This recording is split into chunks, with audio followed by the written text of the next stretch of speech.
But we are here together, and I thank you for that. Those who are from Texas, I want you to do two things. One, in your heart, thank God that you're from Texas, the land of freedom. And two,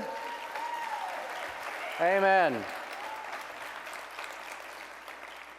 Two, I want you from Texas to stand up and applaud for all of those who are not from Texas and welcome them, if you would, please.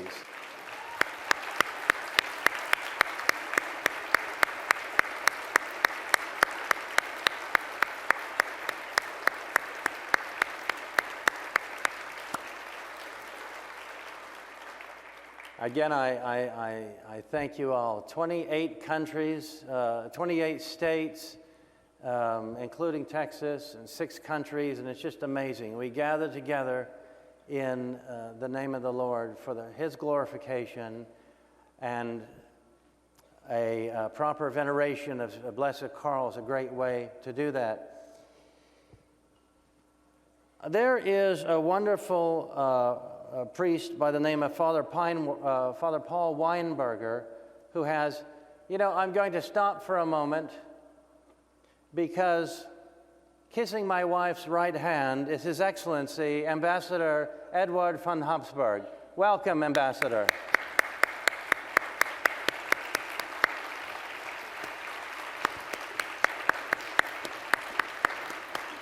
Welcome, good morning, willkommen. Welcome.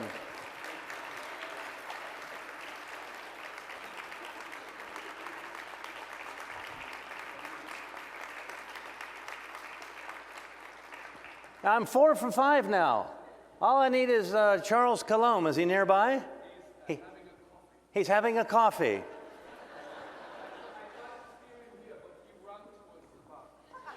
I've heard his talk before, and I could give it just as well as he could. Don't tell him I said that.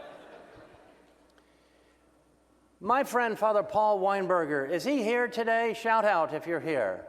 I know he may not be able to come. He told me months ago, don't forget to tell him that it's the feast of St. Teresa d'Avila from Spain. I said, I won't forget. 2 weeks later, he emails me and said, now remember, don't forget to tell him it's the feast of I won't forget. Then a month and a half later, I bumped into him at the North Dallas Catholic men's group, Claritas. That's something you may want to know about, you men.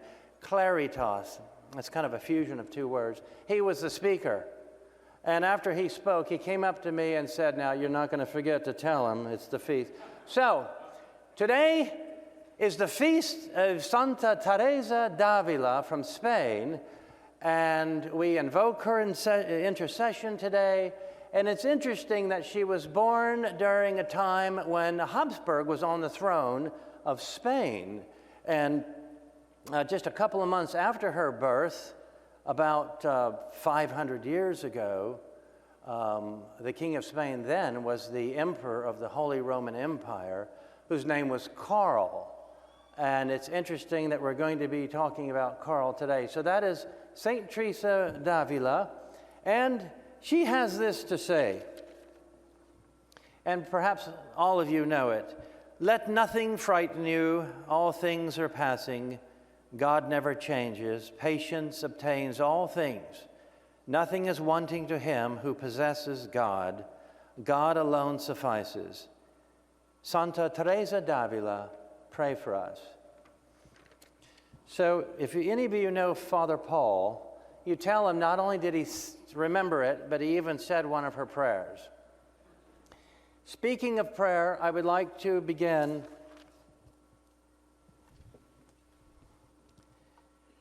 with this particular prayer. In the name of the Father, and of the Son, and of the Holy Ghost, amen. Almighty God, from all eternity, you called your servant Karl to the dignity of being the sovereign and father of many nations, and singled him out to walk the royal way of the cross. We humbly beseech you that he may be accorded the honor of public veneration as a saint, and that following the example of his virtues, we may be given the grace to transform our hearts evermore into the likeness of the most sacred heart of your beloved Son. We ask this through the same Son, Jesus Christ our Lord, who lives and reigns with you in the Holy Spirit, one God forever and ever. Amen. In the name of the Father, and of the Son, and of the Holy Spirit. Amen. The next miracle is the arrival of Mr. Charles Cologne.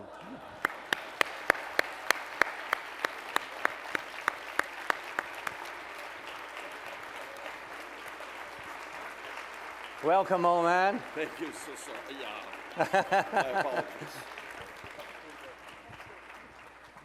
All right, we're 5 for 5 up here. Success.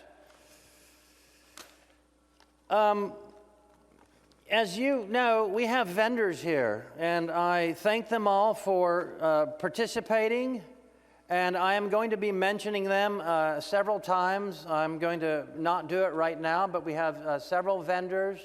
We also have a raffle table that some of my daughters are tending to, and just many interesting things from, well, you got the emails. You know, the good news is the emails from me are about finished. I might hit you with one more, but I try to keep it at a minimum. Any money this raises goes to paying for this, which costs many, many, many thousands of dollars. And if there's any extra left over, I actually have a separate bank account. It goes to a charity, and I mean real, genuine Catholic recipients who are in need. I don't mean the David Ross Cigar and Bourbon Fund by that either, but I mean real charities. And so, you know, your raffle pays for that. Your ticket purchase pays for that as well. Now, I am going to speak first before my speakers, and I am going to give you a historical background, all right? It's going to lay the foundation for what our speakers are going to be talking about. I'm going to give you a little bit about Blessed Karl and some others in his family, and you might get a little tired of hearing me, or if you get distracted, just go to sleep, as Bishop Sheen would say to his audience. And apropos of that, he tells the story of distractions. He said, when you pray and get distractions, it happens to everybody, don't worry about it. You just get back on track. He said St. Bernard one day was out riding horses with a buddy of his, and they were talking about distractions, and his buddy said, oh, I never get distractions when I pray. And St. Bernard said, oh, really? Well, I tell you what we will do. You say the Our Father.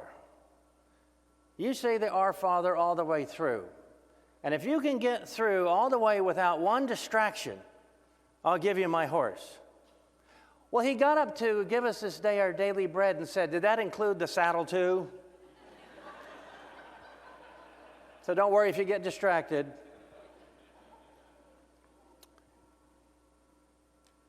I am going to go back very briefly to the year 800, at a time in Europe which was comprised of different monarchies, duchies, principalities, kingdoms, and the like. There was a king of the Franks called Karl. On Christmas Day in the year 800, King Karl was crowned the emperor of the Holy Roman Empire. Holy in that it was separate from the Roman Empire, and holy in that it was more or less to be governed based on the ethics of Christianity. That was the year 800. In German, he was called Karl the Grosse, Karl the Great. In Latin, Carolus Magnus. In French, Charlemagne. And in English, Charlemagne. This is the Karl, 800, the emperor of the Holy Roman Empire. About 400 years later, in the 1200s, the Habsburg family, who originated from what is today northern Switzerland, ascended the throne in the 13th century, the Habsburgs. This empire came to an end mostly as a result of the Napoleonic Wars in 1804. And I'm making a very long story very short and leaving out a lot, but it's the essentials. What was left was the Austrian Empire. There was, for a period of time, the German Confederation, but we have the Austrian Empire, the Habsburgs are on it, and that went from 1804 until 1867, when the Austrian Empire came together with the Kingdom of Hungary, which it in itself was a long-reigning Hungary for hundreds of years, glorious history. They had their own kings who for a long time had been Habsburgs as well, and it wasn't really a merger, they cleaved to each other. And that was called the dual monarchy, the Austro-Hungarian dual monarchy. It isn't really exactly proper, as the Hungarian sister who is always wanting to tell me here, where is sister? From Hungary. It is not the Austro-Hungarian Empire. Really, it's the empire, the Austrian Empire with the Kingdom of Hungary. And that is commonly called the dual monarchy. And that was in 1867. The long-reigning Kaiser was Franz Joseph. And anytime you see a picture of the Kaiser, which is simply German for emperor, it's usually him. He's got the bushy partial beard here, and he reigned for almost 70 years. His heirs should have been his son Rudolph, but Rudolph died under mysterious circumstances in the late 1800s and left no male issue, no son. So next in line would have been Franz Josef's brother Maximilian. But Maximilian had been offered the emperorship of Mexico. I'd love to wake up one day and someone says, I'm offering you the emperorship of anywhere. I'd take it. Well, he had to renounce his being the next in line for Austria, so he became the emperor of Mexico in the middle 19th century. And it lasted for only 3 years when revolutionaries, led by Juarez, dispatched him by firing squad. We have a lot of children in here. I'm not going to get into details about that. And for anything else, you know that we're very troubled these days. There's a lot of weird, evil things that have happened, and we're not going to name them by names so that this can be clean and safe for children. Well, the next in line to the throne was Franz Josef's next oldest brother, who is Karl Ludwig. Karl Ludwig was, like many of the Habsburgs, very devout Catholic. He was making a pilgrimage to the Holy Land. He drank the water from the Jordan River. He got sick, typhus, and he died. But he had 2 sons, so those were next in line. One was Franz Ferdinand. Just curious, raise your hand if you ever heard of Franz Ferdinand. Yeah, boy. We're going to talk about him. And his other son, Otto, who is Blessed Karl's father. But Franz Ferdinand was next. A lot of tragedy happened in the Habsburg family around this time. For instance, the old Kaiser's wife, Elisabeth, was assassinated in Rome for really no good reason. It really wasn't politically motivated. Just a nutcase dispatched her. So there was a lot of deaths in the family. Speaking of death, so now I'm going to talk about Franz Ferdinand, because when I read a book about him, Victims at Sarajevo by Gordon Brooks Shepherd, a fascinating book, there's an interesting story just about Franz Ferdinand and his beautiful, lovely wife, Sophie, that is worth a study in itself. And it is part of the background of Blessed Karl. Franz Ferdinand is the nephew of the old Kaiser, Franz Joseph. Franz Ferdinand is the uncle to Karl. Okay. Franz Ferdinand was, I think, would have made an excellent emperor for a variety of reasons, and king of Hungary. Sister's looking at me. It's the king of Hungary. I know that, yes. Now, he wanted to marry a beautiful woman, a Czech baroness, but she was not of the same aristocratic level. And I'm sure you're thinking, oh, I hate that when that happens, don't you? They're not of the same, but that's what happened to Franz Ferdinand. The Kaiser wouldn't let him marry. You can't do this. This is not how we do it. Continued to refuse until finally the old Kaiser relented in, I think, 1900. He allowed Franz Ferdinand to marry the beautiful Sophie under the condition that she understands she's not the empress when he becomes emperor. And none of their male children can be emperors. It stops with him.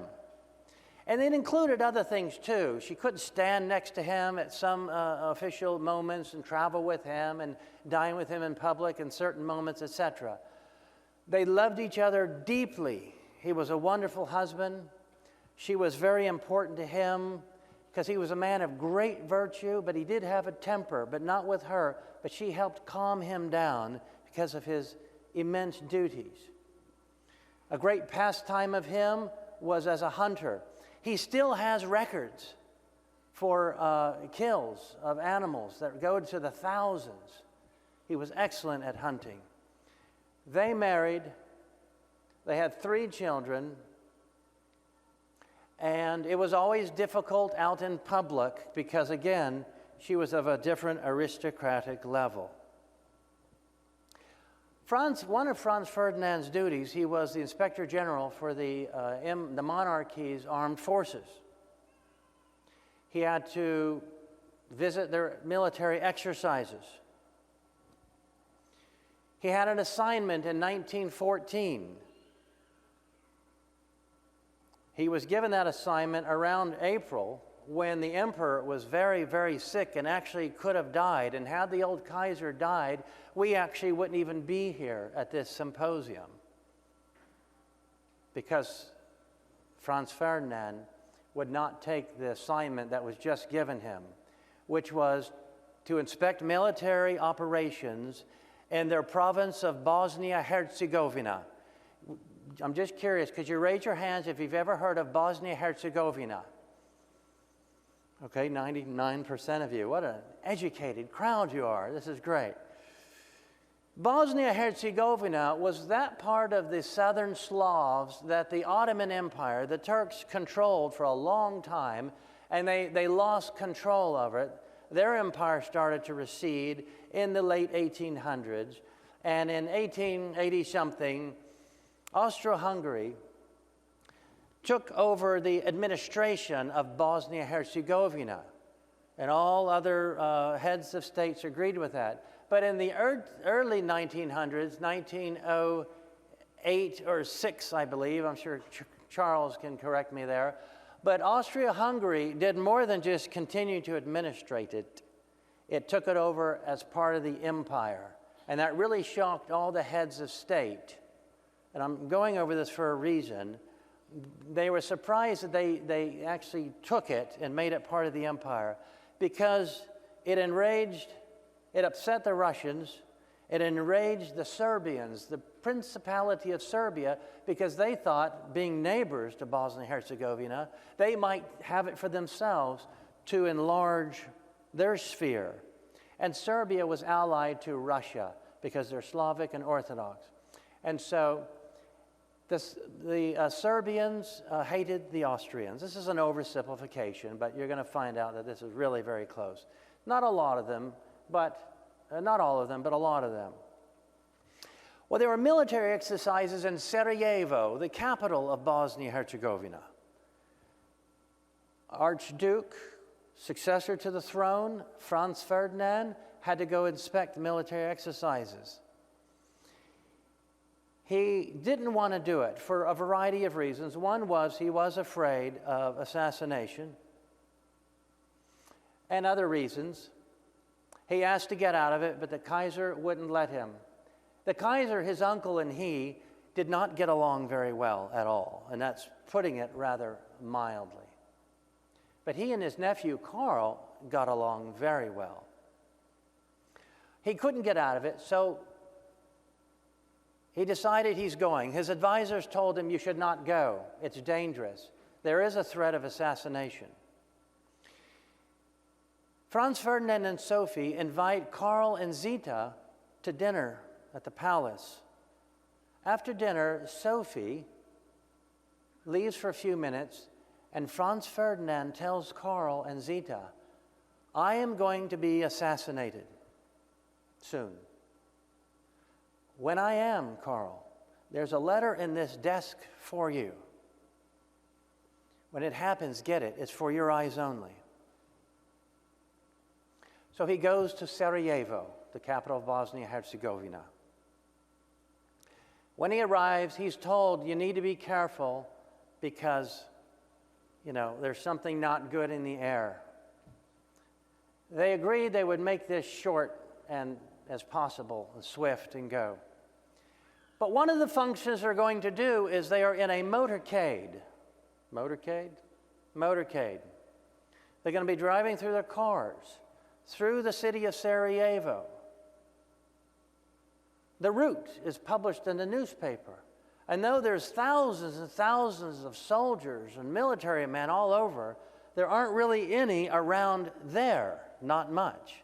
It was very lightly guarded. They're in the motorcade, the heir to the throne of the successor to the Holy Roman Empire, who ruled almost all of Europe for 650 years, at a minimum, depending on how you calculate it.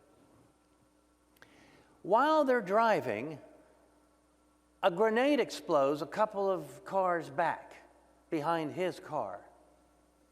And they get off and they drive to the hospital, and one of the men in the car, maybe I think mayor's attaché or something like that, got slightly injured. They went to the hospital. They visit him, Franz Ferdinand and Sophie I'm talking about. They come out of the hospital and decide they're going to resume the motorcade drive, okay? And he even makes an announcement. "I come here, and what do I get but bombs thrown at me? But I'm sorry, you still have me, I'm still alive." They agree to get into the cars again, but they decide that at one point they're going to change their route a little bit, just for safety. So there's Sophie coming down the steps to get into the car in a big white flowing dress with a big broad-brimmed white hat with ostrich feathers. And he, in trousers with bright red stripes, a bright blue tunic coat, with a big helmet-like hat with a foot's worth of spray of peacock feathers. Unarmed, this great lion hunter of the world gets into a convertible, goes on the same route, and as they're driving, they realize this is the exact same route. I thought we were supposed to deviate a little bit. So they back up, and I can just hear it now. The clutches grind, the car stalls. And where do they stall? In front of a cafe where one of the assassins is, nursing his wounded pride that he had missed. He's there a couple feet away, seeing all of that I just described. Now you know why I described it. He goes up to the car, pulls out the revolver, the gun that he still has, at point-blank range, with all these people, closes his eyes, turns his head away cowardly. They asked him why later. He said, "It was troubling for me to shoot a woman. I'm not going to get into details because of the children here. He fires, bam, bam, on the mark. And it's actually pretty easy to miss your target if you've ever gone target shooting. Sophie looks at her husband and sees blood pouring out of his neck, and she says, "For heaven's sakes, what's the matter with you?" And she slumps over on his lap, and Franz Ferdinand, being the father that he is, what does he think of first? His children. Because a father is worried about his children. A good father protects his children. A good father doesn't let his children be afraid. A good father doesn't let his children worry. A good father doesn't let his children be unprotected. He protects them. And what does he say? Sophie, if only for the children. Actually, he says, little Sophie, if only for the children, live. And he slumps over. And in a hospital, 5 inches and 5 minutes away, they die. News gets back to the old Kaiser. He says, I guess thinking in context of all that's happened to him, am I spared nothing? Karl and Zita were lunching on the lawn when a telegram is delivered to him. She, your grandmother, Your Highness, reports his face goes white. The Kaiser was old, rather frail, and his generals goaded him into taking some military action. After all, the heir to the throne, 51-year-old man, Franz Ferdinand, and his wife were assassinated, cowardly, brutally. They had no protection. Austria gives an ultimatum to Serbia, who they believe is behind it. It was Serbian terrorists in Bosnia. And Bosnia is made up of a few different ethnicities and heavily Serbian. So Austria-Hungary gives Serbia a list of 10 or 12 points. Ultimatum, you have to do this, you have to do that, this, that, or we're invading. And they agreed to all of them except one. Now, this assassination was June 28, 1914. They have 30 days to comply. They didn't, and Austria, now in hindsight, I wouldn't have, but invades Serbia proper, okay? Austria-Hungary thought that it was going to be isolated, and it would be short-lived, and Russia would probably not intervene. But it didn't work out that way. Russia intervened because they're allied with Serbia. Russia attacks Austria. Germany is an ally to Austria. Germany attacks Russia and sends 2 letters. Germany sends a letter to Russia. Now, this is the Romanov family at this time. This is July and August of 1914. They send a letter to Russia and a letter to France. They tell Russia, stand down, and they tell France, declare your neutrality. Neither would do it. So Germany declared war on France, and logistically straight line required them going through Belgium. So now Germany is going through Belgium. England, who has an indirect allegiance with France and no particular allegiance to Serbia or Russia, but does have a direct responsibility to Belgium, declares war on Germany because of what Germany's doing going through Belgium. This is World War I. It rages for 2 years. It will prove to be the biggest bloodbath in the history of mankind that we know of. And nothing is being achieved. And most of these empires, there was many different empires, the heads of them, the different monarchs, they were all related. They're cousins. The Russians, the English, the Germans, the Austrians.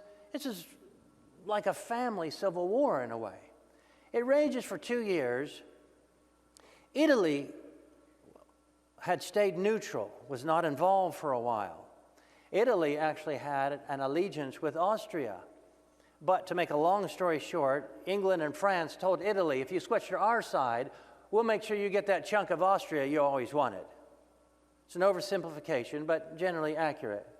So Italy switches allegiances and fights against Austria and Hungary. And there were other players involved too. The Bulgarians were with Austria-Hungary. The Ottomans, it's the Ottoman Empire, the old Turkish Empire, ironically was with Austria, Hungary, Germany. In 1916, after raging for 2 years, the old Kaiser dies. And Karl and Zita are in the room or nearby when, to Karl's surprise, he hears men referring to him, Your Majesty. He is the Emperor of Austria and the King of Hungary. This man, who, when he was a child, had almost no chance of becoming emperor. Depending on how you calculate it, there was at least 5 other men and their male issue in line. Making a Hungarian nun's prediction when he was 5 that this little archduke is going to be emperor, so fantastically unlikely, really almost impossible. And she said, and he's going to be emperor, he's going to be persecuted, and the powers of hell are going to make him a special target. When he was 5. Karl grew up always in the faith. He was very devout. If you read the biographies of him, and there are many, and if you find an old one from the 60s, don't think it's irrelevant because it's wonderful. Mr. Colomb, as you know, wrote the most recent one a couple years ago called Blessed Charles of Austria. Do you notice he didn't use the German Karl? It's Charles, when he authors it. Blessed Charles.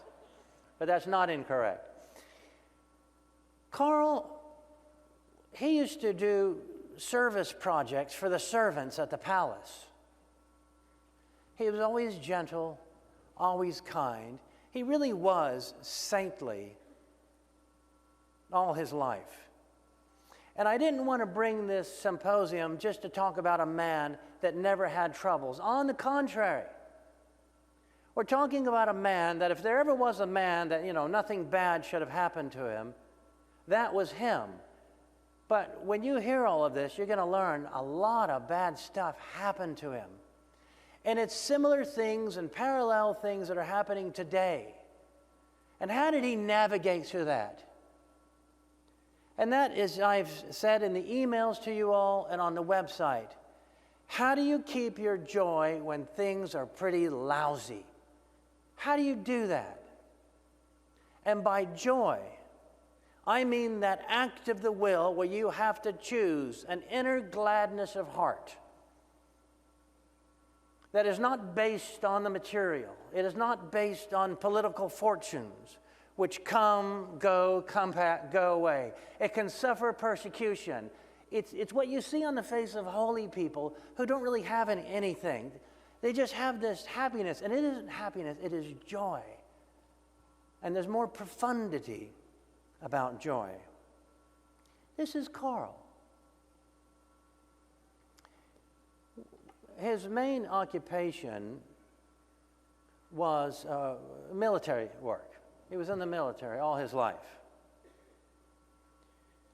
He knew Zita pretty much all his life, I believe. But something was stirring in his heart. And he heard that Jaime of Spain, perhaps an archduke or in line to the throne, was going to ask her hand for marriage. And so he rushed back to Italy, I believe, where she was living, to an aunt and asked if it's true. And she said no, to his relief.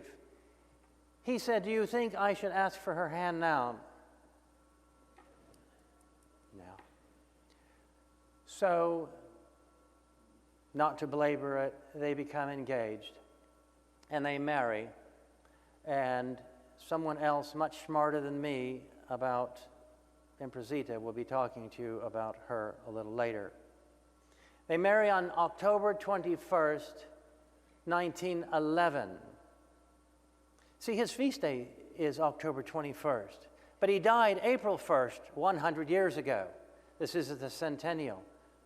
But Pope St. John Paul II canonized him in 2004 and picked the day that he and his beloved entered into the holy sacrament of matrimony, also known as getting married, as the feast day, because his hope is that they would share a feast day.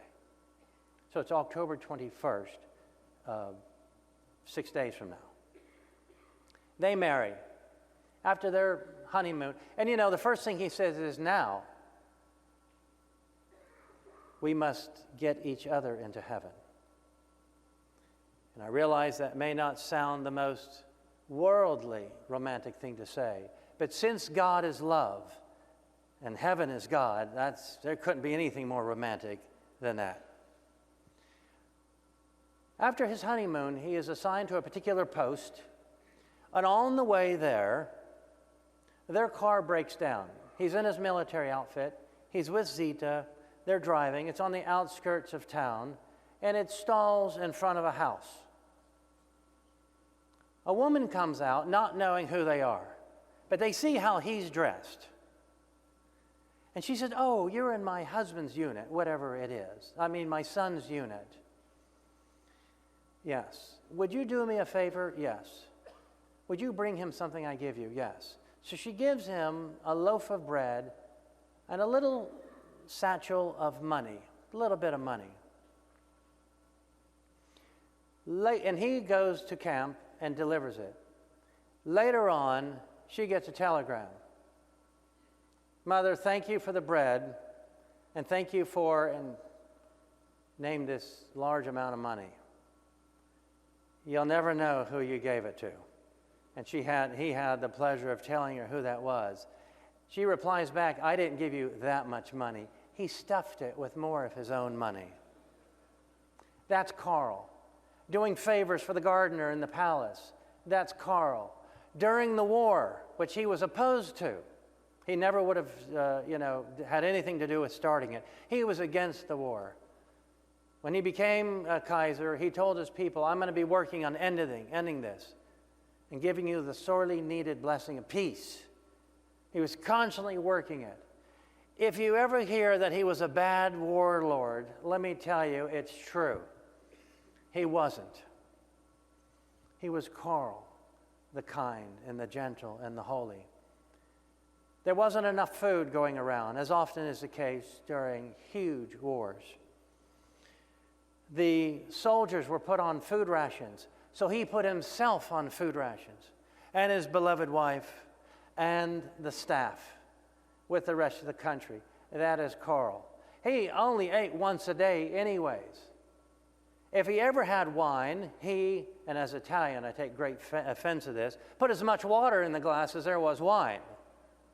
But if he was here now, he would probably say, "I did it to represent the Eucharistic work at Mass." Now, he didn't say that. I'm making that up. I'm offended enough that he just added water to the wine, you know. That's very Karl.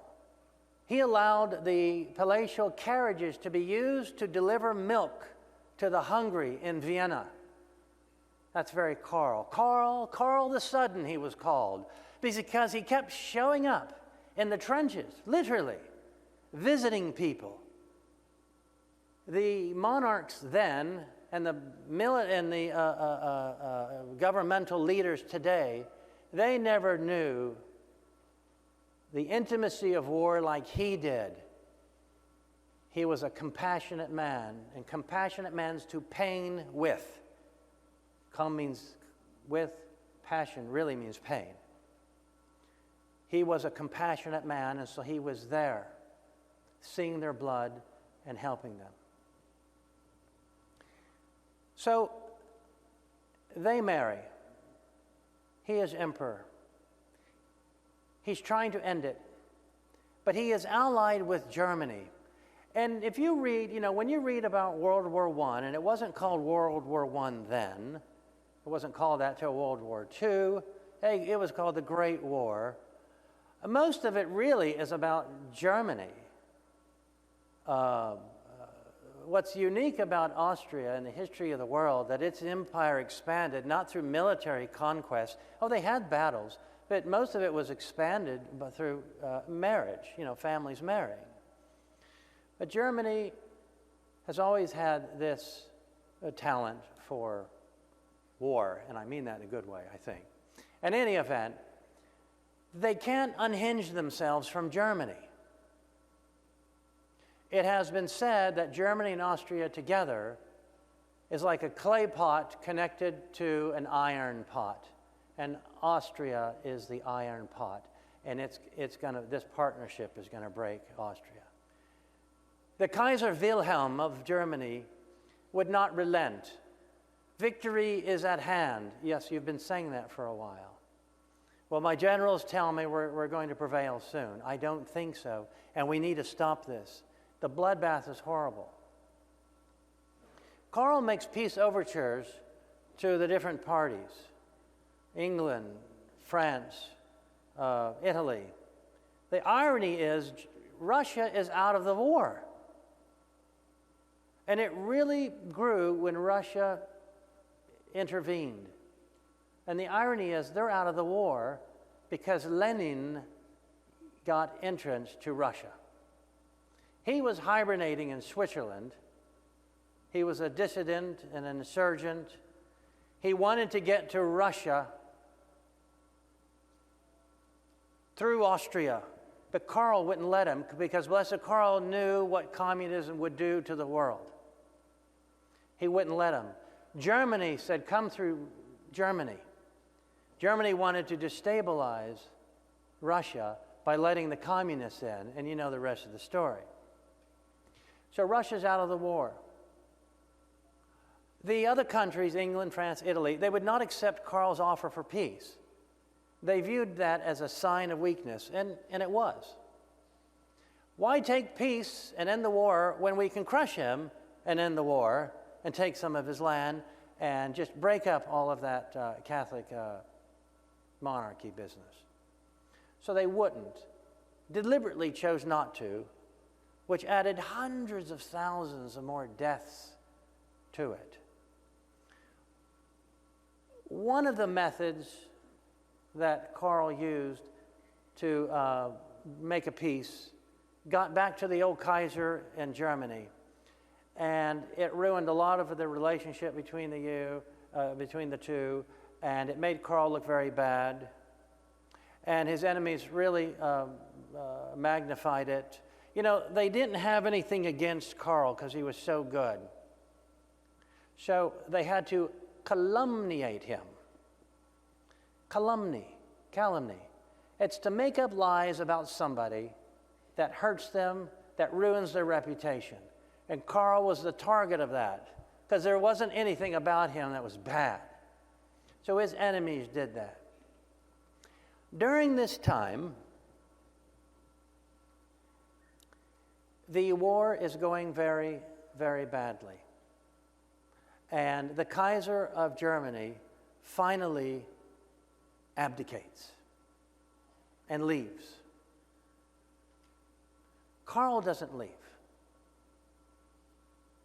Kaiser Wilhelm leaves and takes a lot of the wealth with him. Karl doesn't leave. Why doesn't he leave? Because, as he said, I am the father of my peoples. the different nations, which included Poland and part of Ukraine and the Rusenes and the Czechs and Slovaks and Hungarians and Austrians and Slovenes, Croatians, and on and on. These are my children. And a father doesn't abandon his children. The father doesn't scare his children. The father stays with his children. And this is one of the things, especially you men, will learn from Karl. He deliberately stayed in difficult times to take on the abuse for his children, for his family. And not only his biological family, but his people's. It would have been so easy to just leave, but he wouldn't leave. In fact, the people that were behind his downfall wanted him to sign an abdication, which he never did, because while the emperor, the throne of Austria did not require a personal vow to God, to be the king of Hungary really did. It was very liturgical. He laid on the floor like the priests are ordained. He is anointed with chrism. He makes a vow to God to stay. And a father always keeps his promise. A good father always keeps his promise. They wanted him out. And this is in context of the Romanov family's assassination, which is a separate and tragic story in itself. Knowing that could be you next, he would not leave. So you have to get this point out of the story, especially you men. What is so great and wonderful about Karl? You read about it and you'll find out. During this time, the insurgents and insurrectionists in the different provinces that I've mentioned were clamoring for independence. The American president, Woodrow Wilson, who's not a good guy, to put it mildly, would refuse to negotiate with Karl. He would only negotiate with these outlaws so as to bolster them and further destabilize the empire, because he was a Mason and an anti-Catholic bigot. And so many of the forces behind the collapse of the empires of Europe was communists, socialists, Masons, and anti-Catholic bigots. So it came to an end. The war's over. It was humiliating for the Germans and the Austrians. And Karl is sent to Switzerland. He was virtually arrested. But because he made a vow to be the father of Hungary, the king of Hungary, he had to go back. He could give up Austria, but I made a promise to God. And if you ever vow to God, you don't break your vow. So he slips back into Hungary. Before he left, he put a man in his place in Hungary, the regent, the guy in between the thrones, Horthy, Hungarian. Horthy is surprised to see him. Karl just arrives incognito. Horthy says, "Oh, now is not the time, Your Highness," with tears in his eyes. "Now isn't the time. Come back a little later. There might be a civil war." So Karl the Gentle leaves and goes back to Switzerland and starts planning immediately a more substantial attempt into Hungary, because he doesn't believe Horthy anymore. And so he makes another attempt just a few weeks or a couple of months later to go back to Hungary, because most of the Hungarians loved him and would support him, but the people that were against him were in power, you see? Karl repeatedly goes through the fire to help his people. When most would say, "Well, God will understand, I can't." He said, "Well, I could just go again and again and again." So he goes again. His wife, Zita, says, "Your grandmother, Your Highness, I'm going with you." The advisor says, "Oh, Your Majesty, you cannot go. It's too dangerous. The more danger there is, the more I will stay with my husband. I'm more encouraged to go now." And so because I guess Karl was looking for something original to do for his anniversary, on the day before his 10th anniversary, he and Zita, for the first time in their life, get on an airplane. and they see their realm from above. And they fly into Hungary, and not to belabor it, they did have some plans. They weren't really great plans, but everything went wrong that others will go into. And Horthy and his men deliberately are shooting off and what looks like a civil war, but it really isn't. And Karl is just beset with grief at people dying, and so they abandon ship. Karl and Zita are literally there amongst the bullets. They are arrested again, and they are first taken to Constantinople, or Istanbul, it was perhaps called at that time. No, it was still Constantinople, on a ship without their children. Then they're sailed from the far east part of the Mediterranean, through the Mediterranean westward, out of the Mediterranean, into the Atlantic Ocean, and are taken to the Portuguese island off of Western Africa. It's not even off of Europe.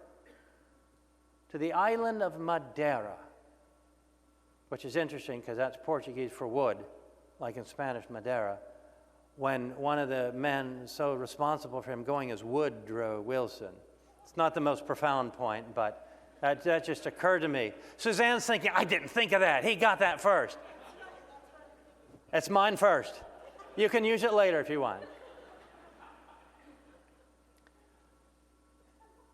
He spends, this is November, spends Christmas alone.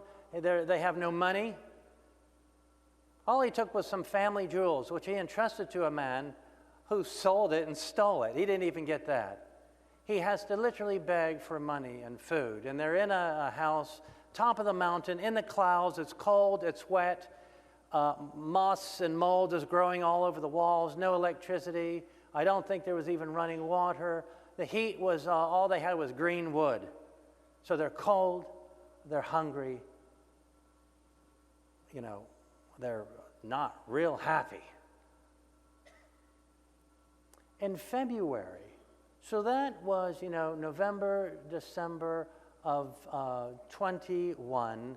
In February, early February of 22, 100 years ago, Zita goes back to Switzerland. She's finally allowed to bring her children that they haven't seen for 3 months. A man like that hasn't seen, but they were in good care. They were in very good care with relatives. They were safe. He had to take care of his other duties. He gets his children back.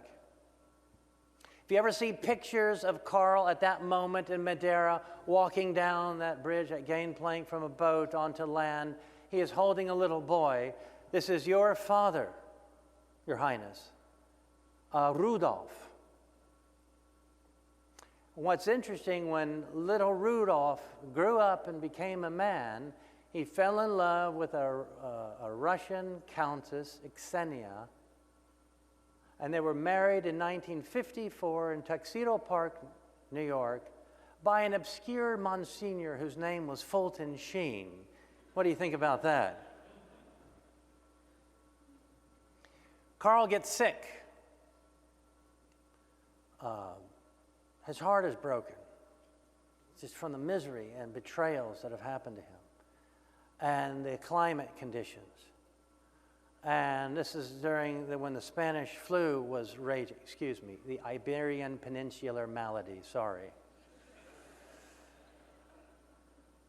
He gets very sick, and his death comes upon him rather quickly, and he tells his blessed wife, I think I must die for my peoples,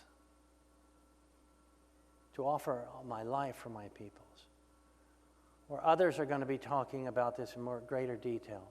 But he dies, and before he does, he tells his son, Crown Prince Otto, stand by me. You must see how an emperor and how a Catholic dies, because the man wouldn't complain. While he's dying, he's worrying about everybody else. The Eucharist is in the room. The crucifix is in his hand.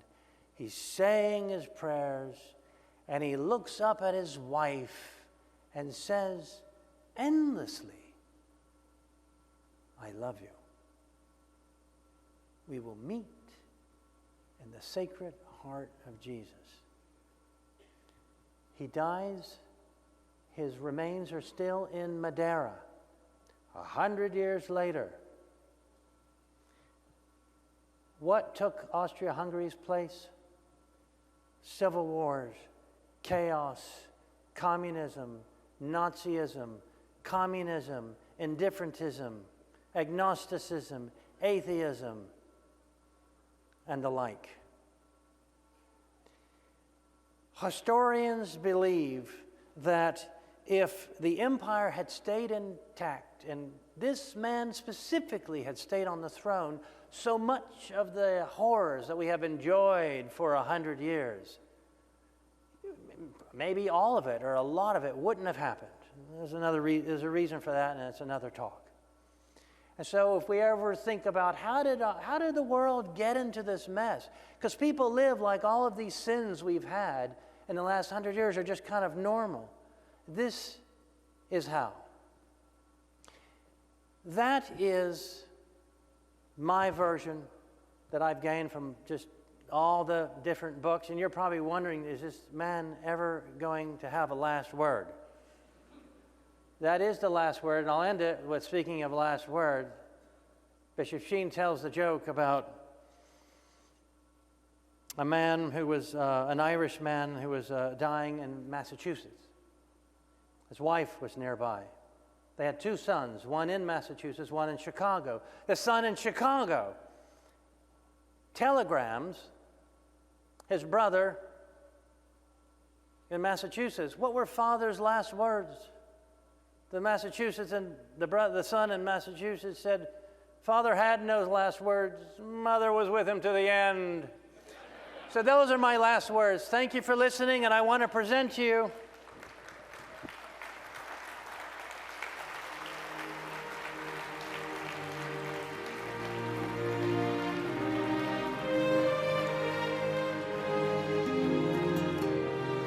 I want to call for John Heinen. Is John Heinen in the room? John Heinen? Is John Heinen here? He is here. You can pause the music for now. Our first main speaker is going to be Ambassador Edward von Habsburg. But before I have a man named Mr. John Heinen to come up to you, has anyone ever heard, show me, a website and blog and podcast called The Catholic Gentleman? Raise your hand if you've heard it. Look, a lot of them. He is the Catholic Gentleman.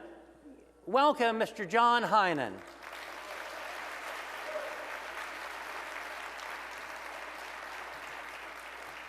Figure out how to turn that on. All right, test, go. I don't think it's on. No.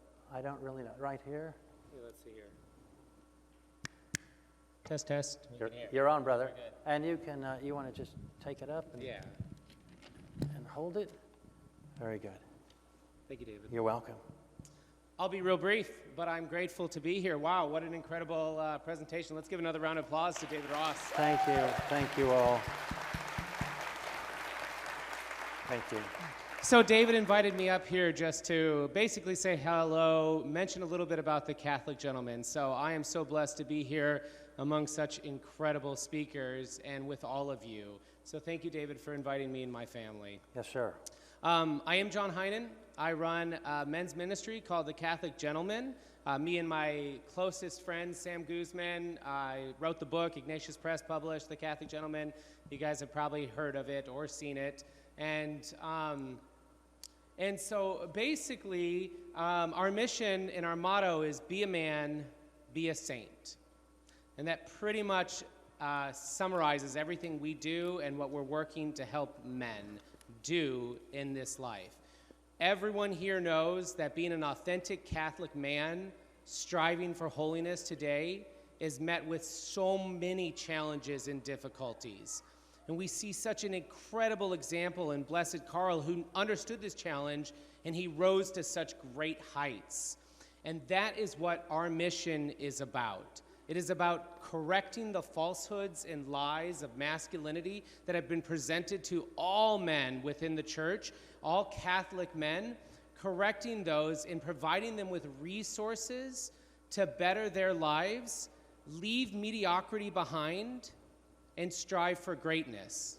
And again, we saw such an incredible prime example of masculinity today when David Ross explaining the details of Blessed Karl. And so because of that, and because of men like David Ross, we look to men like Blessed Karl and other saints in our church here to see what it's like and how we are to strive for holiness and turning to Blessed Karl for intercession. In fact, because of my relationship with David Ross, I turn to Blessed Karl multiple times a week for helping me in my role as a man.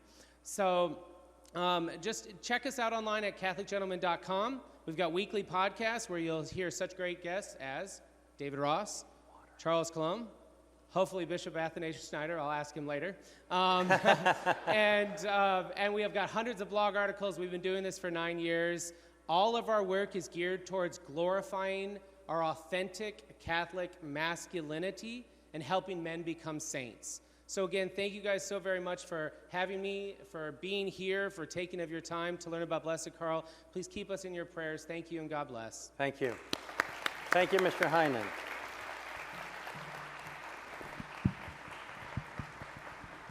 Thank you, brother. I'm going to turn this off. Okay.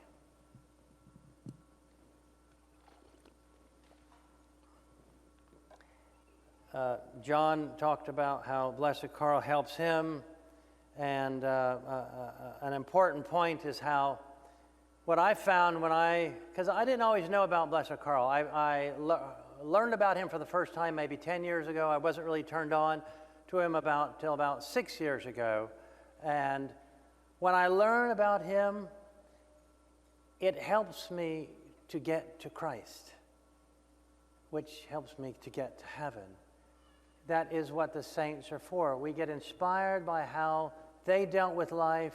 We get interested in holiness. We get fortified with their story to help us to love Jesus better. That's the whole point of Blessed Karl and the saints. Now, I want to introduce to you my first speaker, who is Ambassador Eduard von Habsburg, who has come to us from Rome, where he currently lives. Eduard is the Archduke of the House of Habsburg. He is the ambassador of Hungary to the Holy See and the Sovereign Order of Malta. He is married. He and his wife entered the sacrament of holy matrimony on a July 1st, which is the same day that my beloved wife and I entered into the sacrament of holy matrimony. He is, of course, a member of the Habsburg family from the Hungarian branch. He has a doctorate in philosophy, in Thomistic philosophy. He has published several books and is very active on Twitter. And he is the great-great-great-grandson of Kaiser Franz Joseph that I talked about. Some of you were curious, how is he related to the Habsburgs, and how might he be related to Her Highness Princess Maria Anna, the Blessed Karl, etc.? He is the great-great-great-grandson of the old Kaiser Franz Joseph. He lives in Rome as an ambassador, but naturally has a home in Hungary and mostly in Austria as well. His father is Archduke Michael, who himself was an ambassador. His father is Michael, whose father was Joseph Franz, Archduke of Austria, Prince of Hungary, whose mother was Princess Auguste of Bavaria, Germany, whose mother herself was Archduchess Gisela of Austria, whose father was King and Emperor Franz Joseph. I present to you what a treat it is for a man who leaves his wife and children, because this is his business, and he loves Blessed Karl, and he has a testimony to share with you. His Excellency, Ambassador Archduke Eduard von Habsburg.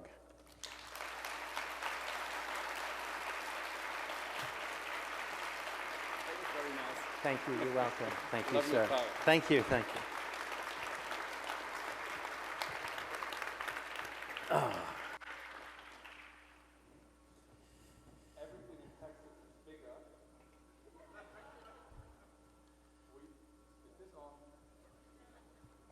Everything in Texas is bigger. We would never see such a crowd in Europe for the honor of Blessed Emperor Karl. So thank you to all of you who came today, the many, many people in this room, the many families with children, especially to the children. Thank you for your patience of sitting through this here. It's really worthwhile. I hope to give a few very practical helps how to bring Blessed Emperor Karl into your lives. From the beginning, it's worthwhile. It's really worthwhile. Yes, thank you very much, David, for your very engaging entrance talk. I think Charles Coulomb and I don't have to say anything anymore. He said everything already. I'm going to begin with a little known fact. The Habsburg family, we are about 300 all over the world, in Europe, some in the States too, in other continents. We have a WhatsApp group. And on that WhatsApp group, we share news about the family, articles, photographs, cat pictures from time to time. And I once made a poll among the younger members of the family on that WhatsApp group. And you know, the Habsburgs, as we heard before, they ruled for about 650 years, and they had many very famous emperors and empresses over the centuries. So I asked our young generation, I said, who's your favorite Habsburg? Who's your favorite Habsburg? And surprisingly, they didn't name the great names like Emperor Franz Joseph with a big beard, or Empress Elisabeth Sissi, you know, this famous movie series from the 60s. Many people saw that. Very sweet, Romy Schneider. Or Empress Maria Theresia, who had 16 children. No, nearly all of them said Blessed Karl, who, I remind you, was the last Habsburg emperor, took over in the middle of a war that was lost and saw the end of the empire, and only ruled for about 1.5 years. So how can he be the favorite Habsburg of the young generation? So one of them answered me. I asked him why. And he answered me, or she answered me, because he tried to live his vocation to the maximum as a Catholic, as a married family father, and in his work, which happened to be emperor. And I think that's quite a helpful hint, because most of us won't be emperors in our lives, I think. You never know what happens. But most of us won't. But it's less intimidating if we see this giant of faith under this very simple premise. He tried to be a good Catholic in his faith life. He tried to be a good family father and husband in his married life. And he tried to do his job really well and infuse it with his faith. That's what he did. And that's what everybody of us can do in their daily lives. I think this is the central message I want you to take back from what I'm going to tell you today. We heard a lot about Blessed Karl's life, and you know that we heard from David that he, at the moment of his birth, could not really expect to become emperor. He was one of the many Habsburgs living at this time. He was very devout from his childhood on, and that was not a normal thing. Now people say, I could make a joke and say, are the Habsburgs Catholic? It's like asking, is the Pope Catholic? But the Habsburgs were Catholic, yes, but that didn't automatically mean to be personally devout. Over long stretches of history, there were a few examples that weren't, that simply weren't, that sort of went through the moves, but weren't really personally devout. And the last 100 years before Blessed Karl were a stretch where many of the family members were a bit more critical and a bit more, going through the moves. But as we learned today, Blessed Karl's grandfather was very devout. His mother was very devout. She was a princess of Saxony. She was very devout. And so the first point that I think is very important is we have to give our children the chance to experience faith from the first moments. Now, we live in a time where, in the last decades, many people in the church have simply thrown away all those useful little things that help you fight your way towards Christ. Because, let's talk about, face it, our aim is to get to heaven. Very simply so. If we are married, our aim is to get to heaven, to get our wife or spouse and our children, as far as it depends on us, to heaven, to help each other into heaven, as Karl and Zita said to each other. So you have to give your children the tools. Nowadays, man has a tendency to be grown up. We don't have to do these little pious devotions anymore. We talk to God face to face. We're buddies, you know. It doesn't work that way. Man is broken. Man is in need of help. And things like the Rosary, devotion to Saint Joseph, devotion to the Sacred Heart, pilgrimages, regular going to Mass, confession, all these old tools that carried the Catholic faith over centuries and centuries are very useful. Man didn't sort of change into something else from the 60s on. We are still the same old Adam, broken. So, from his early childhood on, he really got to know Christ and became a personally devout person. He went to daily Mass with his mother. He prayed the Rosary from the beginning. You should always have a Rosary in your pocket. You should. Ideally, you should also pray it, and ideally daily, but you can begin with a decade of the Rosary. But you should have one in your pocket, because if you don't have it in your pocket, the chance is a bit less big that you will pray it. I mean, you have 10 fingers. You can pray a Rosary without having a Rosary.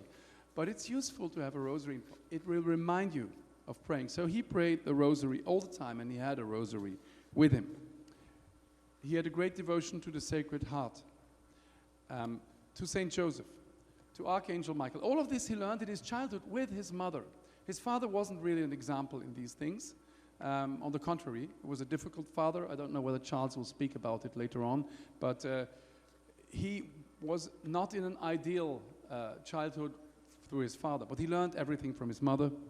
And morning prayer, evening prayer, litanies of Sacred Heart. He was a member of Our Lady's Confraternity, and he wore the scapular. I'm pretty certain that quite a few people in this room wear the scapular. Would we dare to raise our hands, the ones who do? Okay, I thought so. All of these things have somehow were somehow forgotten in our lives. We are rediscovering it. The new generation very much is doing so. Blessed Karl is someone who teaches you that you should enable your children from childhood to get to know these things. And of course, they learn it best not by you telling them, but by you doing it. Because children will listen to what you teach them, but they will watch what you are doing. They will notice whether you're really doing what you're saying. So, yes. So the next thing is, he got married. He proposed to his future wife. We just learned that he was terrified that someone else could grab her before. So he proposed to her in front of the Blessed Sacrament in the Marian Shrine of Mariazell, which is the great Marian Shrine in Austria. I can tell you that while I didn't get engaged at that place, I dragged my future wife there to pray there once I realized I wanted to marry her. So this is also Blessed Karl in my life. You know, he encouraged me to go there with her. And they made the famous statement, "Now we must help each other into heaven," that they said to each other before their wedding. This is, if there ever was a greater definition of what marriage can be about, is helping each other into heaven. And I'm married since 27 years. I have 6 children. And, you know, I don't have to tell most of you that marriage life with children is a long stretch with difficult times, with wonderful times. And God always gives the grace to one of the two of you. Sometimes one of you gets tired or loses hope, then God gives the grace to the other one. And sometimes you carry your wife, sometimes your wife carries you, sometimes your children help both of you. But you help each other towards heaven, because this is what we are here for. We have to attain heaven. And Blessed Karl knew this all his life, and he said it to his wife the evening before the marriage. What their marriage also teaches me is, and what David said before, is marriage is a wonderful, joyful thing. You look at the videos of Blessed Karl and Zita on their wedding day. Look at their faces. Look at their faces when they were together, looked at each other, talked to each other, until the very last moment of their marriage, which was very short. Good to see you. They were married for about 11 years. Zita was married to her husband for 11 years of her life, and she spent 80 years of her life without him. Can you imagine that? Can you imagine what a baby? But those 11 years shaped her for life. And of course, she wore black all her life. She never got remarried because he was her husband. But what I'm trying to say is there is so much joy between the two of them. So much joy. Their marriage is also a real meeting of two like-minded people with different characters. I would say, we heard from David, Karl was gentle, he was warm-hearted. Zita was more the powerhouse, I have the impression. But they totally agreed on everything. You can get some of that intimate, cordial relation of the two when you read their diaries during the second attempt to go back to Hungary. There is a complicity between those two that should be in every marriage. We should strive for that. She strongly carried also his work side, not just family life. And she wasn't just a great empress. She went to the hospitals during the war. She was called the angel of the wounded because she was always present and showed herself there. But also, in every decision in politics, they talked it through long. She was a good influence on him. And that is also what a good marriage can be. You should be interested in your spouse's work too, and try to help carrying. And yes. So he was a soldier, we learned. He was a courageous soldier. He saw battle. He saw commanding in battle. He saved the life of a comrade that was washed away by a river during one of those situations.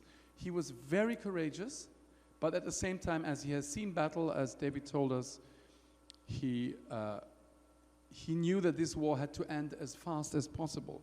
And when he became emperor, one of the first things he said in his accession speech was, "I will do all within my power to banish the horrors and sacrifices of war at the earliest possible date and win back for my peoples the sorely missed blessings of power." He doesn't say, "Lead my people to a glorious victory." He talked about peace. But what can we learn from this for our life? We should be brokers of peace wherever we can. This is our duty as Christians. But if we have to stand our men and women in a terrible situation like war, we should be courageous and pray for being courageous. He was both of this. At the one side, striving for peace, on the other side, a courageous soldier. I think this is quite an example for us.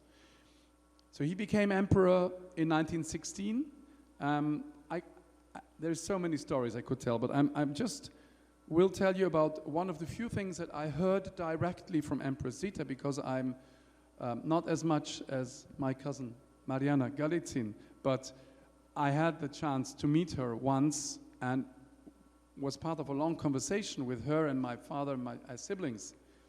And what I asked her about the coronation in Budapest. It was an incredible experience to meet her. She lived in this Catholic old people's residence in Zitzers in Switzerland. So we came to visit, and you were led into her little parlor, into her little reception room. And she offered us chocolates to the children. And I just noticed while we ate them that they tasted like soap. And we later on reconstructed that. I looked up and I saw on the cupboards there were all sort of chocolate boxes. So what had happened was that she received all those chocolates as gift by visitors, of course never ate them herself, kept them up there and used them for visitors again. I suppose these were a bit older, so I always remember this strange taste of soapy chocolate while I was listening to her. You know, the things you remember when you're a child. And I remember we sat in a semicircle. She sat on the sofa. And what she did was, you could tell she did that when she was a young empress too. She made conversation with us.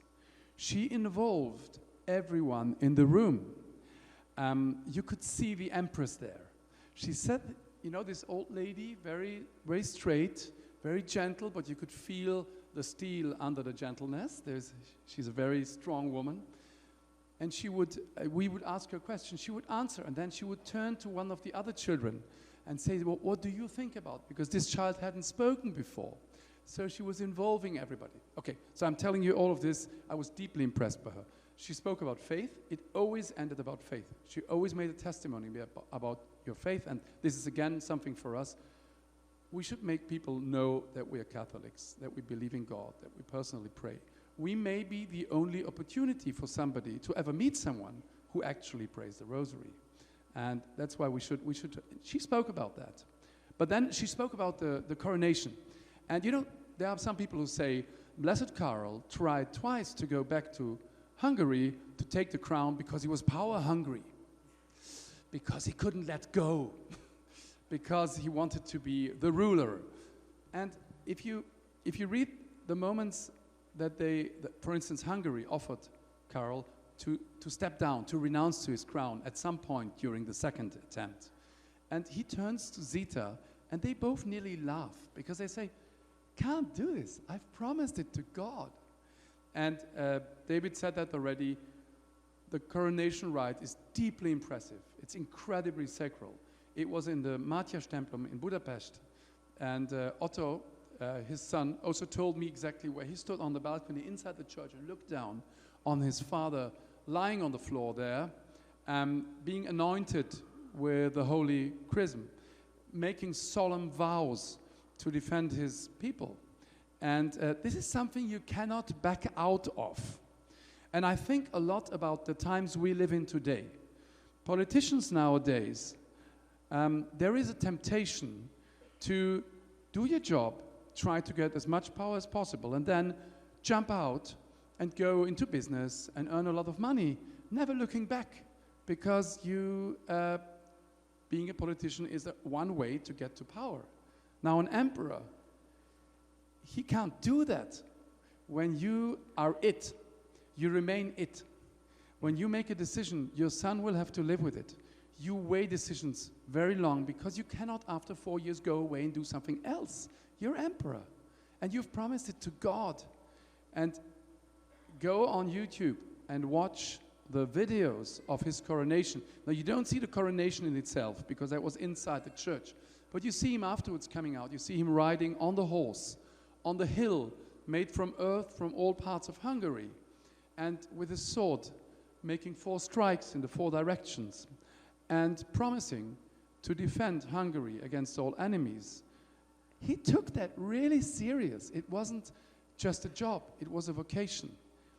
He couldn't back out of this. So that's important to understand. It wasn't because he wanted power that he remained emperor and king of Hungary, because he had promised it to God. So we can learn that from it. While he was emperor, all of his actions as an emperor were deeply influenced by his Catholic faith and ethics. While he was soldier, all his actions were also influenced. For instance, he made Saint Michael the Archangel the patron of the Austrian army. Wherever he traveled, he had an image of the Sacred Heart. And blessed water. He always carried blessed holy water with him. And he used it to make the sign of the cross. It's these little items that help you through the day as a Catholic.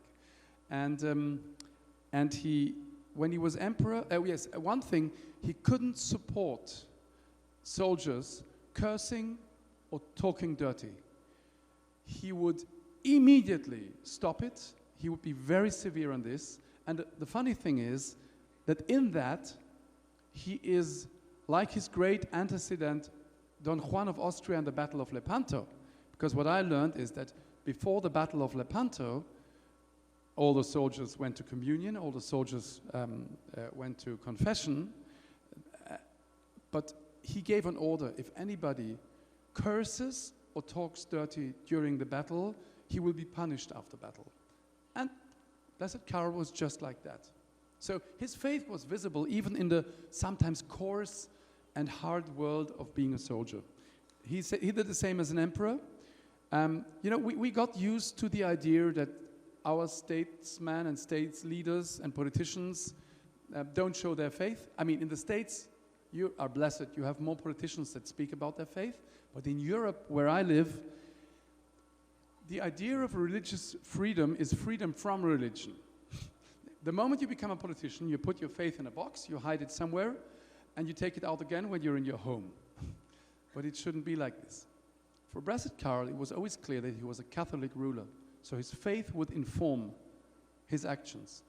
The problem in Europe nowadays is, I think, was an action by President Kennedy before he became Kennedy. He made that famous speech where he announced, in order to be elected, that his Catholic faith would not influence his actions as a president. He did that in order not to be seen as a stooge of the Pope or something like that. But the result was that many politicians and Christian Democrat politicians in Europe studied that famous speech and began having the idea, yeah, I can't force my Catholic faith onto people, I have to be neutral. I don't want to bother people with my faith. My decision should be totally neutral and free of faith, which in the end leads to Christian parties becoming the contrary, if you drop the faith. So Karl is also an encouragement for each of us to ask for politicians and statespeople and state leaders that show their faith. That's a good thing to do, because if I know you are Catholic, if I know you are Calvinist, if I know you're a Baptist, I know which values I can hold you accountable to. I also know that you will stand in front of God one day, and that probably keeps you from doing corrupt things. All of this is something that Blessed Karl can teach us. He took his faith serious, and his faith informed his work as an emperor. So, faith in family, faith as a soldier, faith as an emperor. And he tried to bring peace about. And we have already heard something about his death in Madeira. Blessed Karl, at some point on his stay on the island of Madeira, offered his life for his peoples. It wasn't when he was ill, it was before that. He stood one day and looked over to the church of Nossa Senhora de Monte, and he nodded and he said, yes, I'll do it. And then later on told that he had offered his life to God for his people, for the peace among his people, for that his people could come together. And God accepted that sacrifice. And most of us probably won't die in such a dramatic and painful and prolonged way as he did. But what the last point of my talk here is, we can really take God into the moment we die. We should prepare for the moment of our death, and we should live it with God. That's what he did. He died, and his last weeks were with an eye to the Blessed Sacrament. His last words to his wife we heard before, I love you endlessly.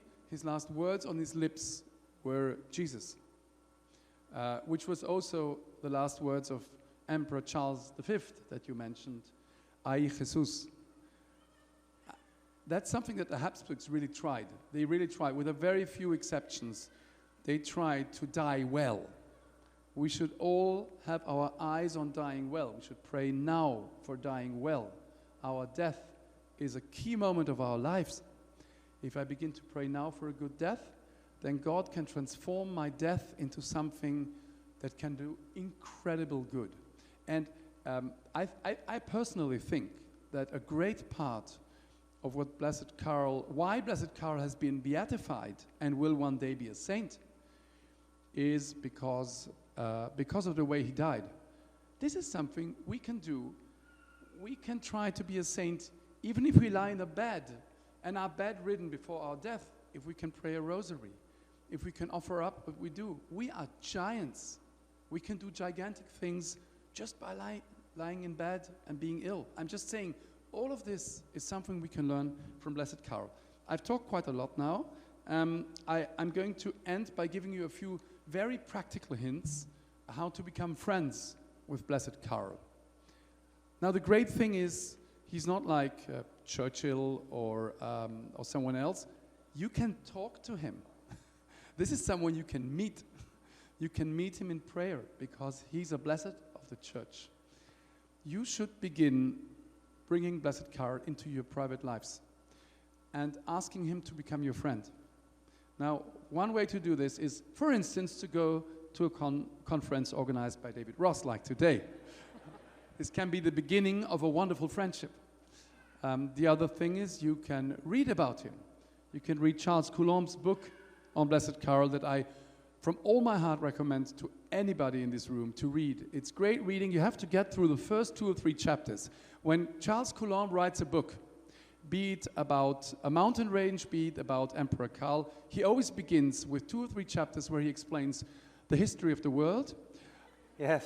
what empire is, and what empire should be and why it's good. After you get across these few, they're important. Yes. They're important to understand Blessed Karl.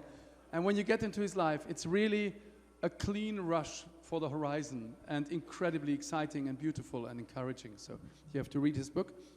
Find out where the next sanctuary of Blessed Karl is. Find out where the next relic is. Now, people nowadays smile about relics. Relics are a way to encounter the physical presence of a saint. Go there, pray there. The saints appreciate if you go and visit their sanctuaries.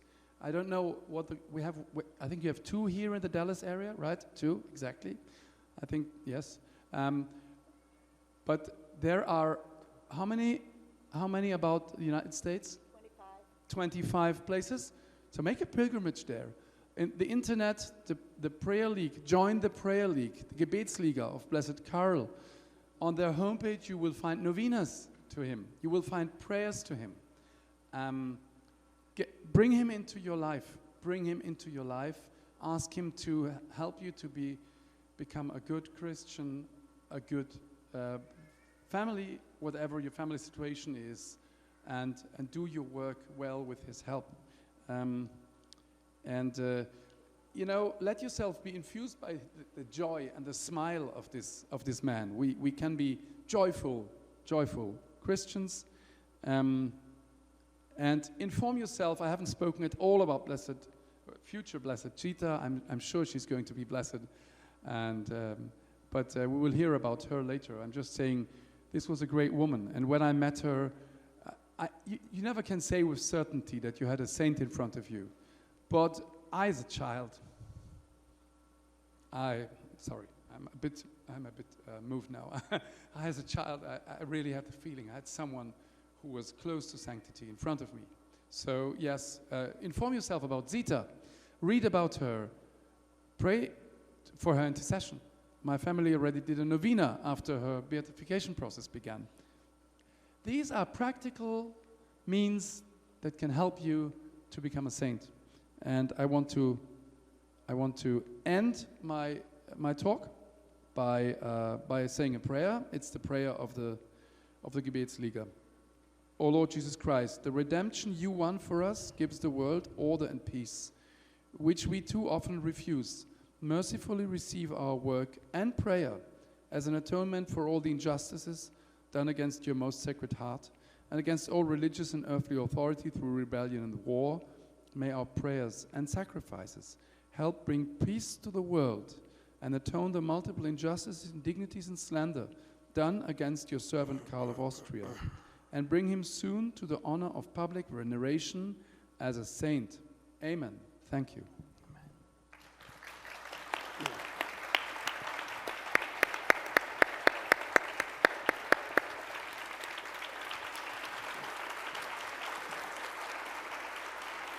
Thank you so much. That was wonderful, wonderful. Thank you. It's special to have you here. Thank you. You going to do Q&A later or now? Or What? questions, Q&A later? Or now? Later. Später, yes. Can I ask something else? How many here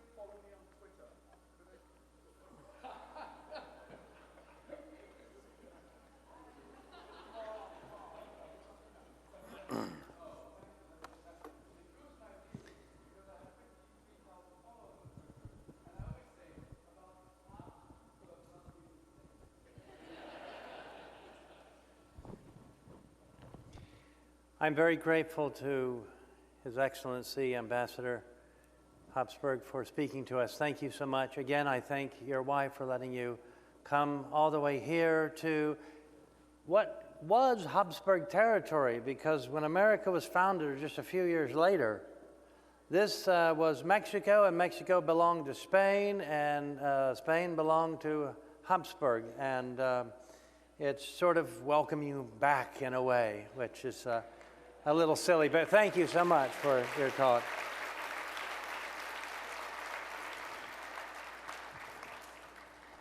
You know, again, I just want to thank all of you again for coming for this. I give all the glory to our blessed Lord and Savior, Jesus Christ, who established our church, who brought us together. And I just wish you an abundance of joy that you can learn from Blessed Karl, that we're doing from our speakers. I'm so grateful for all the speakers and giving up time on their schedule, and all of you for coming together. I want to also remind you of the vendors that we have here along these two walls. I'm going to really read out to you who they are. We have Caroline Syverson of Sacred Heart Tours, and she also has St. Olaf Books and Boutique.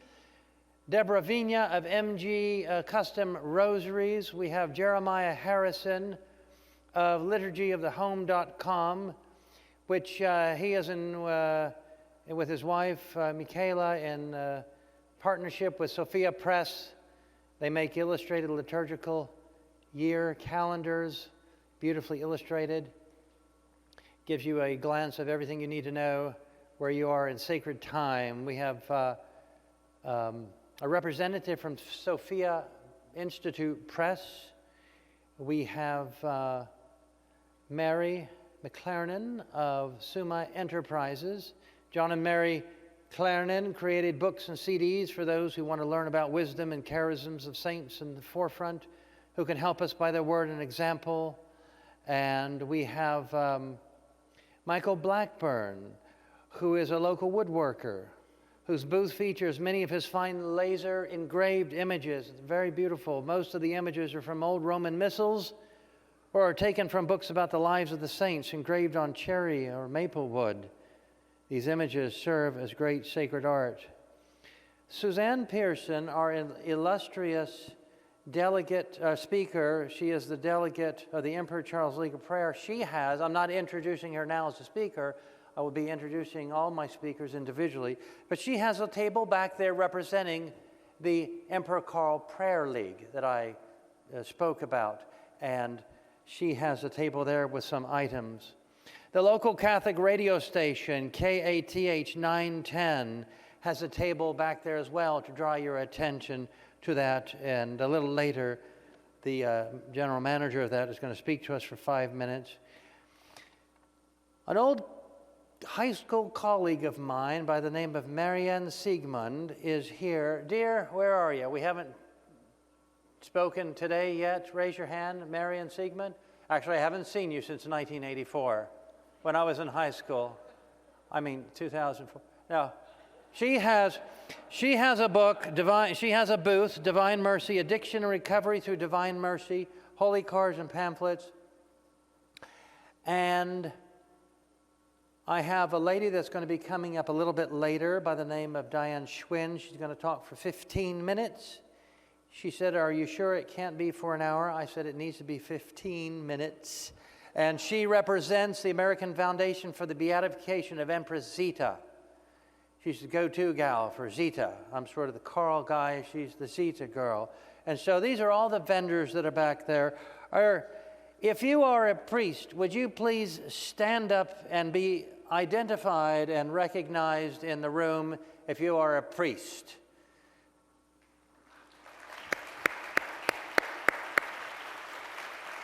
I thank you for being here.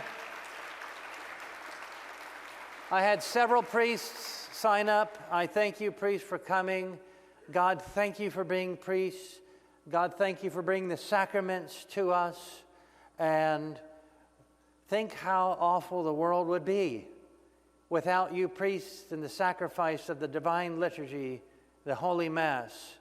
And there's plenty in the world to give us hope, and there's plenty in the world to give us joy, because our God is God. He's not just a made-up God. He is the God, and there's every reason to have hope, and there's every reason to have joy, because there's still lots of left to be joyful about. And if things don't go your way, there's still lots to make you joyful. I have to practice this myself.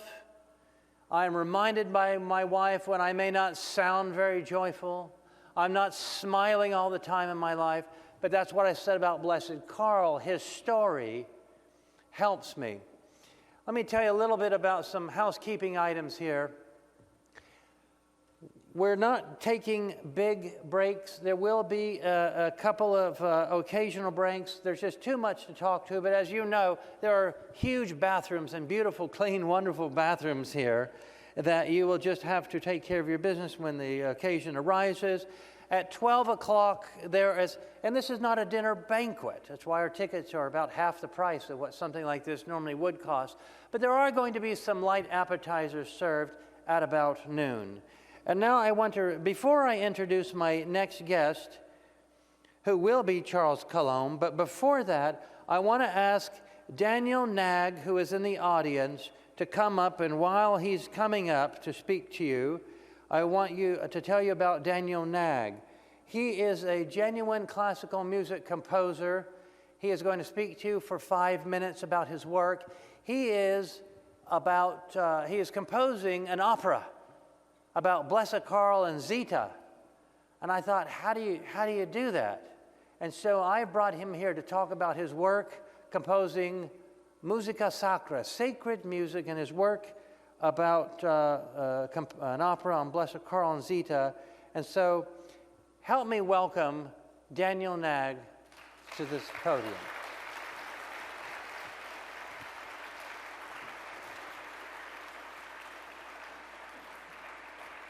Take it out and see how you film that up. Thank you, David. Well, thanks for allowing me to speak. This will be very brief, but as you can see, I have a very short slideshow because it's harder to talk about it and it's easier to show about it. And it's even harder to talk about something, an opera, for example, that hasn't been composed yet. People want to hear what it sounds like. I don't even know what it sounds like yet. But as David said, my name is Daniel Nags.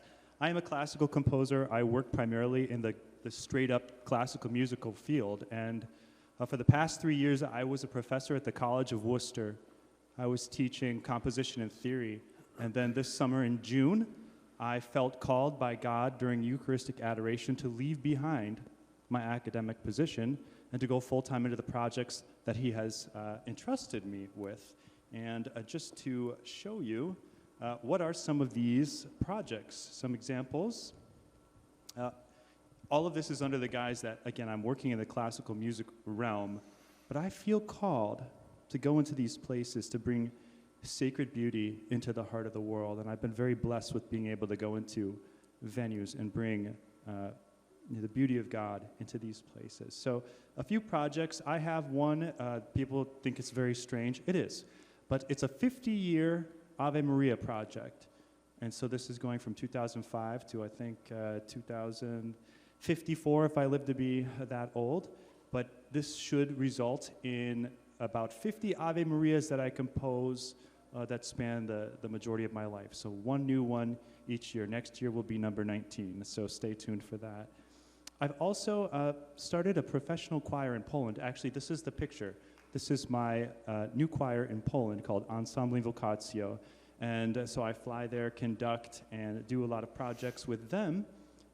And I also am composing a small opera so that I can learn the ropes before just diving into the Blessed Karl opera. I don't want that to be my first attempt at opera. I want to actually be on top of my game when that happens. So I went to the Puccini International Opera Composition course this summer to start studying it, which happens to be the birthplace of Servant of God Zita, which was very exciting. And so I'm composing my first mini opera about another Zita born in Lucca, Saint Zita. And this will premiere in 2023 in Lucca, Italy. And finally, I have started this project since I've cut loose with academia I'm going fully into what I call Core Mundi Center for Sacred Music. And this is where I feel called to bring sacred beauty into the heart of the world. And I have about a 1 minute trailer to just show you that. It's got a sample of my music with my choir to give you an idea.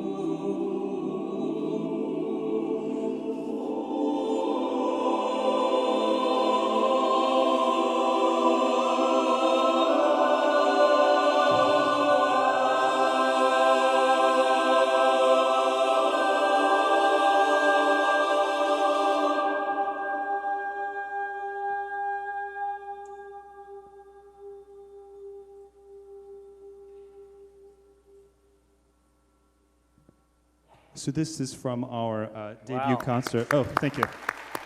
That's beautiful, Daniel. From our debut performance in Warsaw, March this year. And so the spoiler alert has already happened, and you know about a new inspiration that I have. And I just love, just to piggyback off of our last speaker, we have this very inspiring life of Blessed Karl, which I keep feeling is not only for his time, but even more special for our time, I think. I have a sense that his story needs to be known, and so I have felt called by God to compose an opera about him. And without further ado, here is the official trailer for that with more of my music. Not the opera, of course, but...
Thank you. So this, again, this isn't the music, but it gives you a flavor of my music. And so my main point in sharing this with you today is my agenda. I want to ask for your prayers. And this is because there are many obstacles, there are resources that I need. There are so many things, and there will be a lot of attack. I think there will be a lot of resistance to something like this. There are other ideas of what is more relevant for our times that I may or may not agree with, and you probably with me. But if you would like to stay updated on my progress with this opera and the other work that I do, the best way to do that would be through the e-letter. Actually, I know some of the people in here are already on my e-letter where I give updates maybe every 3 weeks, every 2 weeks. And so that will be the hot place to find out how it's going and how you can pray. I often send specific prayer requests through there, and that's how I want to build, through prayer, that I believe can really move mountains. So I've actually already asked David if he would be willing to send a link where you could just click and subscribe to the list, totally voluntarily, and then you would get these videos, or when I release new videos like this or content, you would be the first to see that and to get that. But with the caveat that I'd be asking you to please pray for me and keep this in your prayer. So again, I just thank you. It would be the Cor Mundi e-letter, and thank you for your time and attention, and thank you for being here. It's a joy to speak with you. Thank you. Amen. Wonderful. Beautiful presentation, and that is amazing. God bless you and your work. Thank you so much. He asked us to pray for him, so let's do it right now. In the name of the Father, and of the Son, and of the Holy Ghost, amen. Jesus, we pray for Daniel and his work, and we ask that you bless him in a special way for that. We ask that you block out all kinds of calamities and interferences that are going to come about so that he can perform this work about Blessed Karl and his beloved holy wife for your greater glory through Christ our Lord, amen. In the name of the Father, and of the Son, and of the Holy Ghost, amen. And also a reminder that there is a raffle table over there with some very interesting items. You know what's back there? There is postage stamps, real genuine antique postage stamps of Blessed Karl's figure, image on it that were used when he reigned. There is a postcard of your grandmother, Your Highness, that was issued soon after she ascended the throne. There is this picture here of Blessed Karl at the end, was donated by a California artist by the name of Michael Bennett. He contacted me. This is a painting of his, which he had reproduced many copies onto canvas. He donated that for us. That is one of the raffle items. A parishioner at Mater Dei Catholic Parish donated the frame for it. We have other beautiful images of Blessed Karl. We have one of the vendors, MG Rosary, donated a beautiful chaplet with Blessed Karl. There is Blessed Karl beer. We're going to talk about that later. There is Madeira wine. You get why Madeira wine is there. There is even a bottle of Gewürztraminer wine from the Alsace-Lothringen area. See, I didn't say Lorraine. It's Lothringen. You know, that's from Charlemagne's grandson, Lothar. Did you know that? You knew that. Okay. All right, David. Thank you, sir. Thank you for telling me about my family. I, get worked up in this. I want to introduce our next speaker. Mr. Charles Coulombe was born in Manhattan on the day JFK was elected, November 8th, 1945. Coulombe went to a mixture of private and public schools in Los Angeles, attending college at the New Mexico Military Institute and Cal State Northridge. He has debated before the Oxford Union, spoken at universities across the United States, Great Britain, Australia, and New Zealand. The author of many, many books. My favorite is, we talked about it, Blessed Charles of Austria. My other favorite of a more secular nature is one called Puritan's Empire. It's this tome of a book next to my bed, and boy, I worked on that, dude, and it took a while. It's a history of America, stuff you never learned in school. It's sobering stuff. I'm assuming it's all true, and it is amazing. Well, it's shocking material. I think, now where did he get that? And you're right, Ambassador. Before you can get into what he's writing about, you have to go through these chapters about Adam and Eve, the beginning of the world, and the beginning of empires and monarchism and all of that. And I think, now what is this book about? And then so, speaking of his interests, well, which includes writing. In fact, he's living in Vienna now. He's American, but he's living in Vienna, Austria now, working on a doctorate degree in sacred theology, writing 2 more books, a book about servant of God, Zita, Her Highness's grandmother, and their son, Otto, Crown Prince. So those books should be coming out soon. His interests include Catholicism, comparative religions, literature, cinema, folklore, mythology, monarchy, heraldry, wildlife conservation, historical preservation, Indian lore. He does not use the political correct term Native American, having been told repeatedly on reservations how offensive Indians outside of academia and media and politics find it. And on and on. I did not write and on and on. He wrote here on and on. Or his publisher here wrote on and on, but I believe it probably could go on and on. Charles Coulombe serves on the boards of the Queen of Angels Foundation, the Canadian Royal Heritage Trust. He is the Western United States representative of the International Monarchist League. You know, he's one of those, you know.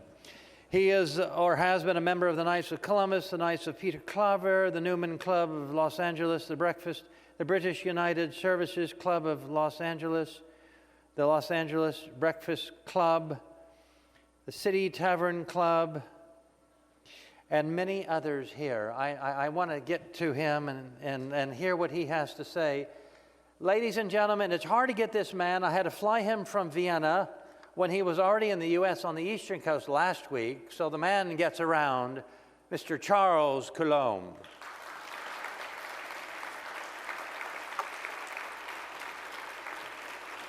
Welcome, my friend. God bless you.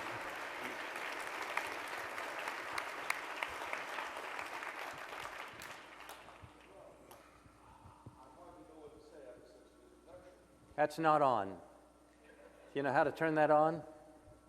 I didn't do that on purpose. I don't think it's on. Oh, I think it's on. It's on. Do you want to walk around or you want to put it in there? I don't know. Volare. As you like. Well, thank you very much. Your Excellency, Your Imperial and Royal Highnesses, Reverend Fathers and Sisters, wonderful to see a Burgentine, and my lords, ladies, and gentlemen. It is a daunting honor to speak about Kaiser Karl in front of his relations and in front of his devotees. My topic today is Blessed Karl and the crisis of leadership today. So let's look at the crisis of leadership today first. You know, we start with the cold pricklies and go on to the warm fuzzies. I hate to break the news to you, ladies and gentlemen, but the world is not in good shape at the moment. It's true. It's true. Experts agree. We have emerged from 2 years of COVID, during which in many places the faithful denied the sacraments.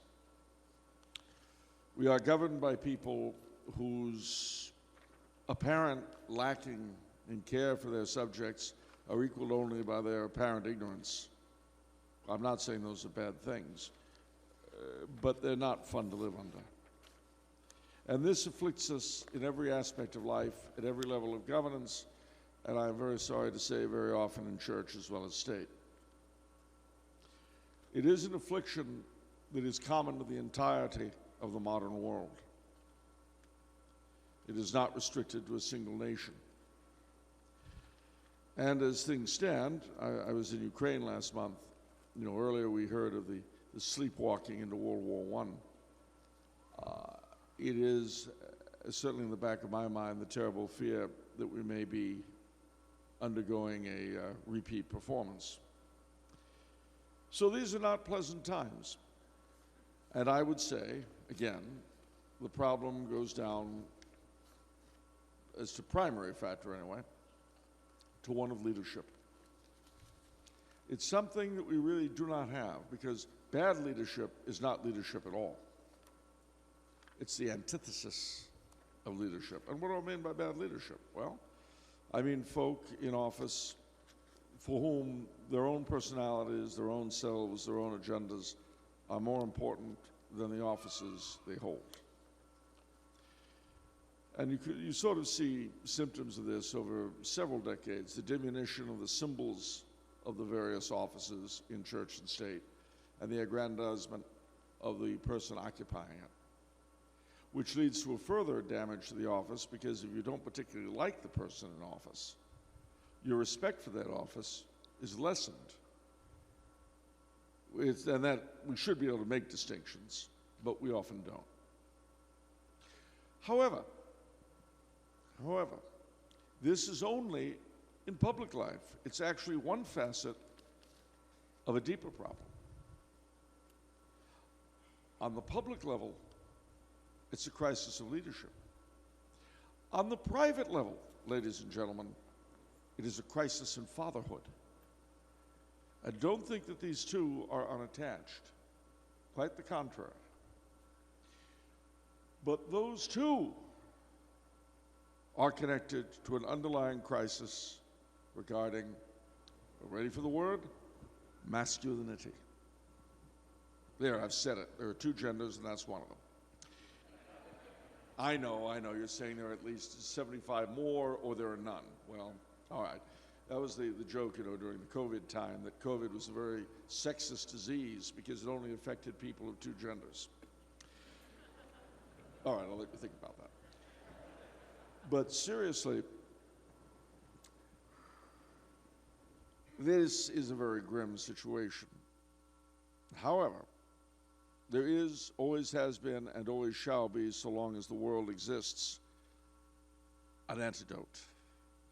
And that is leadership, fatherhood, and masculinity. When we look at Kaiser Karl, Blessed Emperor Charles, we see a man who epitomized these things. And that, I suspect, is one of the reasons for his attraction, especially in a country like the United States. 25 shrines. I was only aware of 20, so 5 more have sprung up without anyone asking my permission. No, I'm not hurt. It's all right. But seriously, it is this, what he represents, that is so, so much what we need that draws us to him. Now, there are 3 aspects to manhood, I think.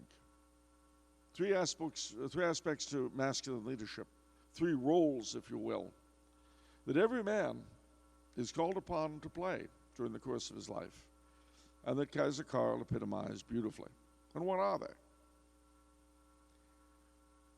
Priest, king, and father. Now, I know that sounds very strange. The vast majority of us are not actually sovereigns. True. And actually, a very large majority of us aren't priests, and a goodly number of us, myself included, aren't fathers. So how does this make sense? I'll tell you.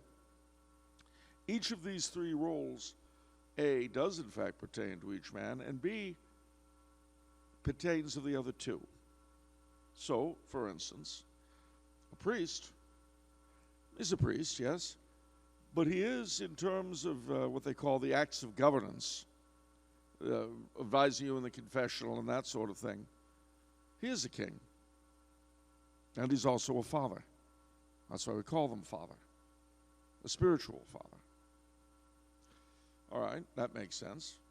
A king Well, a king is also a priest, to a degree, in a sense. He is, if he's a Catholic monarch, the chief sovereign of his realm. The chief sovereign, my mind's going. The chief layman of his realm.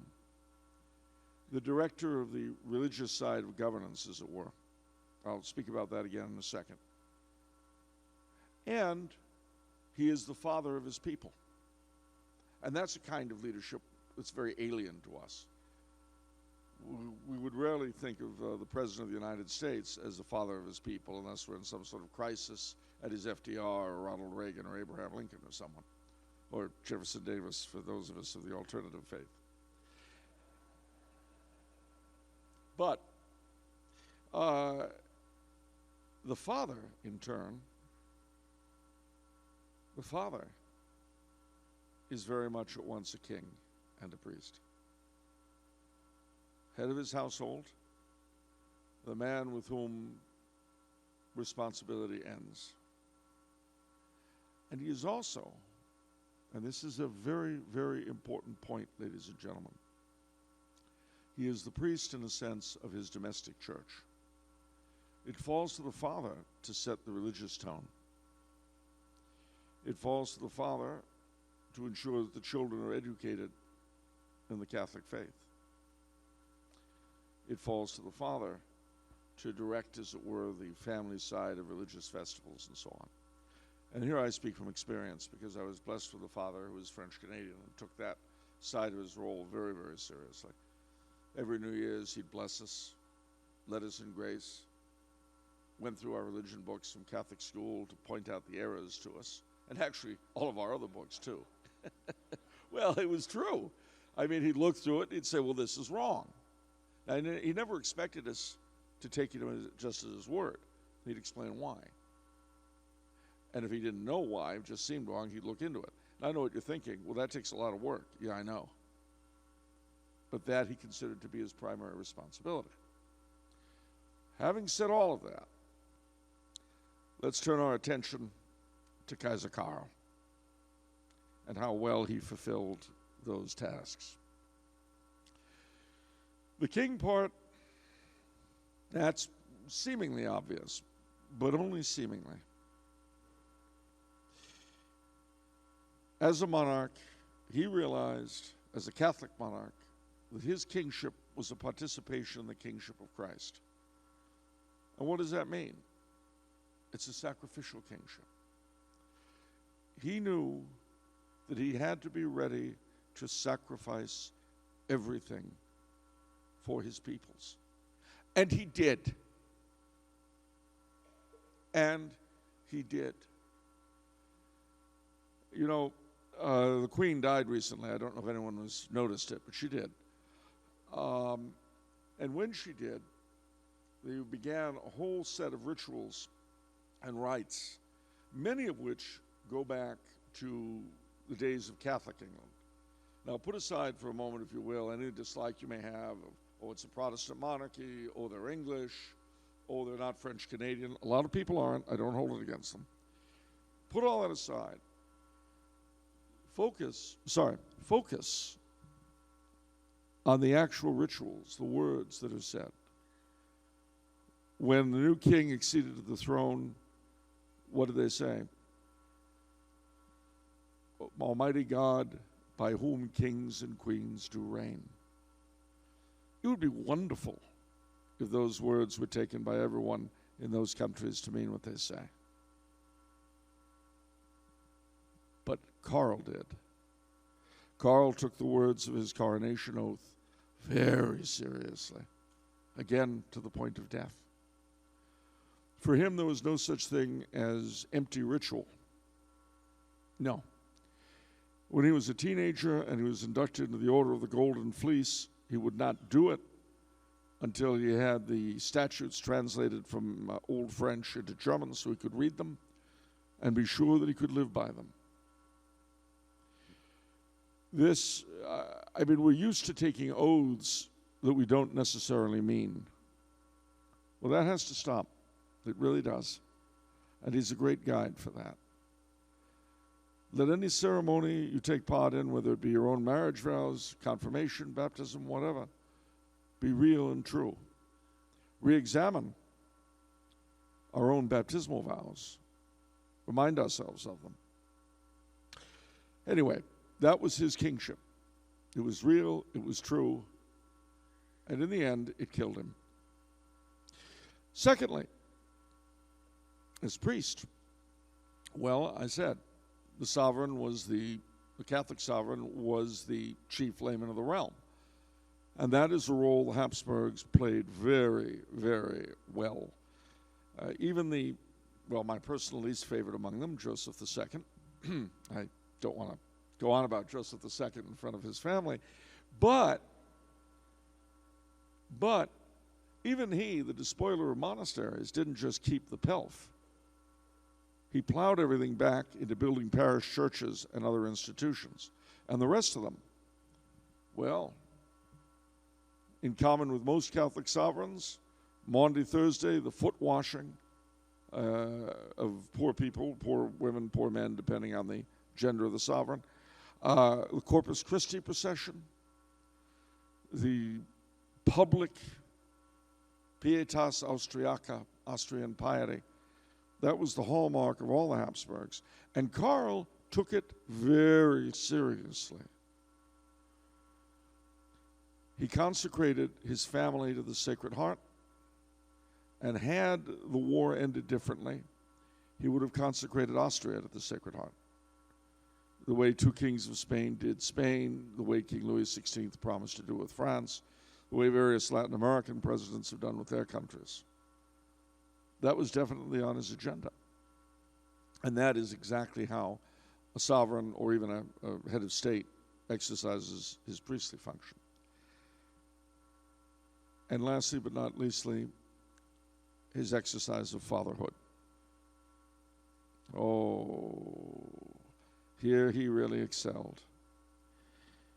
During the worst days of World War I, he and his wife, to the best of their ability, did not cease to live a domestic life, hence the continued production of children. When he died, his wife was pregnant with the eighth. When they went into exile, and even before in Eckartsau, teaching his children the catechism became one of his great joys, something he had been unable to do during the war. And his son Otto said that he only really got to know his father well after they lost power. And that time in Switzerland was amongst the happiest in his memory. A real paradox, of course, because this was a very low point of the family's fortunes. And yet, instead of giving into despair, instead of saying, oh, my land, everything's horrible, he focused upon what he could do, and he redoubled his efforts as a father and a husband. So, what can we take away from this for ourselves? Well, as I said, very few of us are kings. That's true. But we are very often called upon to exercise leadership, whether it be in the army, whether it be in business, whether it be in civic affairs, whether it be as chairman of the local Rotary Club. Whatever it is, what do we need to do? We need to put our office ahead of ourselves. We need to use it not to aggrandize ourselves, not to feel good about ourselves, but to make whatever organization or group or thing it might be prosper and do better. And again, for its own sake, not for ours. I'm sure you've all encountered the empire builder, the person who goes into this or that organization simply to carve out something or other. Our masters do that on a large scale. We don't need it on a small scale. So whatever you put yourself into, do it for its own sake. Do it for the purpose of the membership. To the degree that this takes up your time, make it worthwhile. Priesthood. Well, of course, if you're not a priest yourself. Nevertheless, if you're the father of a family, you're the head of a family, you have an obligation, as I've said, well, dare I say it, to do as my own father did, to be the priest of the domestic church. And that domestic church, ladies and gentlemen, is a huge, how do I put it, both a refuge for your wife and your children and a foundation for whatever they are going to build, the children I mean. You cannot possibly imagine the importance to society, to the church, and to their own souls of that domestic church. But wait a minute, I'm not married, I'm single. Well, I am anyway. You still have a sort of priestly function, and what is that? You have to be an exemplar of the faith, a missionary, an evangelist. To the degree that you can, where you are, as you are, you must have your own prayer life, frequent the sacraments, have your own devotions, especially the Sacred Heart, the Immaculate Heart, the Rosary, all that. But also, to the best of your ability, you must make the faith known wherever you are. Remember that you and I, ladies and gentlemen, will go to places that no priest will ever venture to, whether it be our workplace, whether it be our own family, or any of the sorts of groups I mentioned. Now, this doesn't necessarily mean you've got to go in with a crucifix saying, "Begone, Satan," when you go to work every morning. In fact, I would highly recommend you don't do that. But having said that, you must always be ready for the opportunity. Never be afraid, for instance, to say, "Well, I'm going to my nephew's confirmation." You just toss that out. What? What's that? And be ready and able to explain it. Because if you study the life of Emperor Karl, he did that all the time. Anywhere and everywhere he could, in all sorts of different ways, he lived the faith and he drew people toward it. And lastly, but not leastly, fatherhood. Well, we've talked about the domestic church, we've talked about all that. That should be kind of obvious. What's not as obvious, especially if you're single, is that there are other kinds of fatherhood. Whether you're mentoring someone in business, your nephews, your nieces, your godchildren, or just people who look up to you for whatever reason, you have an obligation to them in a certain sense. It's certainly less than a fatherhood, less than a kingship, less than a priesthood, but it is what it is. And as with the other two roles, you've got to try to exercise them consciously, prayerfully, faithfully. So, we want to bring it back now to Kaiser Karl. If we, all of us, do these sorts of things, if we strive to be good and to be holy and to be true, we will begin to become the kind of subjects that should have that kind of a sovereign. That's very, very important to remember, ladies and gentlemen, when we're tempted to curse our fates and, oh, what terrible leadership we have. Where do they pull these morons in from? Well, central casting, if you must know. No. But the answer is, to some degree, and of course we can't really know exactly how this side of the grave, to some degree, we deserve them. I don't want to gaslight us, but look at what happened with Kaiser Karl. Where were the vast popular uprisings in his defense? There weren't. Now, there were reasons for that. There were 4 years of a horrible war, there was starvation, there was this, that, and he understood that. He went to his grave offering his life for his peoples after having got not so much in return, shall we say. But had at least some people tried to be better people, I have no doubt his story might have turned out rather differently. As it is, it turned out the way he did. But it's not a tragedy, not at all. Not for them, anyway. For them, it was the gateway to heaven. The tragedy in the story is really for our fathers and for us. We deal with what happened. We are the recipients of that terrible, terrible defeat 100 years later. Having said all of that, though, guess what? He is still with us because he's not simply a historical figure, a historical example to be followed. There's much more than that. He is, as the ambassador pointed out, someone who can be our friend in heaven, someone to whom, especially in these terrible, terrible times, we can pray. And I do believe, frankly, that his influence is still very much with us. Why are we here today? What's brought us all here from across the globe? He did.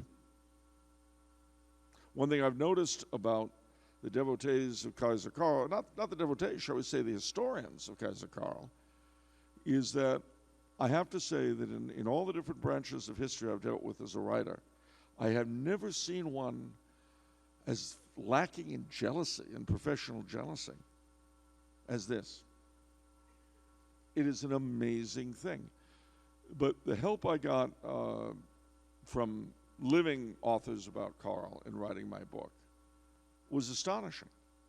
It's one of those strange areas where, well, it should be this way all the time, that we're united in a love of the subject rather than a desire to be out with the first and best book. And I'm quite serious when I say that this is very alien to the publishing world that I have been raised in. It's very strange and welcome, trust me. So that's the second thing. The proliferation of his shrines is an incredible miracle, really. I don't think, and I may be wrong, you might know better than I, Your Excellency, but I can't think of any other figure whose shrines are multiplying like this. It's astonishing. And lastly, but definitely not leastly, I was in Ukraine a couple of, late August and early September. And apart from seeing just how Austrian the former Austrian parts of Ukraine still are, despite the language and all that, apart from that, I was very much conscious of the fact that I was driving over territory that he himself had been involved with fighting over. That was a real poignant moment for me, I guess I can say. I have traveled all over the former empire, from Tyrol to Transylvania and from Bohemia to Croatia. As we know, to the east of Central Europe is Russia and Putin. To the west, is us. Western Europe, North America. Central Europe today is really, in a lot of ways, between a hammer and an anvil. Blessed Karl prayed, or rather declared, that he was suffering that his peoples might come back together. And I believe that the growth of his cultus in Central Europe, as we speak, will be a powerful force in achieving that very goal. And I believe it's something that's very, very necessary today, because we do need a concrete expression of sanity somewhere in the world. We really do. And I can't think of a better place than Central Europe as a start. Mind you, living most of my life in Los Angeles, California, I can tell you that sanity may not be something I would recognize if I ran across it. But nevertheless, seriously, in these and in so many other ways, the influence of Kaiser Karl is still, I think, very much with us, very much among us. And so, I can tell you that as we leave these walls and go back to our lives around the country and around the world, let's do so with a redoubled desire to spread the knowledge of this man and his wife amongst everyone we can. Because he modeled, as it were, as well, I think, as any human being can, the kingship of Christ. He gave us a concrete model of leadership that we can point to. There are a lot of royal saints. One of the great ironies is that his wife is a servant of God, and so is the wife of Victor Emmanuel III, his opponent in Italy in World War II. There's always, as they say, great reconciliation in heaven. But, and similarly, I'm a member of the Ordinariate, and there's a great devotion in certain areas of the Ordinariate to Emperor Charles. And part of the reason, I think, is because of his resemblance in so many ways to Charles I of England, whom they venerate. And I believe that's been, partly a motive force. But you look at all of these folks, Blessed Charlemagne, St. Louis, St. Henry the Emperor. I mean, I could go on and on and on. There are tons and tons of royal saints. I'd have a hard time naming presidential saints, but we'll leave that alone. I think JFK was canonized. Never mind. Anyway, so the thing is, he and his wife epitomize in themselves the qualities of royal sainthood. I don't think it was a coincidence that he himself, he's the inheritor of, in a certain sense, of the Holy Roman Empire, certainly of the Catholic monarchy of Central Europe. But his wife, and this is something that you could use a lot of emphasis, I think. His wife was, on the one hand, an inheritrix of the traditions of the House of Bourbon.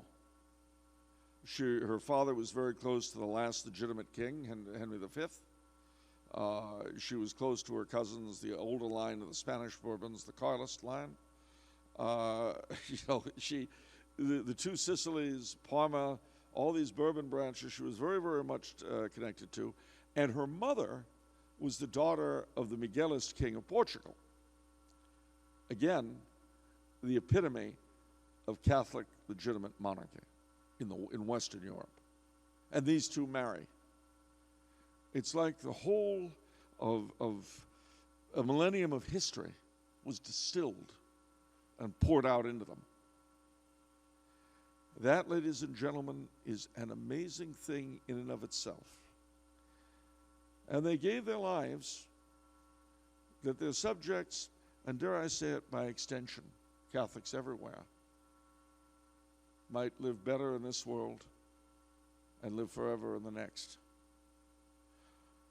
I can only finish by saying that one way or the other, if we persevere as individuals, despite what's going on around us,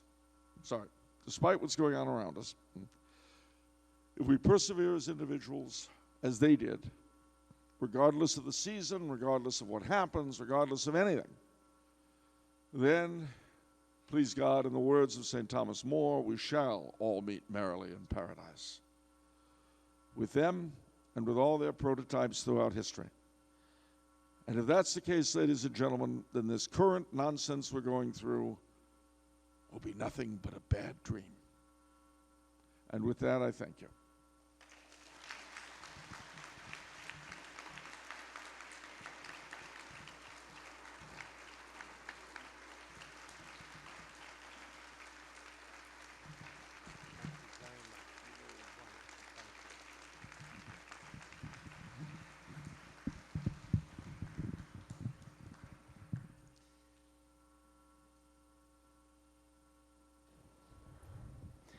I am so grateful to you, Mr. Coulombe, for sharing of your wisdom with us. Thank you very much. I was handed a note about you. It's reported in the National Enquirer. No, I'm joking. Your fans here want to know, did you bring books that you could sign for them? Do you recall that the MC of this event offered that to you? If you would bring books for signing? No. Okay. I recommend all of his books. They're very, very, very interesting.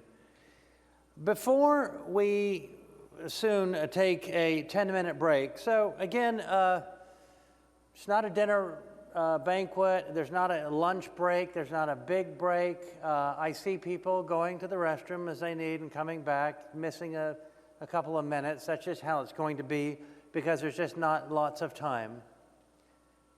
Miss Suzanne Pearson has just informed me that she does have a few of my books. I will sign them if they're bought. I won't if they aren't. They have to pay for it. How very capitalistic of you, you know. I thought for the love of God, you might just give them out to my friends up here in the $20 seats.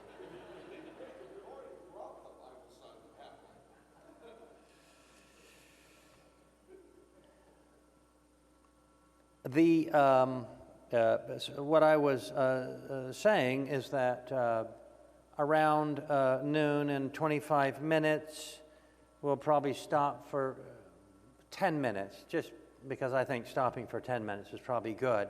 But then we'll be beginning again on time, and there will be some, I think they're putting them out now, but some light hors d'oeuvres of sorts. And so I'm just telling you now, you're going to go home hungry.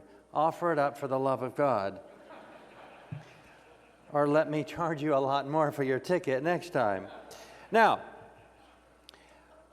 I want to introduce to you somebody that's going to come up, not billed on the poster, who is going to speak for 15 minutes about Empress Zita, Queen Zita.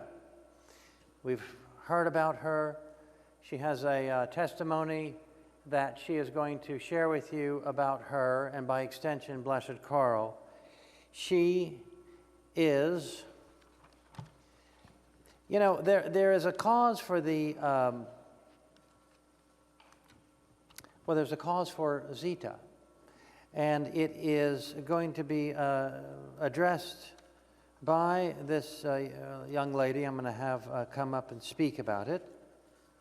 And it begins with Solesmes in France, and by extension, the Benedictine monastery of Clear Creek in northeastern Oklahoma. So if you hear about events that are going on connected to Zita in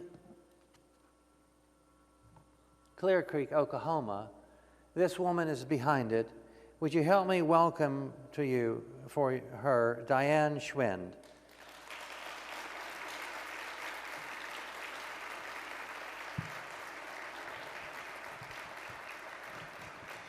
Do you want to stand here or do you want to walk around?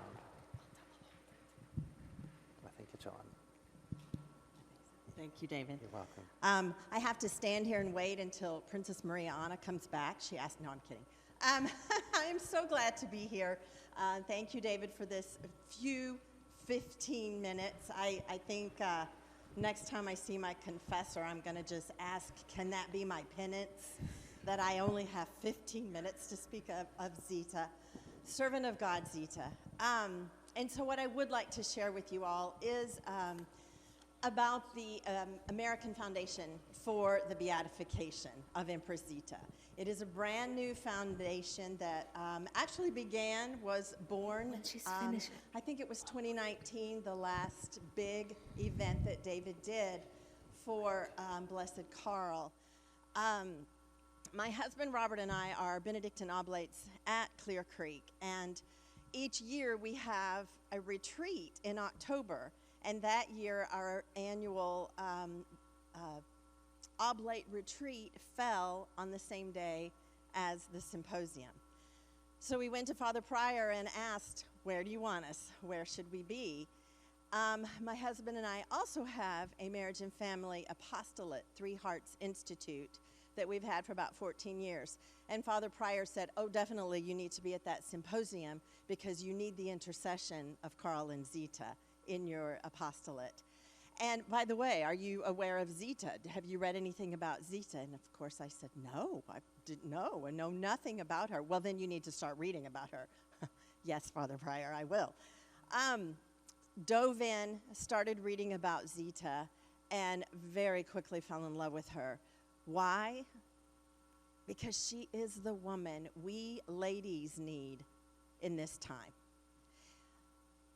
She is the model that women of our world from all ranges of ages and all vocations need.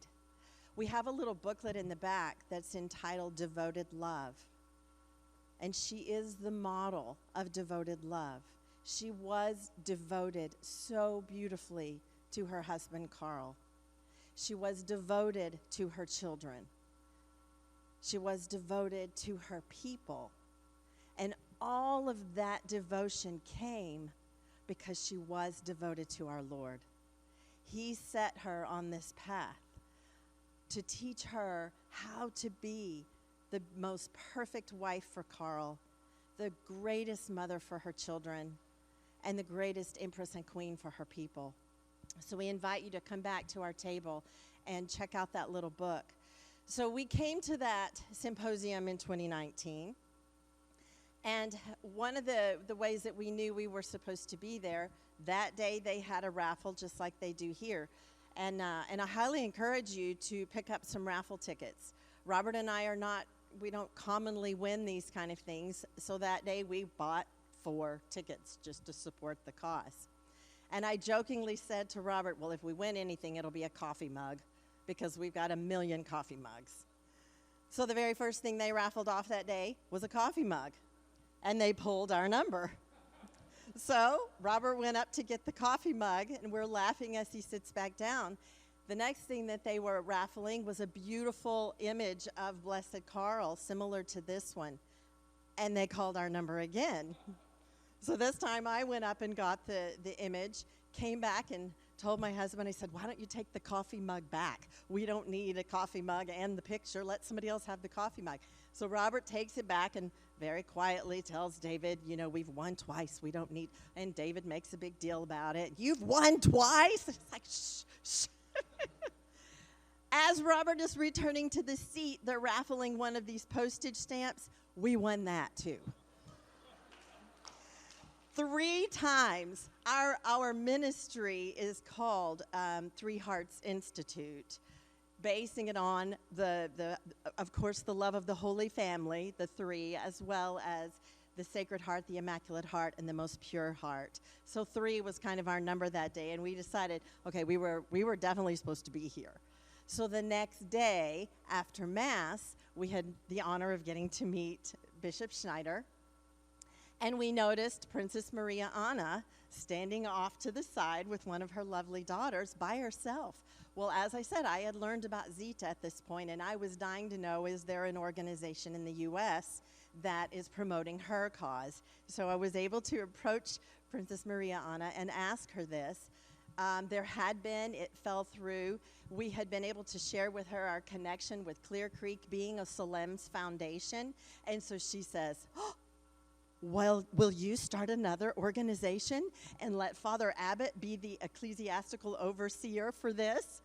Well, how often are you asked to begin a group to work for the canonization of someone? So, of course, we wanted to do this. Of course, we jumped in, called Father Abbott very quickly. He had spent 25 years in France at Fougambeau and had studied Zita himself, and so he was elated for Clear Creek to be the home for the American Foundation, for the beatification of Empress Zita. So that's kind of how it all came about. And because I know my 15 minutes is coming to a close end, I wanted to share with you, please come back and visit us at the table. We have some holy cards we would love to just give you. But most of all, we want you to take away a card that we have that is an invitation to you all, that we are having a symposium for Servant of God Zita next May 13th, Feast of Our Lady of Fatima at Clear Creek. And our keynote speaker will be Mr. Coulomb. So we would love for you all to join us. Granted, we don't have this much room, so we will have a limited audience of probably around 200. So as soon as registration begins, jump in there and get your spot. We would love to see you all there. Why Zita? I've already hit on this a bit, that it is her devoted love to her husband, her children, her people, through her love of our Lord.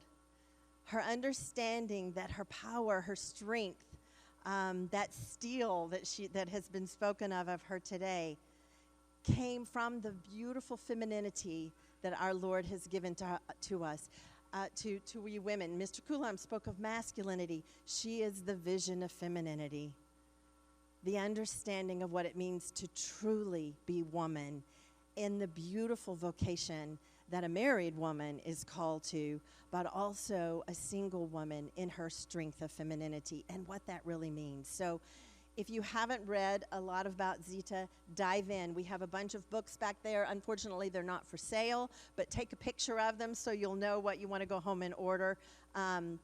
3 of them are out of print, but you can find them on used bookstores. And we're working on trying to get the copyright so that we can get those back into print again. So again, thank you for this few minutes that I had with you. Please join us in May next year at Clear Creek and learn more about Zita and see this beautiful, beautiful teamwork that Karl and Zita exemplify. This beautiful marriage of the two of them working together for their sanctity, their holiness, the holiness of their children, and the holiness of their people. Thank you all very much.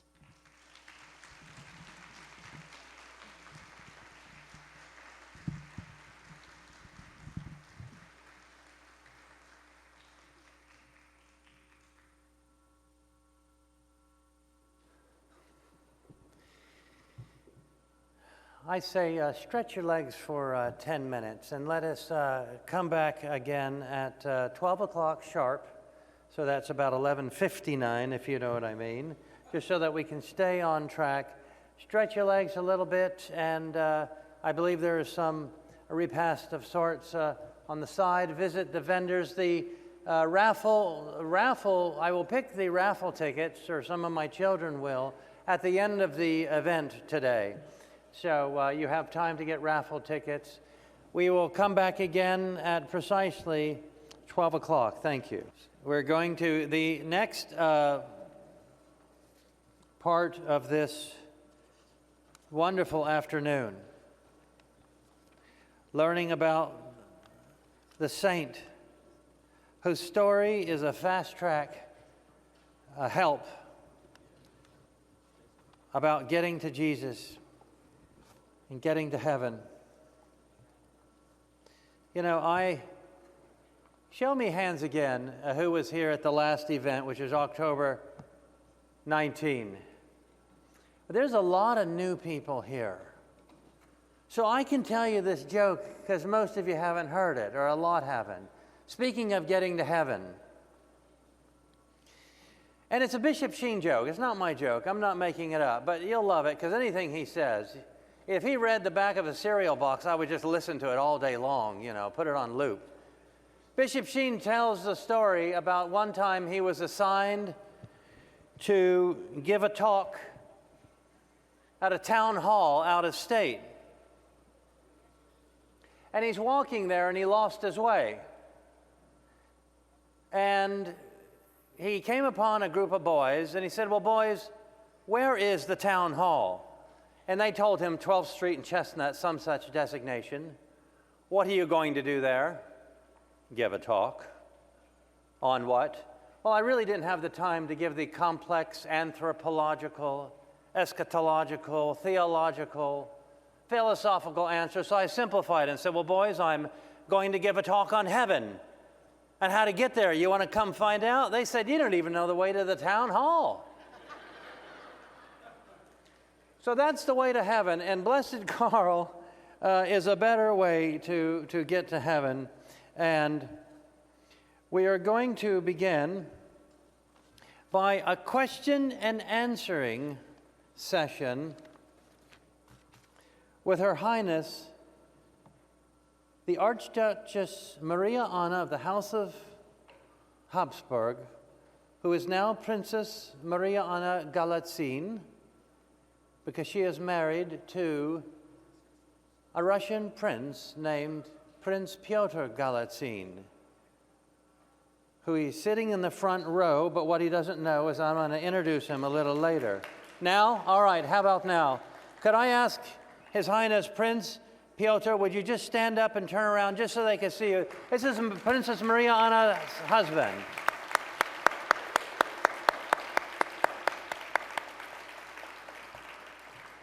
We thank you both for coming. As I said, Princess Maria Anna is the daughter of Archduke Rudolf of Austria, was the fifth son of Emperor Karl and Empress Zita, and King Karl, Queen Zita. He was born in September of 1919. Princess Mariana was born in May of 1954 in Brussels and spent the first 7 years in Africa. And back in Brussels, did schooling and university and studying economics. Her work sent her to New York, where she met Prince Piotr Galitzine. Do you have to marry nobility? Is that required to marry nobility? No, I didn't know how he was. What was his name? She. I do know him, he is nice. You were thinking, you know, this time I'm going to go commoner, but you just couldn't help it. You get pulled back in, and it's all royalty. I understand. I know how it is. They married in 1981. They had 6 children. They have 6 children, 4 girls and then 2 boys. A couple of years ago, their 31-year-old daughter, Maria, died of an aneurysm. God rest her soul. Amen. Their children are Xenia, which is your mother's name, Tatiana, Alexandra, Maria, Dmitri, Johan. They moved to California, Luxembourg, Moscow, Chicago, and finally to Houston. And from a young age, they were always involved in charity. In Luxembourg, she was part of the Family Congress promoting Christian family values as foundation for a good society, and lived to bear witness to that. In Moscow, she founded an all-woman group geared to sponsoring children's hospitals and also helping to the restoration of churches and villages. They're now the proud grandparents of 8 grandchildren. And I met her, Her Highness, in Kansas City, Missouri, in October of 2017, where a very fine Catholic family up there who had a devotion to Blessed Karl was holding an event similar to this. And I went to it and I said, oh, I got to do that here. And no one was doing it here, so I'm doing it myself. And we did it because of Her Highness in September of 18 and October of 19, and then again here. She has been instrumental in making the diocesan parish of Mater Dei Catholic Church a first-class relic shrine to Blessed Karl. And so I introduce to you the great honor which we don't take for granted that it is, Her Imperial Royal Highness, Princess Maria Anna Habsburg von Galitzine. Welcome.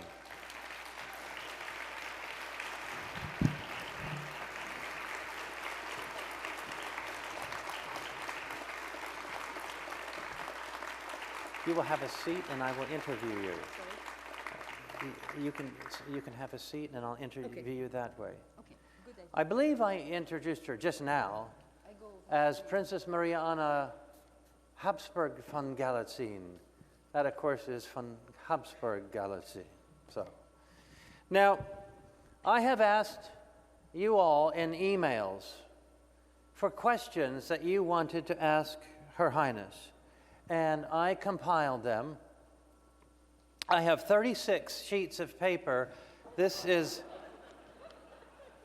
but I reduced it down a little bit. And they were all wonderful. There isn't going to be time to read them all, and probably all of you suspected that. But I have several. I have sent them to you, and then a couple more came so that we could maybe stump you, as they say, stump the speaker. Now, I will start by what your grandmother said.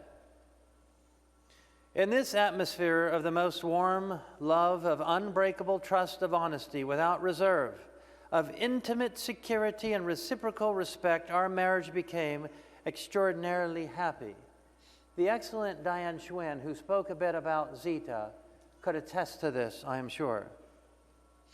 Karl, Zita continues, was the most faithful, loving, good, patient, gentle, and considerate husband.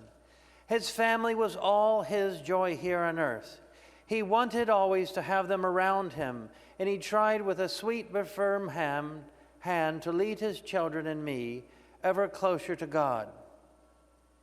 And the last words he left me with, as a dying man, were, "I love you infinitely. In the heart of Jesus, we shall meet again." Would you talk a little bit about the love of Karl and Zita? With pleasure, I will talk about that. What you read just now is in fact the inquiry in the life of the servant of God at that time, Karl, to find the heroic virtues to be presented to the Pope. And so my grandmother wrote this piece in the Symposium. And I must say the marriage between my grandparents was really a love marriage. And it was, in fact, at that time an exception, because a royal family had to marry another person, and it was not really the person they chose or they really loved. But between my grandfather and my grandmother, there was real love. My grandfather really was completely in love with her, and she fell in love with him. So that was rare, and that was beautiful. Thank God for us also, who are all descendants for them, because it's a union of love from where we are issued. And the Symposium that David was just reading, it's absolutely what my grandmother was feeling and thinking about her husband. When I was very young, and she was an older lady already in my eyes, when she spoke about Blessed Karl, her whole face was completely illuminated, and she had sparkle in her eyes. So really, she was still, after so many years after his death, she was so much in love with her husband. And they had, in fact, a wonderful marriage. The marriage was, of course, centered on Jesus, what they decided, as you heard several times today, on Jesus Christ. And whatever they did, whatever they thought and they decided, was also decided in prayers, and always with the vision of Christ, what would be the ways that Christ would want them to play. And it was quite often very hard and very difficult. But my grandmother said that it was also a marriage of joy, as you were saying, Edward, and they had fun together. They were laughing, and they even sang together, and so it was really something that you can see in a lot of couples who really love each other. They were also very simple in their tastes. They didn't like the very important galas or something like that. They like to have a dinner with friends, to have a good conversation, and that was more important for them. And above all, what was important for them was the children. As you were also saying, children for them was really the gift of God, again God, who was in the center of their marriage. And they were thankful for all the children that they received from God. Wonderful, thank you. I have much more to say, but David, I must tell you, just sent me a couple of days ago an email saying, please, be very short in your answer. So voila. You have the same complaint Ms. Schwinn has about telling them to keep it short, but That's just so that I can get to these 88 other questions I have for you. For instance, here is one. How is the canonization process going for both of your grandparents?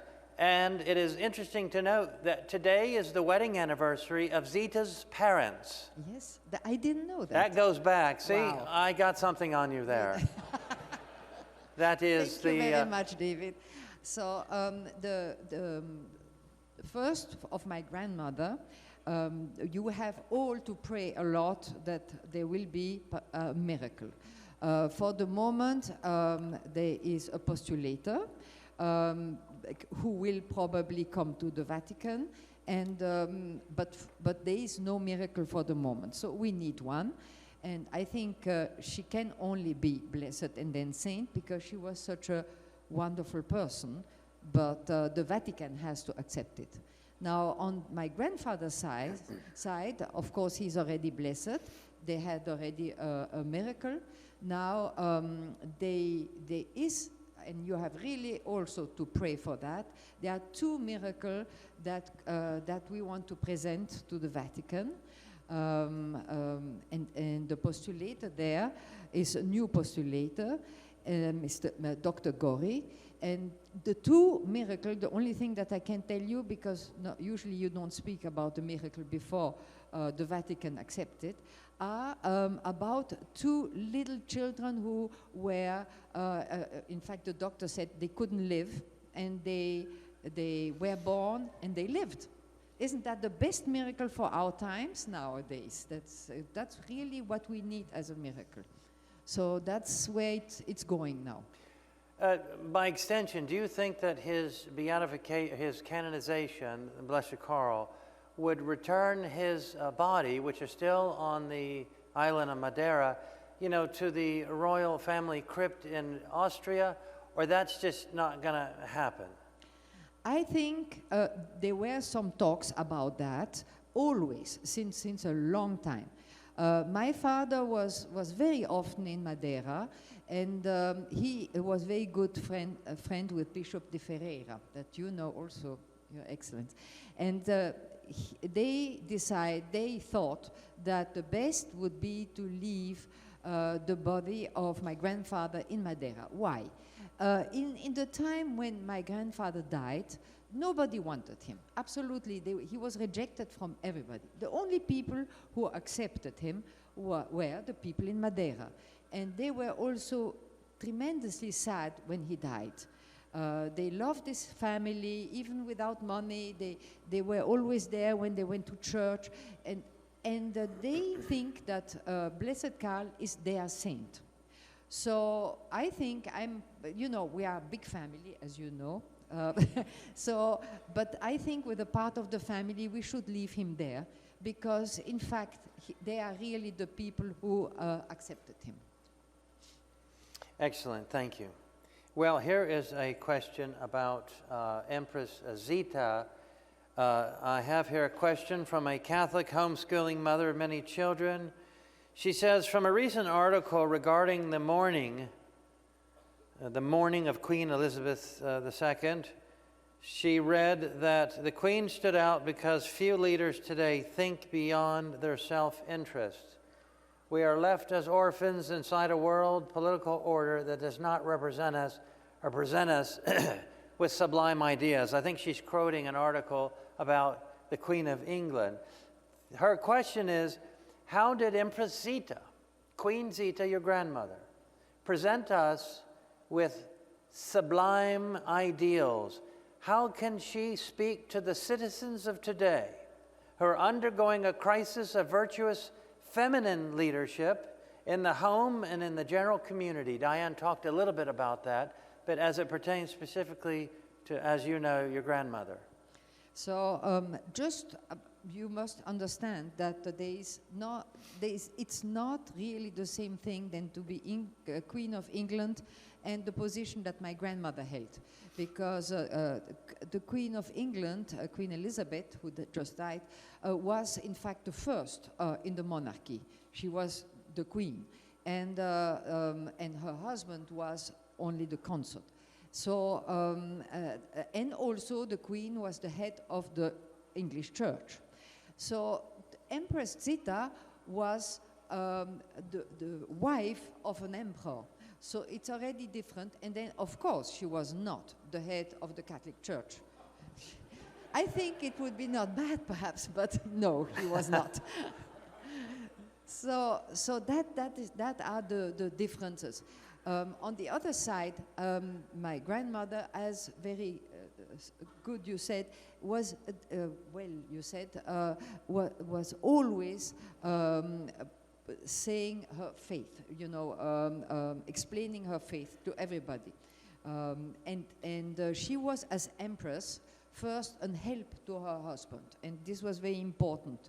It was a team who was there during the time my grandfather was first Archduke, then he was the Thronfolger, and then at the end he was the emperor. So she was always next to him. She was also during the war as an empress visiting the sick and never being afraid to be on the front and so on. And she was helping also during World War II the Austrian touring America and asking for money and clothing for the Austrians. So that's how she helped on her level of empress. Now on her level of a woman, she was a very loving and understanding wife, as I was saying, but she was never submissive. And so she was a partner to her husband. She formed a unity with her husband where always Jesus was included. That's very important.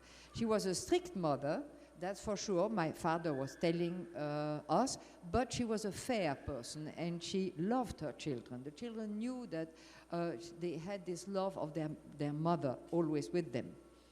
She was a wife and a mother that never put herself first. Now, I don't know if Diane told you, that she gave, before she got married, she gave a picture. Did you tell the story? No? A picture to my grandfather, what was written down, plus pour vous que pour moi. That means more for you than for me. And this was the basic of how she understood marriage.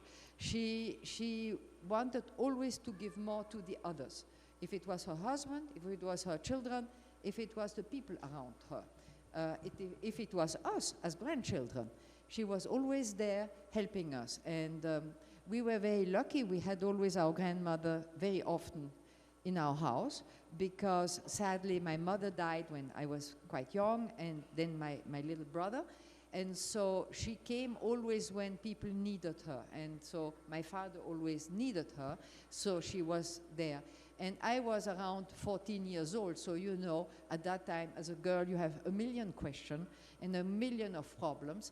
And I came to her, and she was so nice. She was always helping me out in a very simple and a way that a girl of 14 could understand, but always putting God in her answer, but in a very light way.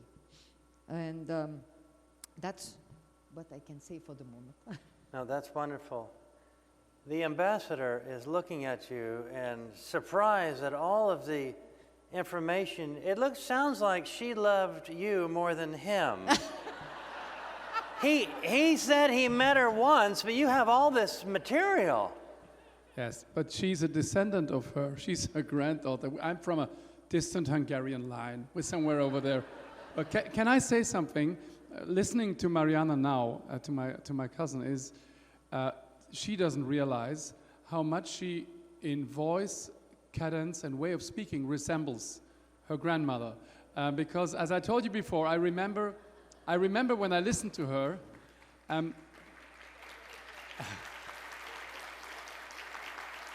I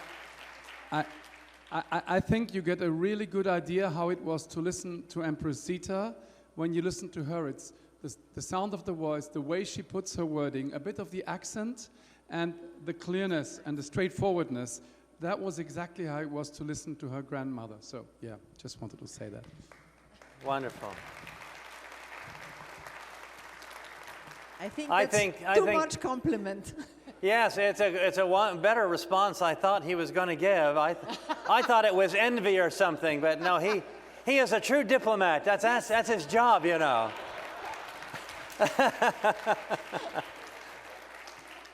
Now, here's a question. It's a little more somber. It's a question I have in my mind, but many others have asked it directly or indirectly. So it's kind of a hard question. And you may not have the answer. One of the guys may have it, but it is for you since you spent so much time with her. Did Zita ever say something like, now in hindsight, I wished Karl had tried more, even more, to get the empire back or the kingdom back, because what took its place? You know, he abandoned the second effort. He abandoned both efforts in Hungary because he didn't want people being killed. But because his empire didn't stay and he wasn't there, frankly, millions and millions were killed, and other moral horrors, which some historians believe a lot of that wouldn't have happened. So did she ever say, you know, in hindsight, maybe it wasn't the right, you know, maybe he should have fought more for it, or what do you say about that? I think, as I was saying, that my grandmother was the person next to him, helping him in some decision, discussing the decision. I never ever heard that my grandmother would have said, I would have wished that things would have gone differently. But probably, even if she were thinking that, she wouldn't have told me, that's for sure. I think the only thing that I remember she told me is that she was against the second attempt to go to Hungary. You know that? She was against that? She was against, because she knew, and she was a very clever, politically also clever person, she knew that that couldn't be, it wouldn't go so well. But my grandfather, who knew it, the same thing, he knew very well that it was a very big risk. He had the Pope, Benedict XV, asked him specially to do it, because the Pope said that, I'm right, yes, it was Benedict XV. And at that time, there was the Communist Party, as you were saying, coming down on all those countries, limitrof of Europe, and the Pope was very afraid about the Catholic faith. Because this was a communist, anti-religious party, of course. And so he asked my grandfather, please try to go on the throne of Hungary, because you could stop this entry of the communist regime. And also my grandfather knew perfectly well also the very nationalistic tendency in his own empire. That will give later on the open door to the Nazism. So they knew very well the problems, the problems that it was to come into Hungary, but they had to do it, and he put all his faith in God, but God decided differently, and I don't think in the hindsight that he would have stopped the communism still coming in. They were very strong. It was a new way of thinking. I don't know. I have no idea. But my grandmother never told me that she was against something. Okay. She was just sad and knew that it could be a catastrophe, and that's why she insisted to come with him. And she was already pregnant from her 8th child at that time, and not feeling too well. As you know, when you are a pregnant mother, the starting point, and she went into this plane with him to Hungary, and of course it didn't finish well. And he had a heart attack also coming back. I thought you were going to say she was against it because it was the eve of their wedding anniversary, their 10th wedding anniversary. No, not that. She would never think like that. The devotion to Blessed Karl is strong in many people's hearts. It's worldwide. It seems to be growing. Now, do you think the movement in America has anything to do with the Von Trapp family? That's a good question. I like very much a Von Trapp family. They, as you know, in fact, their family was in Salzburg first. If you saw, what is it? Sound of Music. The Sound of Music. Oh, don't pretend you don't know the movie. Yeah, Sound That's of the best Music. movie in the world. And the head of the family was Georg von Trapp, and he was a general of the naval army in Austria during the First World War. And he was very well known. He was very good. He had 10 children, 7 from his first wife who died, and then 3 from his second wife, Maria, that you know from the film. And when Hitler came into Austria, so the family fled. And they went first to Italy, then Holland, and then they came to America, as you know. And there they had lost everything, so they had to make some money, and the only way they did that was in singing as a group. They were the Von Trapp singing group or something like that. And that's how they made their money, and then they bought a big place in Stove in Virginia, Vermont. I always say Virginia, in Vermont. And I was there with my cousin there. It's very beautiful, their place. And they also, during at the end of the Second World War, they opened up a fund, the Von Trapp Fund, to help the people in Austria, money-wise, and yes. And so I don't know if they spoke about Blessed Karl. I have not the impression, but I don't know. But what they did for America, they opened up the door of Austria, the culture of Austria, the music of Austria, and also they helped them through their efforts. That's Okay, all right, very good. Here is a question from a 16-year-old girl whose birthday is October 21st. That's a good day. That's a good day, yes. Yeah. I love that Emperor Karl's feast day is his day of holy matrimony. Since Emperor Karl died when his children were very young, how did Zita, your grandmother, carry on his mission and parenting their children, and how did she instill virtues in her children to get them to heaven, without her husband now? Yes. So my grandmother was very young when she became a widow. She was 30 years old. And in fact, the grace of the matrimony changed in her and became the grace of widowhood. I like very much your book, Your Excellency, where you have a chapter about the widows. It's a grace also. It's a difficult life. She had a difficult life. They didn't have a lot of money. She was very lonely. I read some letters of her where she was saying how difficult and lonely she was, and difficult to make some decision when her husband is not next to her. So she always tried for her children to give the best schooling.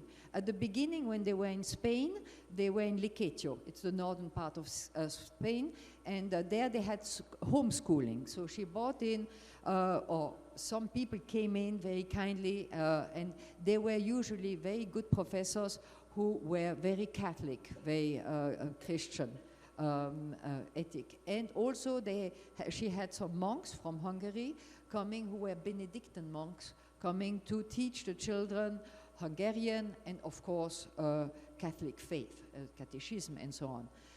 She was a very strong woman, a very firm mother. My father, from time to time, said, from time to time, too firm, but I think she couldn't do differently because she had to do the motherhood and the fatherhood at the same time. At last, I want to tell you that when my grandfather died, on his deathbed, he asked my grandmother to specially give a good education to their firstborn son, Otto, and so he could really be his follower, the person who will continue the line. And she exactly did that. He was a brilliant person. I have received many questions along this line. What were the devotions or saints that Blessed Karl prayed to, maybe with his wife, your grandmother? What were their devotional life like? And specifically, did they have favorite saints or prayers? You know, something like that. So, Edward, I think you were the one talking about the Blessed Karl loving the Sacred Heart of Jesus. And as you were saying that when little Otto had his first communion, that was when he was still emperor, he consecrated the whole family to the Blessed Heart of Jesus, because that was for him his master and also the master of his whole family. He had always a picture of the Blessed Heart of Jesus with him. Everywhere where he was working, it was on his on his desk. Everywhere where he was traveling, it was in his pocket. He had also he also loved the sacred sacrament. He was always found kneeling in front of the sacred sacrament, mostly before very important decisions. And when the first time Blessed Karl tried to come into Hungary, and this I have from Suzanne, he disappeared suddenly. He was already in Vienna. He was incognito. He disappeared. People were a little bit, they didn't know where is he. He has to continue to Hungary. He was in the Karlskirche in Vienna, in front of the sacrament, and was praying to offer all this trip that he had to do to God. So that was what I know from the saints that my grandfather had. For my grandmother, I know very well that she loved her patron saint, Saint Zita. Saint Zita came from Lucca. She's saint in Lucca, and my grandmother was born on the May 9, 1893, in Pianore, who is just close to Lucca. So probably her parents took one of the saints of this city, and Saint Zita is not a very incredible saint. She's fantastic. But she is known to be a saint of the maids and the servants. And she had a very, her first life was in a family who was very poor, but her mother was very religious, and gave this religion and this prayer in her daughter. And when she was 12 years old, she had to work as a servant in a family in Lucca. And there, at the beginning, the family was against her because, you know, she probably too humble, you know, and people don't profile themselves. She was too humble. And in fact, bit by bit, she gained the love and the respect of this family. And when she died, everybody loved her, and they put her in the church next to this family, where she is still to be seen. My grandmother also loved the Immaculate Heart of Mary, and when she left Madeira on May 13, 1922, just a month and a half after the death of my grandfather, she decided on May 13, that was 5 years after the apparition of the Virgin in Fatima, she decided also to consecrate her family and everybody around her to the Immaculate Heart of Jesus, asking the protection of Mary. So that's what I know. Is there anything bad about Blessed Karl? Nothing. I can't find anything bad. I know he was surrounded by inept and corrupt advisors that he inherited, and that maybe didn't reflect well on him in the public eye while he reigned. But did your grandmother ever say anything, any complaint about him?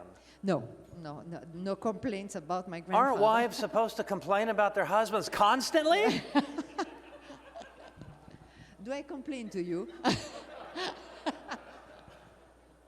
He's very kind because I complain from time to time. Yeah, robustly. All right. We hear that Blessed Karl's remains is incorrupt which is interesting because he was surrounded by corruption, so maybe Ah. God rewarded him with incorruption. Is it true that he is an incorruptible? Yes, on the 1st of April 1972, that's exactly 50 years after his death, my father went with my uncle Otto, Archduke Otto, his wife Regina. They went, all three of them, to open the sarcophage in Madeira. And my father told me that the body of Blessed Karl was not corrupt, you see? It was like he died. Incorrupted. And so they closed again. They had to fix the sarcophage. That's why they opened it.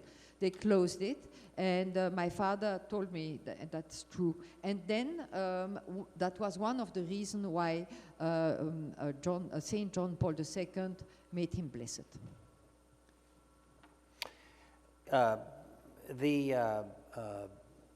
I think you've said before that, you know, normally he should have been in Austria, but his remains, but they wouldn't let him in. They wouldn't let his funeral be there. And now maybe the Madeirans, the Portuguese of Madeira, they don't want to release his tomb. Yes. And so perhaps he may stay there for a long time. Yes. Do you agree with that? Yes, I think so, and I think it's right. The day he died was April 1st, 1922, 100 years ago this year. And some of you made pilgrimage, some with Bishop Schneider, in April and in August. Can anybody make a pilgrimage there on their own? Absolutely, yes. I think it's always best to go with somebody so wonderful than His Excellency, and in any case to go with a priest and to make a pèlerinage, how do you say it? A pilgrimage out of it, because it's good to put it together in a religious way. I must just say something, sorry. Sorry, David, is that, yes, you can be sad that my grandmother is not lying next to my grandfather because they are separated. She is in Austria and he is in Madeira. But there is a tradition in our family that for the head of the family, when they died, they take the heart out of the body. So the body of Blessed Karl is in Madeira, and the body of the servant of God, Zita, is in Vienna. But the two hearts, they are together in a chapel in Muri, that's in Switzerland. And so they are still together, thank God.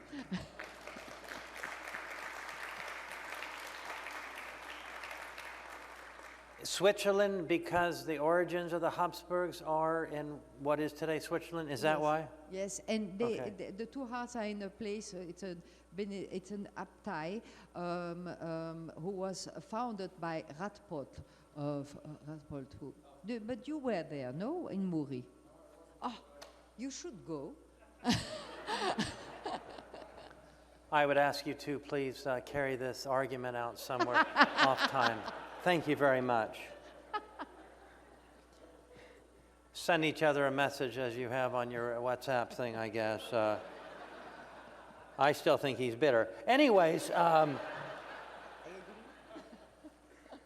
when they went to Madeira, did your grandfather know he was going to be dying soon?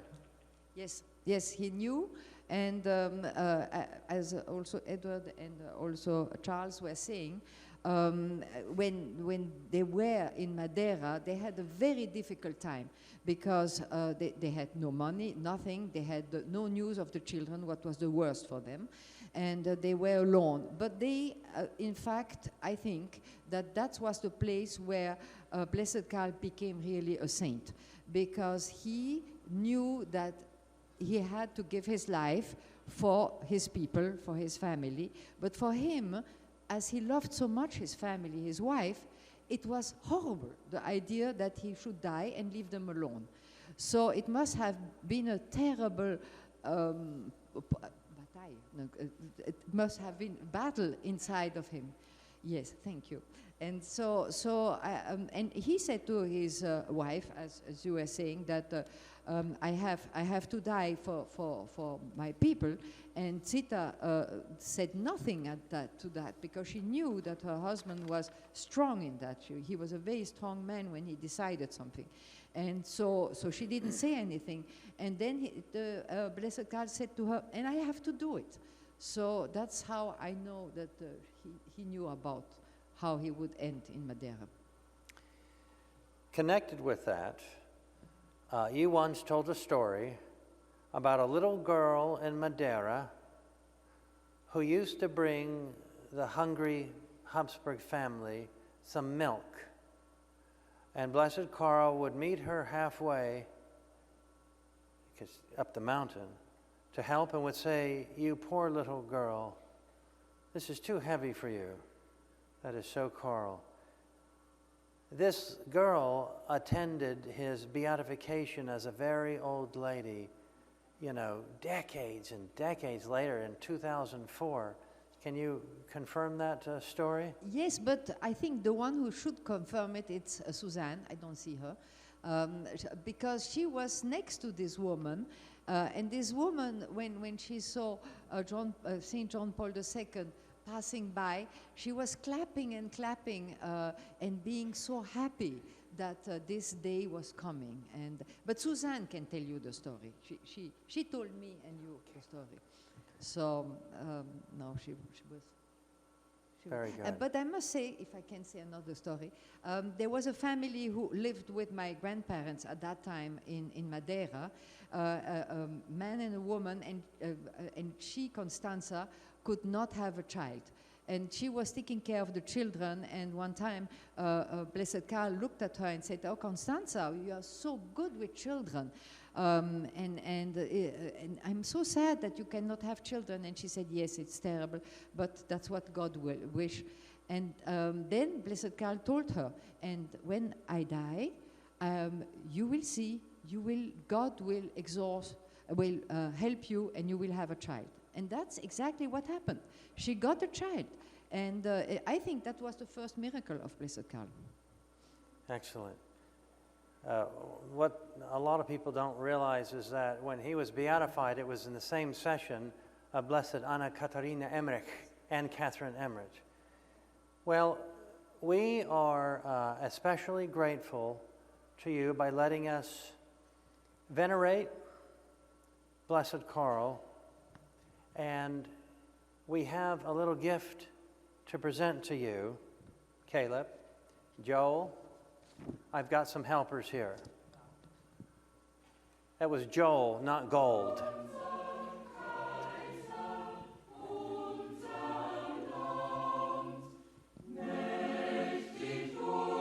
This is the imperial anthem to the Kaiser.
Thank you, Your Highness. Thank you, thank you. Yes, go down. That concludes the interview with Her Highness, and we're very, very grateful to her for that. And very good, thank you. We're going to move on to our next speakers.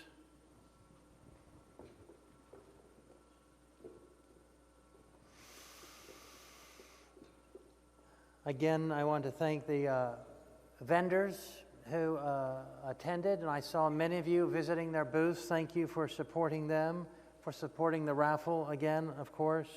That all goes to charity. I want to ask Daniel Rodriguez, who's going to speak for, he said 1 minute. I gave him 5.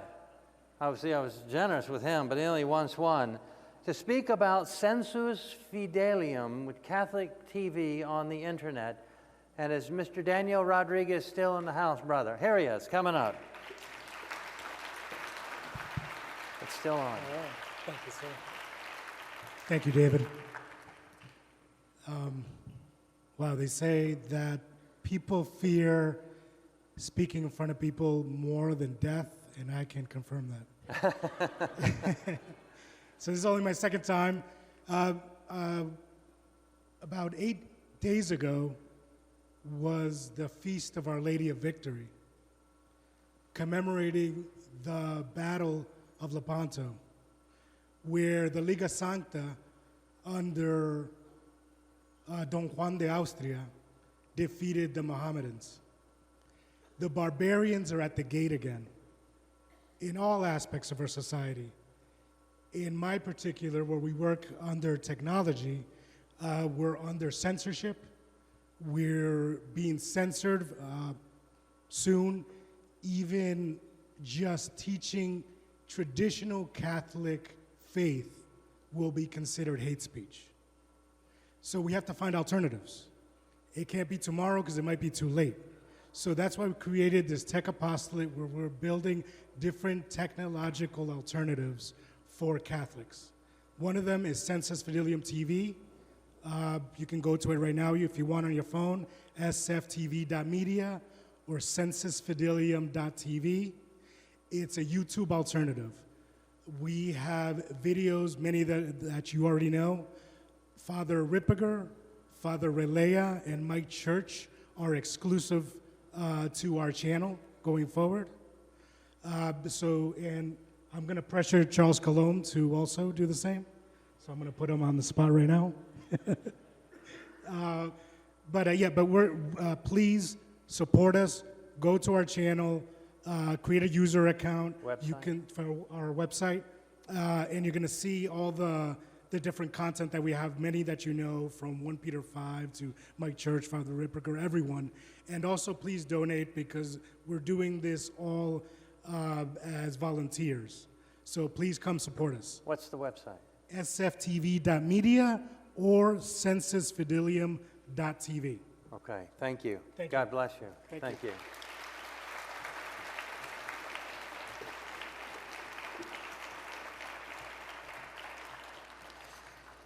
I also acknowledge and recognize in the room Father John Lovell of Coalition for Canceled Priests, which is an organization that helps priests of excellence whose excellence is not appreciated.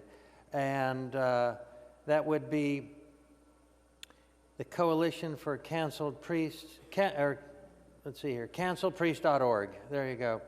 And so I promised him I would mention that. They have their own conference. They do great work. It's an interesting way to help priests in need. And so that is Coalition for Canceled Priests. Our next speaker we're going to go to now is Miss Suzanne Pearson, and she is one of today's most knowledgeable authorities. Where is she? She's here. She's got lights on. Oh, that's for reading. Okay. She is one of today's most knowledgeable authorities on the life, character, and place in history of Blessed Karl of the House of Austria. During a long professional career with the U.S. Senate, preceded by a period of involvement in the turbulent American politics of the 1960s, She saw at close range how hard it is for public leaders to lead virtuous lives amid all the pressures and temptations in the political arena. So in 2003, when the Vatican proclaimed the heroic virtue of Austria's last emperor, she was so amazed that the head of state in the 20th century had achieved such a level of holiness that she had to learn as much about him as possible. She soon discovered a character so riveting and lovable that he could transform our own times if enough people would embrace him as a model and intercessor. Suzanne Pearson has devoted her retirement to making Blessed Karl more known and loved. In 2004, she helped organize an American delegation to the Emperor Karl's beatification, including a visit to his tomb in Madeira and a traditional Latin Mass in Rome. She has organized pilgrimages to his venerable site of burial, and just recently was there on, did you go on both pilgrimages in April and August? Okay. This August, yes, she led the pilgrimage to Madeira for this centennial year with Bishop Schneider as spiritual director. She herself is in constant demand as a writer and speaker. She has addressed audiences in the United States, Canada, and Europe. This is now her third time that I've uprooted her from way on the Northeast and helped me give her a big, warm Texas welcome, Suzanne Pearson.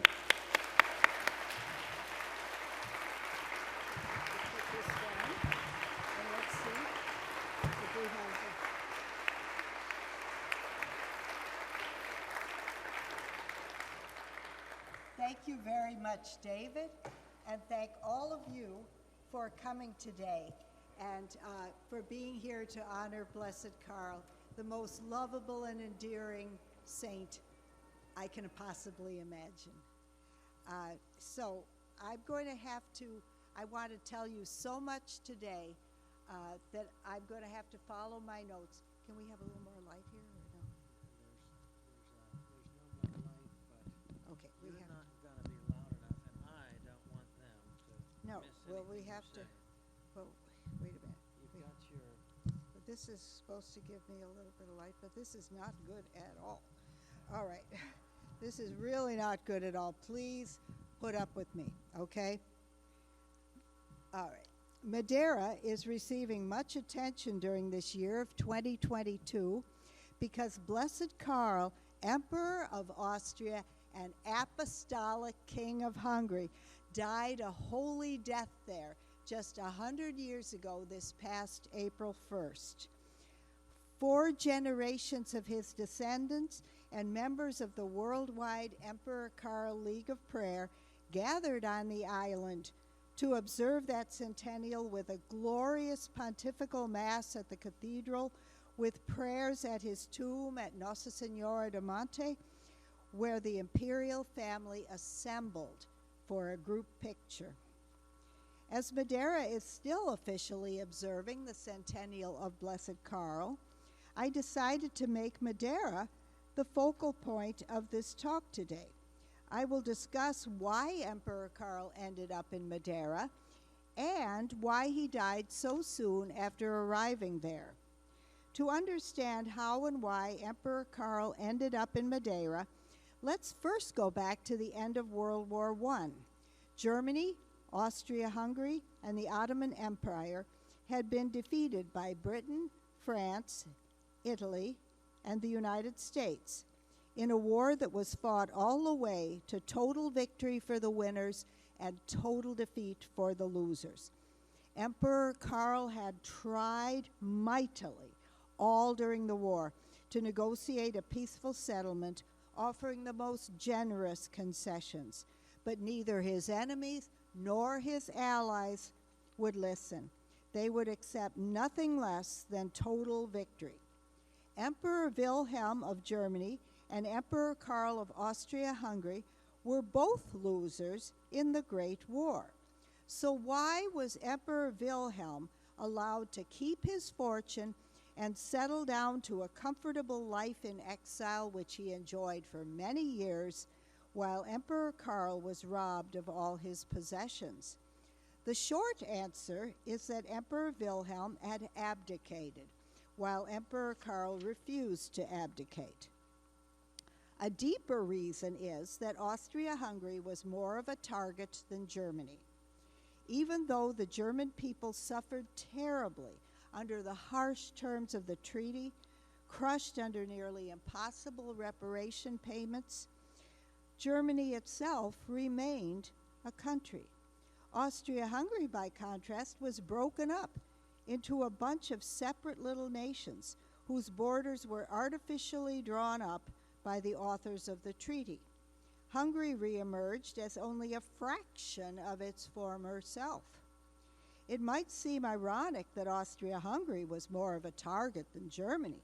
After all, the German Empire had waged war aggressively, invading neighboring countries, using poison gas, initiating submarine warfare, and sending Lenin by sealed train into Russia to foment the revolution. Emperor Karl opposed and resisted all these things. Even as he worked tirelessly to negotiate peace, he was limiting the barbarity of war. He refused to bomb cities, churches, works of art, and refused to allow Lenin to come through Austria on his way to Russia. He forbade the use of poison gas and humanely treated prisoners of war. As commander-in-chief, his goal was that no man should die unnecessarily. Basically, Austria-Hungary was fighting a defensive war, facing enemies on 3 fronts at once. Even historically, Austria had been a stabilizing force in Europe, an effective bulwark against the dominating tendencies of its more aggressive neighbors. So why, then, was Austria-Hungary especially targeted?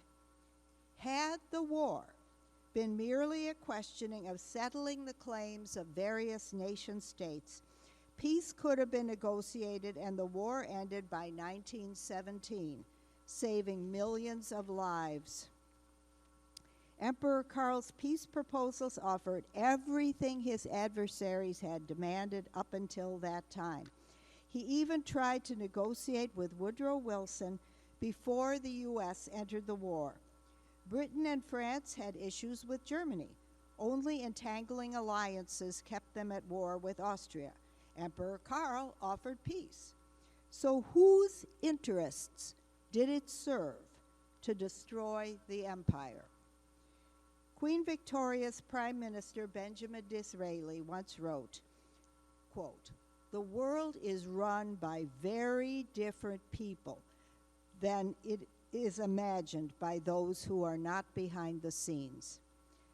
He goes on, "Governments of the present day have to deal not merely with other governments, with emperors, kings, and ministers, but also with the secret societies which have everywhere their unscrupulous agents who can at the last minute upset all the government's plans," end quote.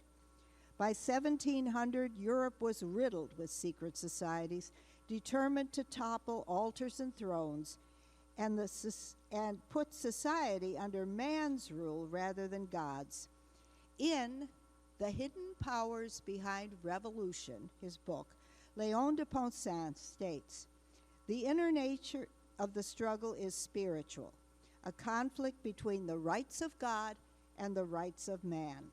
It was necessary to begin by overthrowing monarchies and to replace them little by little by the universal atheist Masonic Republic." We understand Disraeli's analysis much more clearly today. The, quote, "unscrupulous agents of the secret societies which infiltrate all governments and upset all their plans, we might today call the deep state." In retrospect, it is easy to distinguish the war goals of the nation states from the war goals of the secret societies operating behind the scenes. Nation states are concerned with borders, balance of power, access to rivers, oceans, trade routes, and national defense. Aggressive nation states try to expand their territory acquire more natural resources, and annex neighboring states. Secret societies, on the other hand, have ideological goals, leading in the end to merging all the nations of the world into a secular one-world government controlled by them. The principal forces holding back their agenda were the altars and thrones. As the 20th century dawned, the secret societies were still working to destroy the monarchies. Austria-Hungary would be the big prize, the last remnant of the Holy Roman Empire, the most powerful remaining Catholic confessional state. Austria-Hungary did give the hidden powers a few provocations.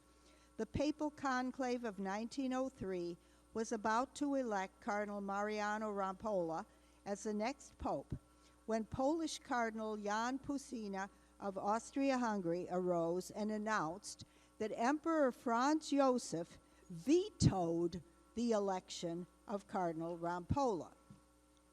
The Emperor of Austria, as successor of the Holy Roman Emperor, did have the right at that time to veto a papal candidate.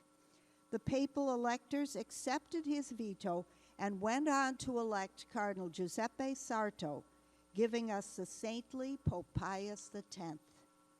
Later, it was learned that Rampolla was a high-ranking Freemason.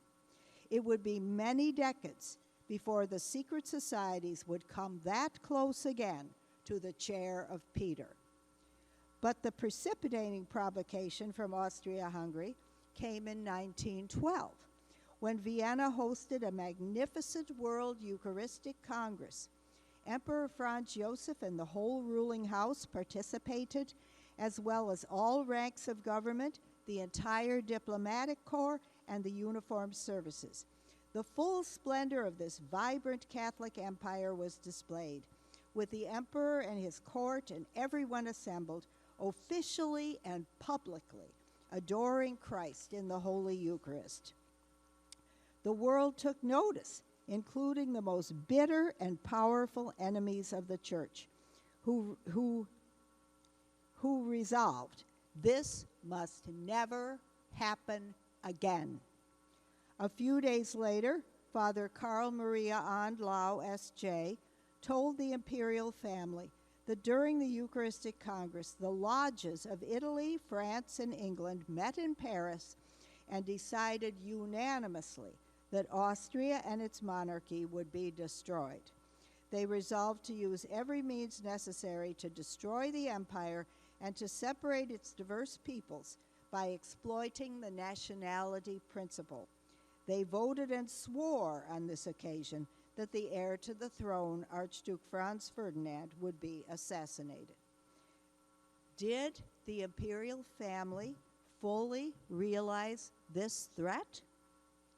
Emperor Karl's daughter Elizabeth tells us in the Positio, "From earliest childhood, my father heard about the Freemasons and knew that they were very powerful.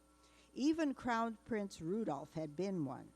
He knew they had tried to have him educated at court, telling Emperor Franz Joseph that as a proximate successor to the throne, he should have the most competent instructors in the monarchy. Those they proposed, of course, would be Freemasons or free thinkers, all strongly liberal. This whole idea was rejected by Karl's parents, who just because they knew that their son might become emperor, they had already decided to engage exemplary Catholic scholars as his tutors. Jesuit Father Karl Maria Andlau, who informed the imperial family about the Masonic reaction to the Eucharistic Congress, had met Archduke Karl when the young boy was studying at the Schotten Gymnasium in Vienna. And having become the Archduke's confessor, he was the prelate who had spiritually prepared him for his wedding.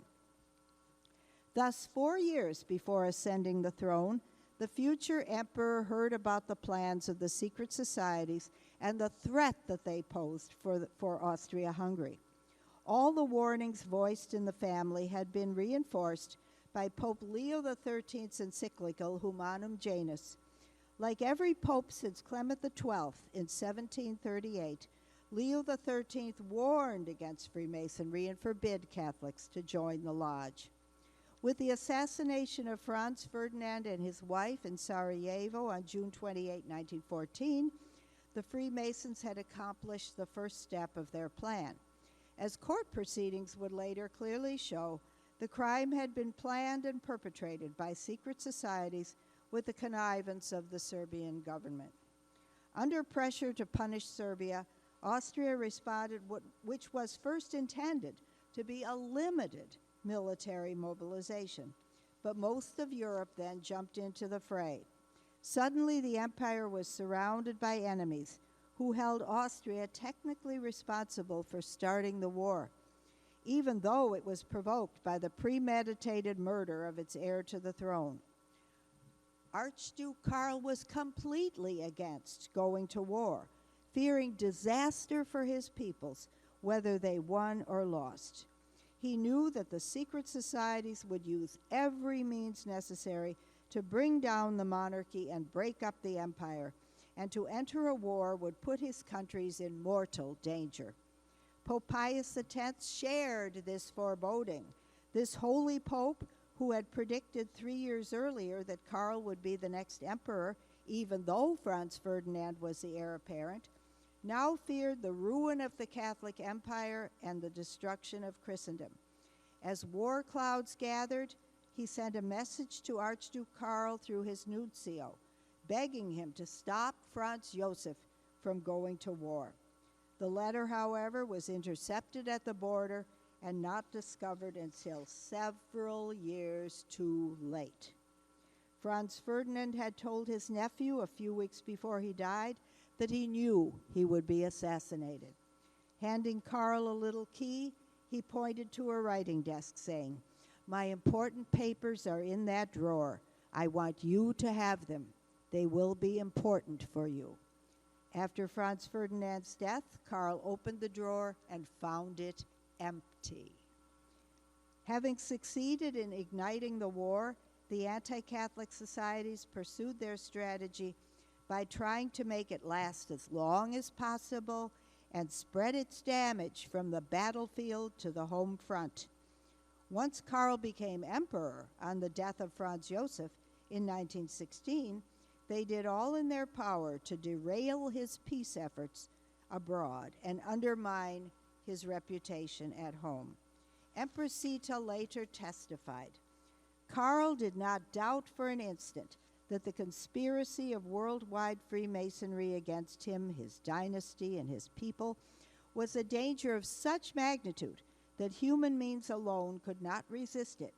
Nevertheless, he considered it his sacred duty to make use of all these means, remembering the solemn words of his coronation oath. At the same time, he considered it his duty to arm himself against this threat with all the supernatural means at his disposal, and if possible, to remove Masons from all positions of authority within the empire." Following the counsel of Father Andlau, he tried to avoid an obvious and open declaration of war against Freemasonry. He tried always to make it appear that he was taking actions for other reasons. Following this same counsel, he also tried to choose his words so that Masonry would not know exactly to what extent he had penetrated it. As emperor, he succeeded, using this strategy, in removing Masons from key positions, and would only come head-to-head with them later during his exile in Switzerland. But in the end, these were small victories, as the well-laid plans of the dark forces mobilizing destruction at the global level became a train wreck Emperor Karl could see coming but could not stop. All the pointless slaughter of World War I and the dismemberment of nations that followed it make sense once we realize that while World War I might have seemed to be a conflict between nation states, the underlying target was the Catholic Church. Enemies of the church had been gathering momentum for centuries, chipping away at the order of Christendom. The Reformation, the Enlightenment, the French Revolution, Marxism, all advanced this process. Philosophical currents were moving in a secular direction, leading to the toppling of monarchies. Austria-Hungary was the last bastion. A major power ruled in the traditional Catholic way. It had to be destroyed. By 1915, the Freemasons had worked out a detailed plan which foresaw in the tiniest details the partition of the double monarchy exactly as it was subsequently decided in 1918, 1919. This plan was in the hands of Emperor Karl in 1917. The same dark powers then supplied the leaders of the revolution. President Masaryk, the first president of Czechoslovakia, wrote in his book, The Making of a State, that he learned on October 19, 1915, in London, that, quote, the dismemberment of the Habsburg Empire appeared to be the principal objective of the war. In 1920, French Foreign Minister Philippe Berthelot was asked by a Belgian diplomat why Austria had been destroyed, pointing out that its loss had enfeebled all of Europe. Berthelot, a leading Freemason, replied, "You must certainly already know that the destruction of Austria was the primary aim of our war." According to Prince Xavier of Bourbon-Parma, a volume was found in the Grand Orient Lodge in Paris in 1943, containing the transcript from a session in 1917 and its assigned tasks and reports. In this transcript was noted every detail of Emperor Karl's peace attempts, at that time still supposedly secret, as well as the exact orders to bring to nothing at all costs any peace proposals of the emperor. It elaborated in all particulars the annihilation of the Catholic monarchy of Austria-Hungary, detailing its defeat and dismemberment. A map attached to this document showed the exact borders of the new states as they were later established by the peace treaty. To further this agenda during the war, provocateurs, 1, launched a smear campaign against the emperor to discredit him in the eyes of his own people. 2, dropped leaflets along the front urging soldiers to desert. 3, fomented strife between the various ethnic groups within the empire. 4, exploited the new nationalistic fervor in order to stir up division within the monarchy. And 5, deliberately kept the war going long enough for their tactics to succeed. For the secret societies, nationalism and independence were really only means to another end, for they were actually already working to establish a secular world government. They merely wished to exchange the supernation of the Habsburgs, which had a Catholic identity, with another supernation, the League of Nations, which would be guided by purely secular principles. So in spite of all Emperor Karl's efforts and his great love for his people, the war dragged on so long that eventually revolution, fomented by provocateurs, rose up from within. Karl's poor people were starving from severe food shortages as their enemies tried to force the collapse of the empire. The war was lost and Karl was forced from power, although he never abdicated. He was betrayed from every side, even by some of his closest ministers, banished from his empire and attacked by a vicious campaign of lies and slander. The day after Emperor Karl and his family took refuge in Switzerland in March 1919, the Republic of Austria passed a law confiscating all the property of the Habsburgs, not only buildings used in some way for government, but also all the private residences owned by the family for generations, along with everything in them, which could have generated some income for Karl in exile. Fortunately, he had taken with him some of the family's private jewels. These he proceeded to sell one by one in order to support his family and to help as many as possible of those who came to him in need. Ironically, after Austria-Hungary had been destroyed, the Freemasons discovered that Europe's economic and political disintegration was not serving their own economic goals. 3 times they approached Emperor Karl in exile. If he would promise never again to abolish the lodge and would give them influence over just 2 areas of legislation, marriage and the education of children, they would restore his entire empire and even enlarge it if he so desired. One is reminded of Satan tempting Christ. All the kingdoms of the world will I give you, if you but fall down and worship me. At the end of their 3rd visit, when they demanded his final answer, Emperor Karl declared definitively, quote, "As a Catholic prince, I can have no response to such a proposal," end quote. To Zita he said, "Now everything will go badly for us, but I could not accept from the devil what I had received from God." The wrecking of his restoration attempts in Hungary followed almost immediately after this final refusal.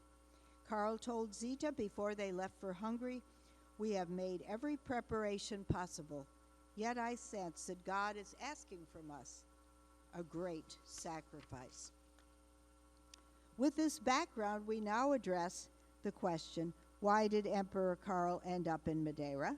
By studying the proximate prelude to his final exile, his 2 restoration trips to Hungary.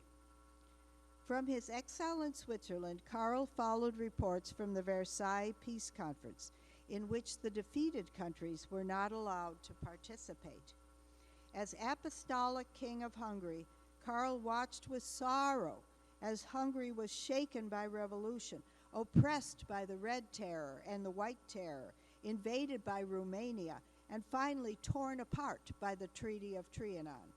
A constant stream of visitors from Hungary, both experienced advisors and ordinary citizens of all classes, kept urging Blessed Karl to return to Hungary to reclaim power.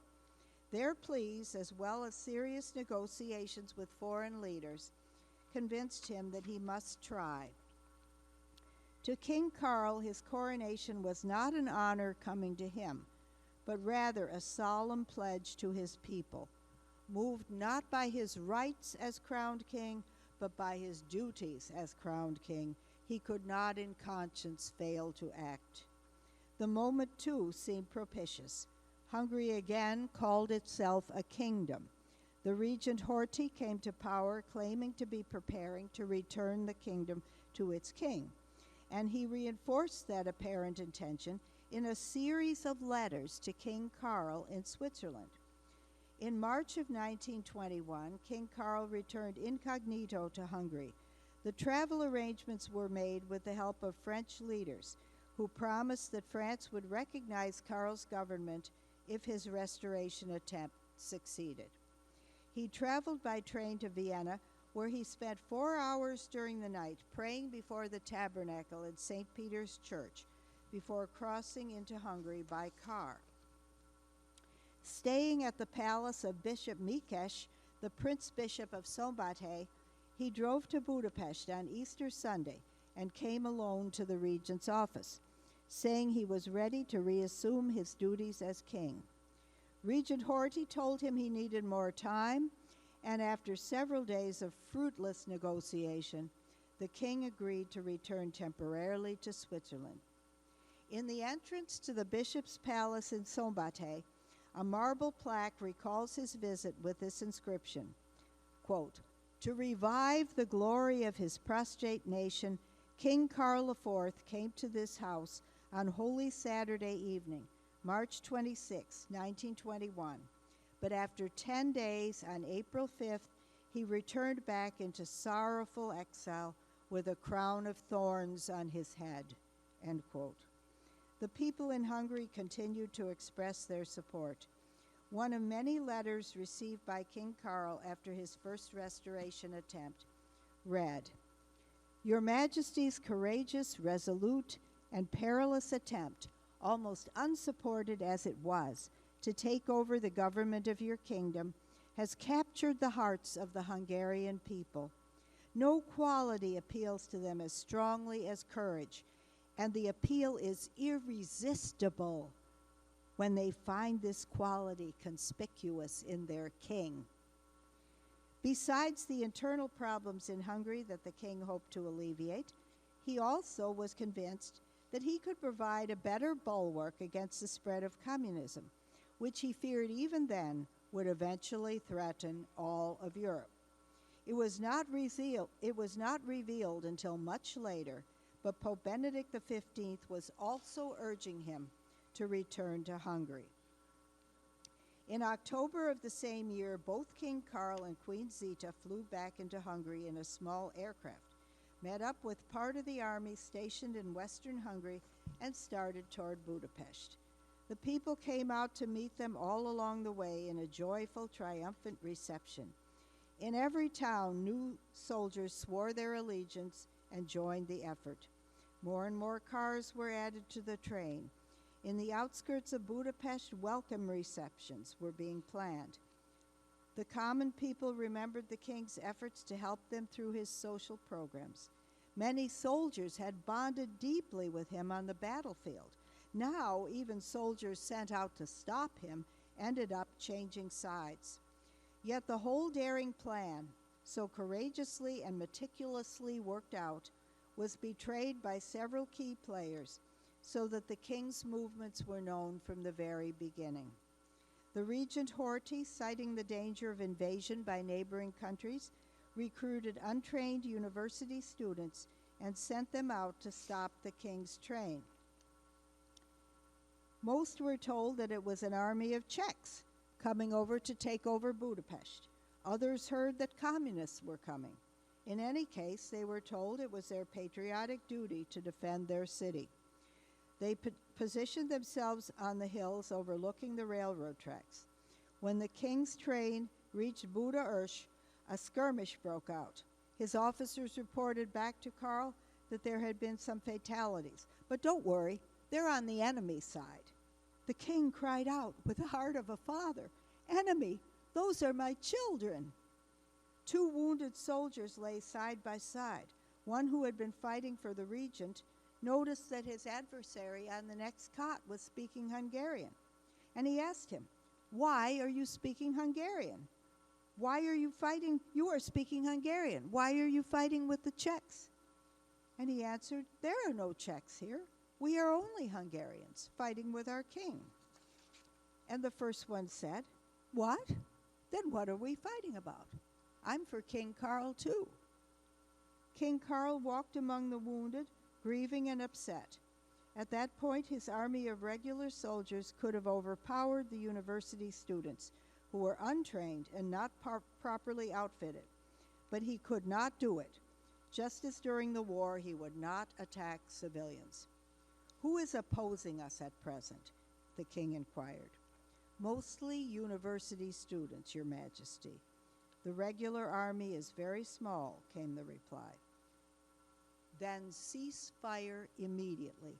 I cannot allow my troops to fire on young students." His officers pointed out that there was no time to lose. Soon the government would have reinforcements, but the king was firm. He decided to ride at the front of the train on the locomotive, so that those fighting against him could see who he was. Several shots hit the king's car. The government asked for a truce and used that time to consolidate their position. They broke the truce early and arrested the king and queen, imprisoning them for several days at the Abbey of Tihine, where neither intense pressure nor repeated efforts could make the king abdicate. Even the primate of Hungary, Cardinal Czernoch, came to visit him, and many were hoping that the primate might convince the king to abdicate. Cardinal Czernoch, who had crowned Karl as Apostolic King of Hungary, was expecting to find the king crushed and despondent. But to his surprise, King Karl told Cardinal Czernak that he accepted his fate and was ready to, quote, consciously climb Mount Calvary with Christ. Finally, the Entente demanded that Hungary formally dethrone her king and turn him over to the British.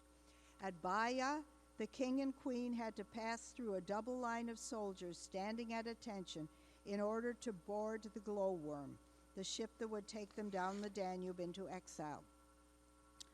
How sorrowful and humiliating it must have been for the king to be paraded as a prisoner past soldiers he had once led, encouraged, and inspired. Queen Zita remembered what a comfort it was for him when one of them spoke out, "Bis out Latascha," which is like "Auf Wiedersehen," or "till we meet again." The commander of the Glowworm, Captain Snag, who treated their majesties with the utmost courtesy, told them how touched he was that in spite of offering the highest wages, he could not convince a single Hungarian pilot to steer the ship. The Croatians were also unwilling, as the whole population had learned the aim of the voyage. At last he was obliged to hire a Serb. Even among Serbians, though, respect and love for King Karl ran high. One officer on board told the king that though he was a Serb, he had once served His Majesty, and it was heartbreaking for him now to have to participate in his deportation. The Glowworm could only go as far as Moldavia, as the water was too shallow. People commented that even the Danube River itself was rebelling against its course. The motor cars took the king and queen to Orshava, the last frontier town of Old Hungary. All along this sorrowful trip, people came out in farewell. Many were weeping. At times, the surge of people had to be pushed back by force. From Orshava, they took a special train to Galas, and from there a yacht to Sulina, where the British cruiser Cardiff awaited to take them on board. When Karl and Zita boarded the Cardiff, they had nothing but the clothes on their backs, no idea where they were going or whether they would ever see their children again. Even the British were still trying to decide where to take them. When it was suggested that they might be heading to Ascension, a distant tropical island with an unlivable climate, Karl cried out, "But there, we will never see our children again." He quickly overcame this reaction and said, "How little faith I have. They cannot send us anywhere, that God in His wisdom has not already willed that we should go." After many days of storms, rocky seas, and maneuvering through mined waters, they were finally told that their destination was Madeira. On November 19th, the island came in sight. Karl remembered that November 19th is a feast day of St. Elizabeth of Hungary and suggested to Zita that if their expected baby turned out to be a girl, they should name her Elizabeth, after this great Hungarian saint and queen. Karl and Zita watched as the coastline of Madeira opened up onto the harbor and city of Funchal.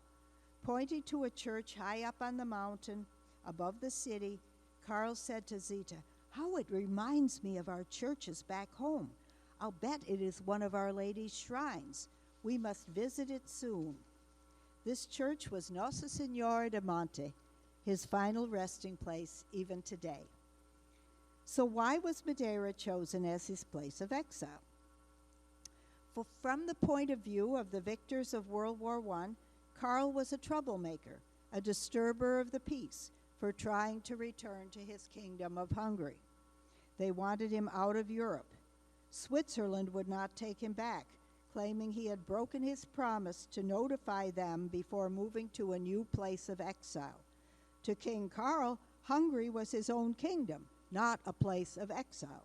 Nevertheless, he and all his relatives and staff were banished from Switzerland.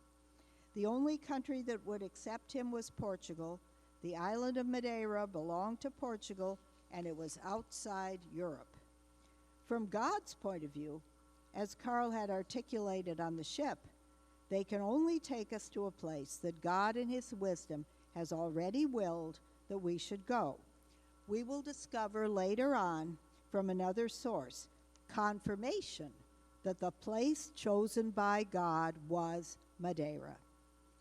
The captain of the Cardiff, who had bonded with their majesties during the long, arduous journey, expressed the hope while bidding them farewell that he would very soon be returning to take them back to their homeland.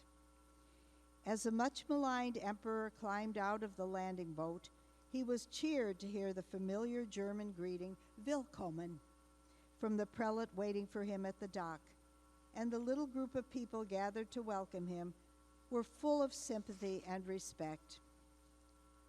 Karl and Zita were taken to the Villa Victoria, an annex of the Reed's Palace Hotel.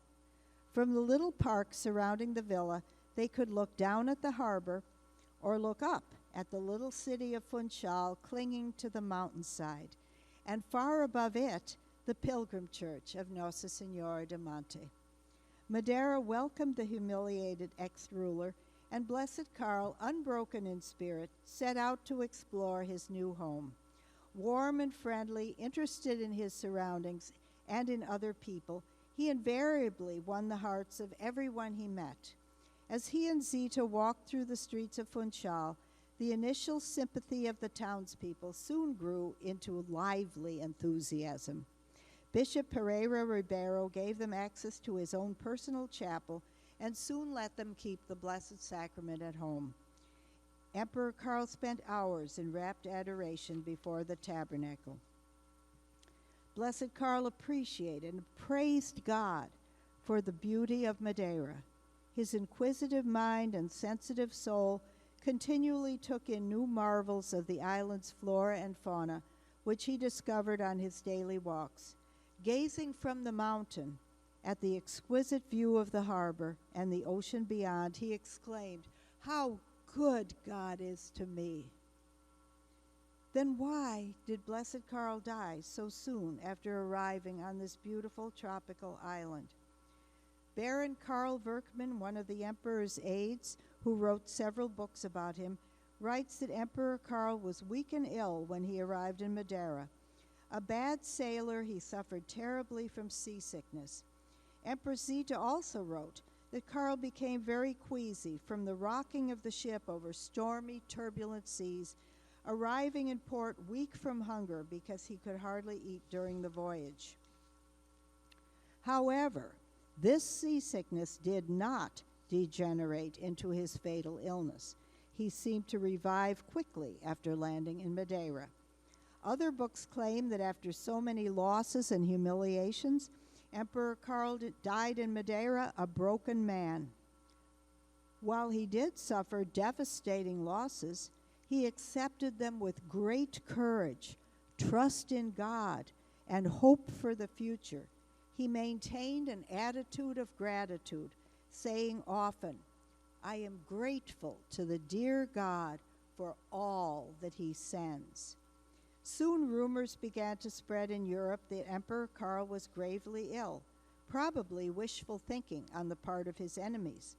One day Zita mentioned these rumors to Karl and was astonished to see a look of deep pain come over his face. "I thought you would be completely indifferent to these rumors," she said, "since you are young and healthy." And so it did seem. Pictures show the young couple briskly walking up and down the steep, winding streets of the little city, their garments blowing in the wind. Karl took daily walks, visiting the various churches. During our pilgrimage to Madeira this summer, the grandson of one of Karl's newfound friends led us to a remote part of the island where Karl had joined his grandfather and Count Almeida for a picnic, which is memorialized in a famous photograph. The grandson explained that Emperor Karl would have taken a boat from Funchal to a landing which looked to us to be miles below the place we were standing. He would have climbed the steep mountain path to the place they met for lunch, and then spent the rest of the day hiking through that challenging terrain. I thought to myself that a person would have to be in pretty good shape to negotiate those steep, rocky paths. Writers often say that the emperor was weakened by many worries, so that he easily fell ill. It is true that he had much to worry about. He worried about his family and about how his faithful supporters in Hungary were being treated because of him. Even with his dwindling funds, he picked out humble but thoughtful little Christmas gifts for these aides and associates, which sadly only arrived like precious treasures after his death. And he still wanted so much to help his people. Accustomed to working crowded 16-hour days for them, now he could do nothing actively. He did, however, spend much time developing plans for a confederation of the countries of the Danube Basin that might protect his peoples from the growing menace of communism, even if he could no longer lead it himself. Karl and Zita spent a lonely Christmas, still not knowing if they would ever see their children again. Then came news that their son Robert faced an operation for appendicitis. While Zita was allowed to travel to Switzerland to be with him, Karl felt really alone. Her love was the one thing God never took from him in a life otherwise filled with suffering. In his diary, he counted down the days until her return. During Zita's absence, his only real companion was Count Almeida, a Portuguese gentleman who had once served in the Austro-Hungarian army. Blessed Karl, who spoke the many languages of his empire, plus English and French, had not learned Portuguese, yet he managed to connect warmly with those he met, and in his diary, he wrote detailed descriptions of his new acquaintances and their concerns. When at last Zita returned, bringing their beloved children, the emperor was overjoyed, but at the same time he learned that the last jewels he had saved in Switzerland had been stolen. This represented everything he had hoped to live on. Karl's immediate response to this shock was, "I forgive with all my heart the man who has done this to us." By this time, they were utterly destitute. The successor states which had replaced the monarchy were, according to the treaties, supposed to contribute something to their upkeep, but they refused. The great powers, fearing that Karl would try to escape, tried to block any help from reaching him. When a wealthy hotel owner offered him the use of his summer home rent-free, Karl gratefully moved his family up on the mountain in the middle of winter, even though the place was unheated and lacked basic necessities. He asked Father Jean-Baptiste to bless each room with holy water before their arrival, so that here too God's love and peace would reign. The emperor compensated his family for all the hardship, discomfort, and poverty of their new surroundings by filling the whole house with his beautiful spirit. Even in this radically new environment of want, cold, and deprivation, Blessed Karl was still perceived as a threat by his enemies. In a tempting offer reminiscent of the taunt hurled at Christ, "Come down from the cross," they promised him all his goods and considerable financial aid from England, if only he would abdicate. He responded, "My crown is not for sale." Soon they returned again with threats. Again he refused. On the cold, damp mountain in the winter, Karl fell prey to the Spanish flu then raging on the island. Due to the shortage of funds, a doctor was not called at first. With everyone else in Madeira that year, it had been a very mild strain of flu and had killed no one. But with him, weakened by so much suffering, it developed into pneumonia. In those days, there was no easy cure even after doctors came. As his breathing difficulties became more and more severe and finally desperate, he had no ready access to oxygen. Stranded as he was high on the mountain, oxygen had to be carried up in little containers, each of which gave relief for only 7 minutes. The villa, which would have been a lovely home in the summer, had no electricity and no way to heat it sufficiently to stop the moisture from clinging to the walls during the late winter and spring season. It is no wonder that many writers blame the climate on the mountain and or the family's poverty as the cause of his early death. Karl Verkman also blames the great powers for hastening the emperor's death by refusing to allow any of his advisors to join him in Madeira. With their ideas and resources, he might have avoided the move to the unhealthy climate of the mountain. Chroniclers sympathetic to Blessed Karl often intuit that he died of a broken heart. Zita seems to support that intuition in her letter to King Karl's Hungarian foreign minister, Dr. Gustav Gratz. Quote, "The shots of Buda Ersch and not the climate of Madeira were the real cause of his death.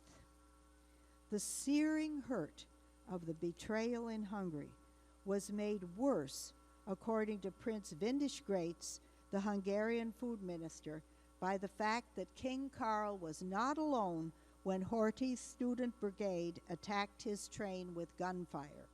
The king had always been fearless in battle for his own safety. But this time, his beloved wife Zita accompanied him, and she was carrying their unborn child. We can only marvel at Blessed Karl's mighty strength of spirit in the face of so many calamities and sorrows.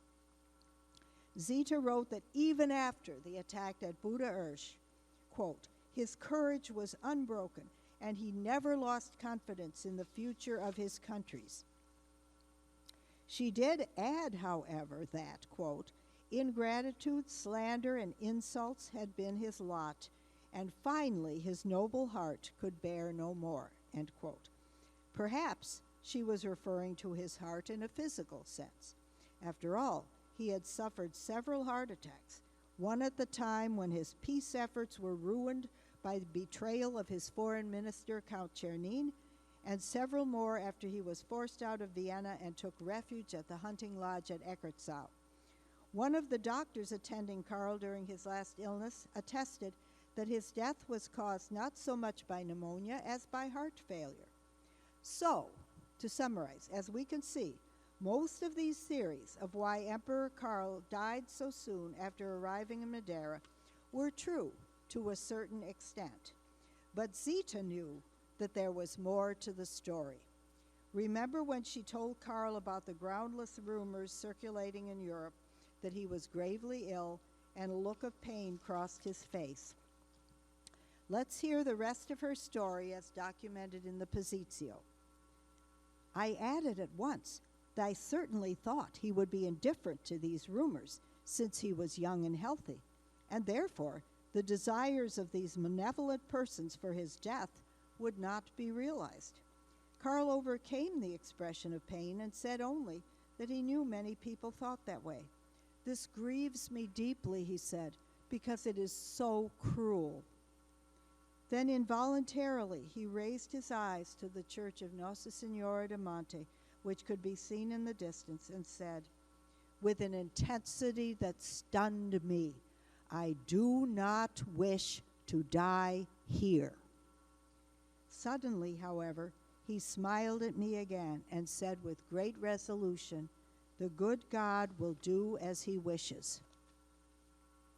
Then he passed rapidly to another subject of conversation. Around that time, the great powers had been terrorizing Karl with the threat of dropping him all alone on a remote, unlivable island if he refused their demands.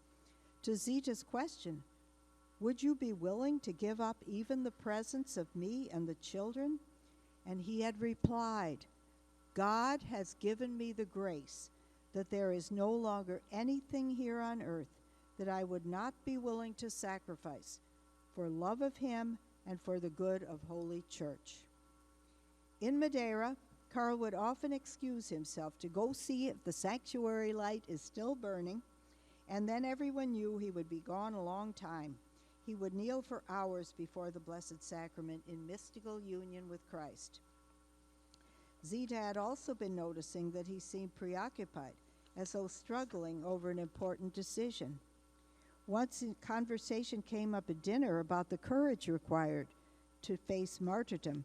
Karl said it would not be difficult at all to give one's life, quote, but it is certainly difficult, he said, when one must leave behind a wife and children, the dearest thing that a man has, and what's more, in an impossible situation, end quote.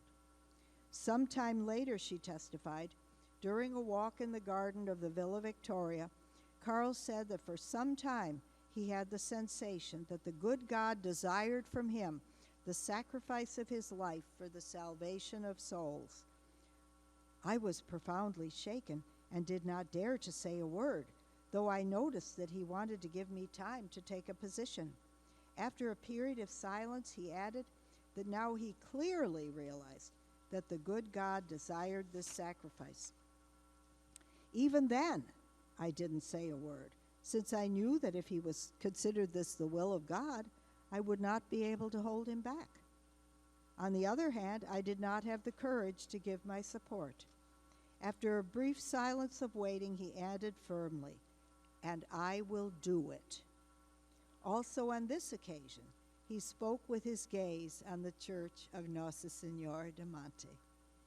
It is heart-wrenching to hear Zita tell the story. I always kept silent about this matter, only begging God that he would be satisfied with Karl's intention, which in any case would be almost superhumanly great. From that time on, Karl took conscientiously his making provision in case of premature death. I also saw from all his behavior that clarity had appeared in a question worked out between only him and God. I am convinced that it would have been a comfort for him if I had approved of this sacrifice. He knew, however, from my behavior that I probably was not capable of that, but neither would I be an impediment. Emperor Karl had arrived in Madeira with nothing and had offered up everything he had lost, his throne, his homeland, all his property, but never considered any sacrifice he made as an adequate response to the inner call that kept coming from God. To give his life would finally be to give everything. But what a terrible thing to ask of a man who loved his wife as much as Karl did. How could he do this to Zita, whom he loved with all his heart, or leave his dear children who were still so tiny, and one still on the way, and in such desperate circumstances? It had been a long and terrible struggle before he was finally convinced that the Lord did indeed want this sacrifice. Now at last he had said yes to God, and he had told Zita. She never mentioned it again. How unsettling it must have been for both of them not to be of one mind in a matter so important. I mentioned earlier that Zita had been allowed to visit Europe and bring back with her their children, from whom they had been separated since their ill-fated trip to Hungary in October. February 2nd, the day she arrived back in Madeira, was one of Karl's last days of great joy. But now, after hearing Zita's testimony, we could see it in a new light. Longing so ardently to see the children after a separation of more than 3 months, Karl at last stood on the pier waiting. The loving father rushed onto the ship and passionately embraced his little ones. Those who had come with Zita were shocked to see how aged and gray he had become. But, as Hans Karl Zessner Spitzenberg wrote, in vain they searched his face for an expression of bitterness, and in vain they listened for a harsh word. Tears streamed down the emperor's cheeks as he carried little Archduke Rudolph down the ship's ladder. These were certainly tears of joy, a spontaneous release after so many months of worry and loneliness. But we must also remember he had promised God that he would sacrifice his life to save his people, and he did not know how soon God might act on his fiat. Another thing happened with the children that must have seared his loving heart. On one of his last walks with the 2 oldest children, they met a funeral procession and knelt and prayed for the unknown deceased. Behind the coffin led by a heavily veiled woman walked a child, weeping bitterly. Otto and Medi were completely overcome. It must be the father who died. Poor child, said Otto. How sad the poor child must be now. Karl stood still, stroking the wavy hair of his son. A shadow passed over his face. Yes, he echoed, poor child. When Karl got sick a few weeks later, it was clear to Zita that although he did everything the doctors and nurses asked of him, he knew from the first moment that this was the ratification of his sacrifice. Zita understandably hoped that God would be pleased by his willingness to sacrifice, but actually spare his life. She stormed heaven for his recovery, as did the townspeople, who offered novenas for the good King Karl and inquired constantly about his condition. For the loving couple, Karl and Zita, this must have been the most difficult time of their marriage. Karl knew how terribly Zita would miss him and how much it hurt her already to watch him deteriorate day by day. He tried never to let her know how much he was suffering. He tried never to request anything and so add to her stress.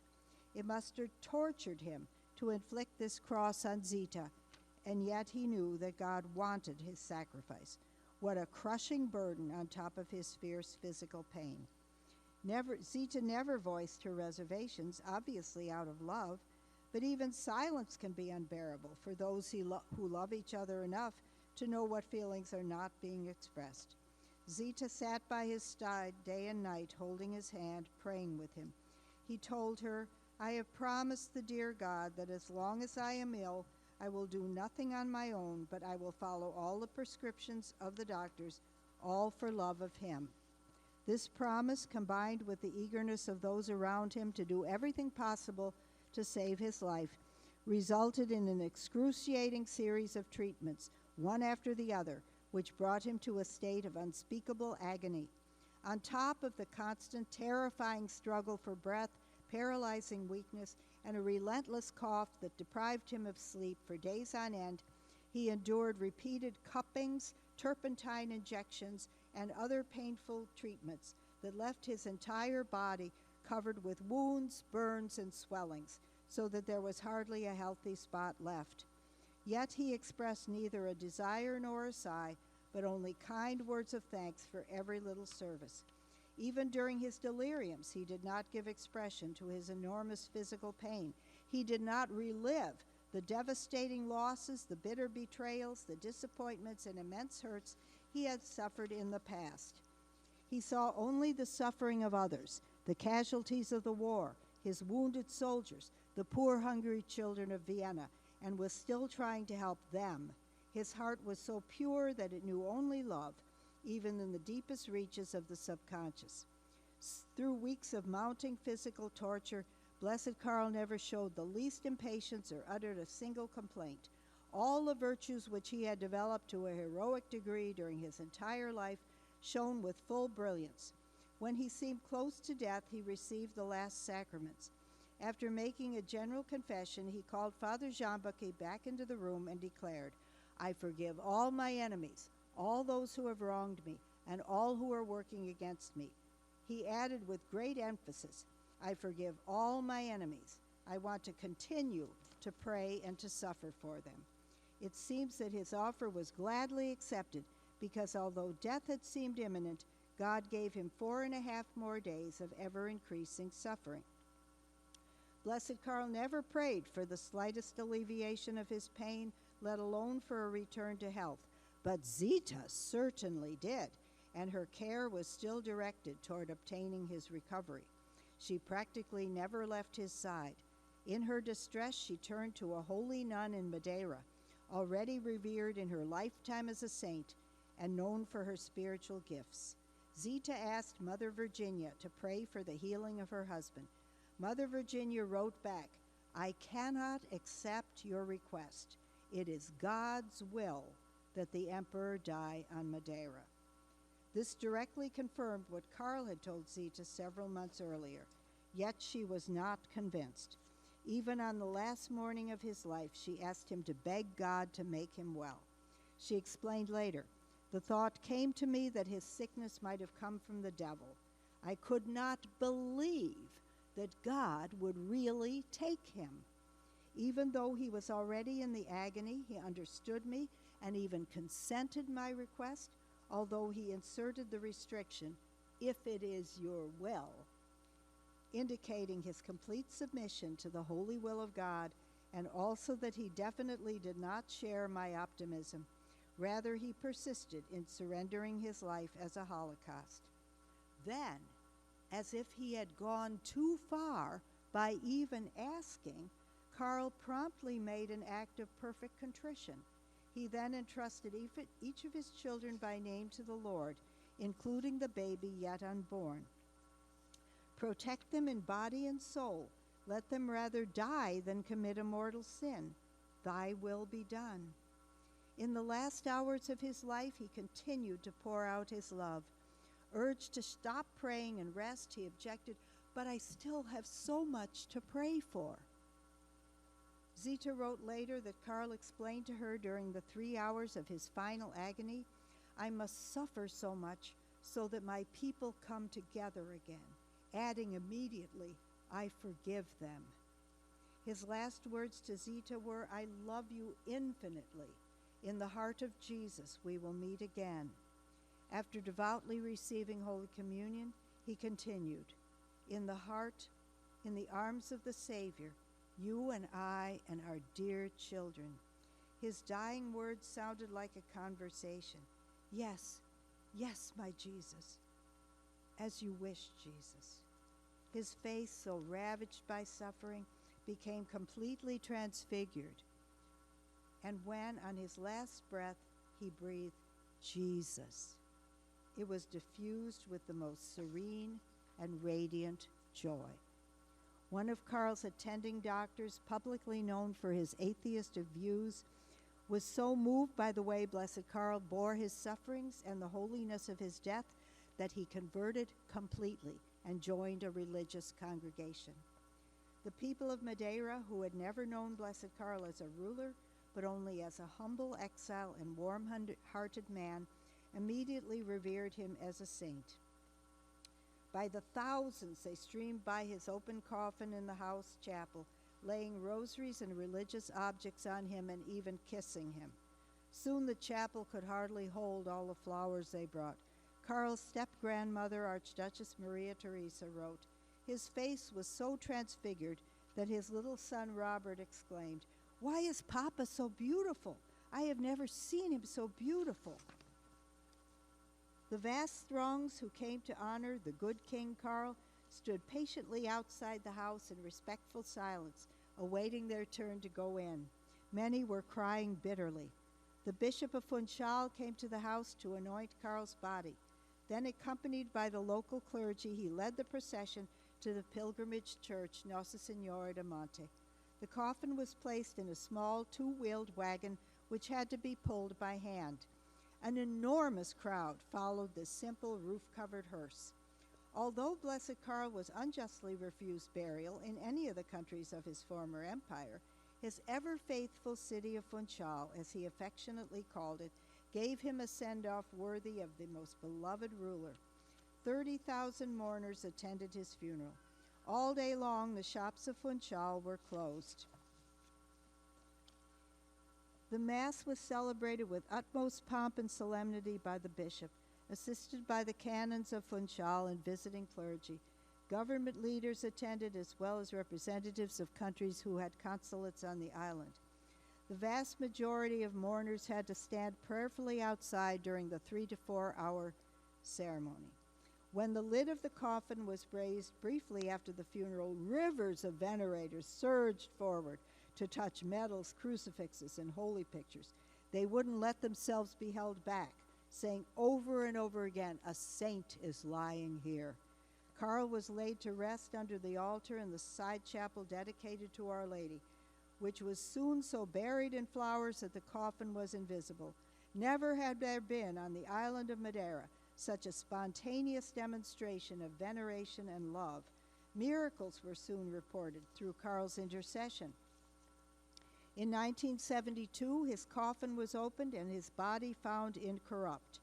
To this day, the people of Madeira affectionately refer to Blessed Karl as our saint. We pray that soon, with his canonization, he will be cherished as a great saint by people all over the world. Yet the personal glorification of Blessed Karl does not fully quiet the rankling sense of unfinished business with which his story leaves us. This is because his story has both personal and geopolitical dimensions. When Karl was 8 years old, Mother Vincentia, a stigmatized nun in Sopron, Hungary, had warned his tutor, "People must pray much for the little Archduke, because someday he will be emperor. He will have to suffer greatly and be a special target of hell." In targeting Emperor Karl, the dark powers also had to target his empire. On the global level, they unleashed a century of suffering, instigating and prolonging a war in order to dictate a bitter peace, destroying Europe's last great Catholic power and fomenting revolution and ultranationalism, which in turn led to Nazism and communism. Even today, it's hard to conclude that Blessed Karl's prayers for his people have been answered. Yet several prophecies give us hope for the future. Pope St. Pius X once said, "I bless the Archduke Karl, the future Emperor of Austria, who will lead his people to the greatest honor and the greatest blessings, but this will not be seen until after his death." After World War II, the Emperor Karl League of Prayer consecrated the cause for Emperor Karl to Our Lady of Fatima. In her great secret of July 1917, Our Lady promised, "In the end, my Immaculate Heart will triumph, and a period of peace will be given to the world." Since the cause of Emperor Karl has been so entwined with that of Our Lady of Fatima, perhaps the fulfillment of Pius X's prophecy might be linked to the triumph of Mary's Immaculate Heart. Zita said after Karl's death that, quote, "He was for me the personification of a ruler after the heart of God.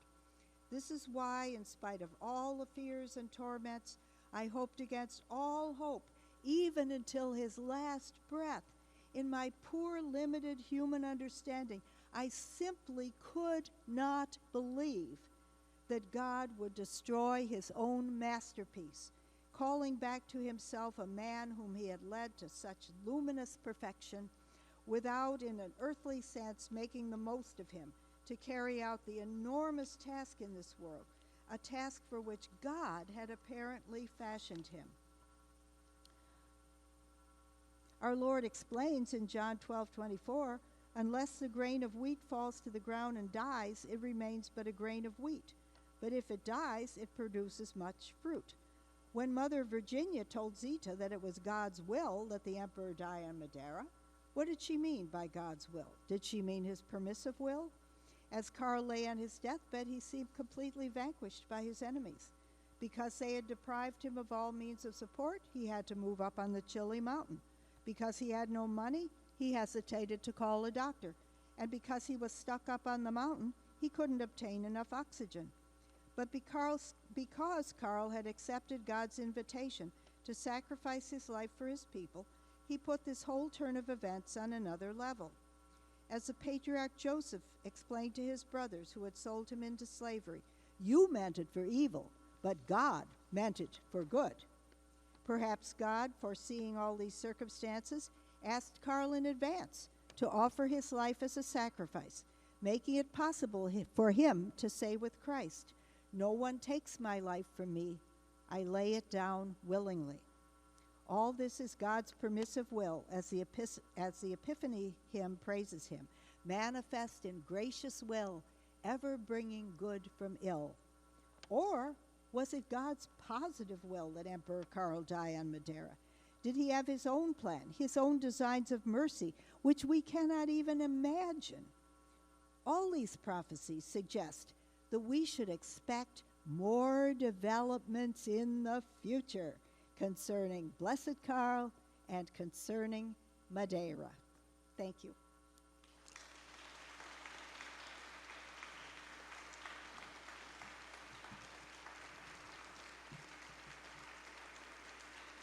Thank you. Thank you. dropped 2 pieces of paper.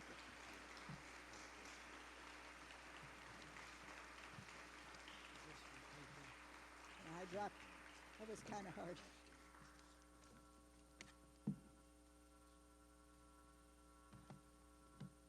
I thank very much Miss Pearson for that, and we will move to is there Trevor Alcorn? I want to kind of shift gears here a little bit before we get into Bishop Athanasius Schneider and the last talk. Trevor Alcorn, you all remember that in the emails I talked about Blessed Karl beer and what that might mean. And there's even Blessed Karl beer on the raffle table called Habsburg. Get it? Habsburg instead of Habsburg. And there's a man who is going to come to talk to you about his beer-making passions, and he is right here. So why don't you come up and give us 5 minutes of your talk about that. Thank you.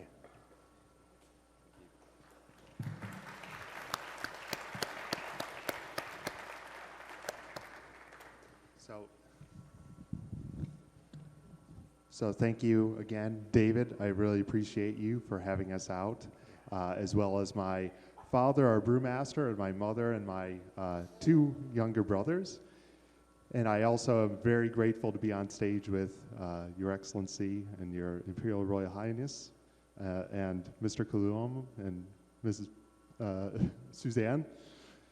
So very quickly, just wanted to mention our beer that we make for Blessed Emperor Karl. It actually is by our home brewery called Tridentine Brewing. So we don't sell anything right now, at least, but really it's a passion project for us where we really try to spotlight our Catholic faith and share our Catholic faith with others. And what better way to do that than highlight Blessed Emperor Karl? So as David had mentioned, this is the actual beer that we've brewed. It's called Habsburg Vienna Lager. And of course you can get the pun. I know that Ambassador Habsburg, I mentioned the beer to him before and he didn't quite get the pun. He said, it sounds like Hopping Castle in German. And I said, well, it's in English it makes sense, maybe not in German. But really this beer is an outgrowth of my long-term devotion to Blessed Karl of more than a decade. And so I was in politics very slightly at a local level, and about 12 years ago, and I was really looking for inspiration for a very good Catholic politician to look up to. And unfortunately, at least in these United States, that's few and far between. You can even reference our president and Speaker of the House for that. But really, I was looking for a great Catholic politician, a saint, and I stumbled across Blessed Emperor Karl. And from there, the rest was history. My love grew for Blessed Karl, not only for what he did as a leader of his peoples, but also as a father and a husband, as I now am, so I can appreciate even more that aspect of Blessed Karl. So, in conclusion, the beer, just so you know, if you would like to support David and this event, and there's a bottle right there. We've donated some beer for a raffle, as well as some of these signs as well, just to offset the cost of the symposium. So if you'd like to purchase a raffle ticket, you could have a chance to win some of the beers. So thank you again, David. We really appreciate you are very welcome. I'm asking cameraman if you can zoom in on that and let them see this, because there's a 6-pack of this on the raffle table. Any closer? And Blessed Karl beer. Love the picture. God bless you. Thank you, David. You're welcome. Appreciate it.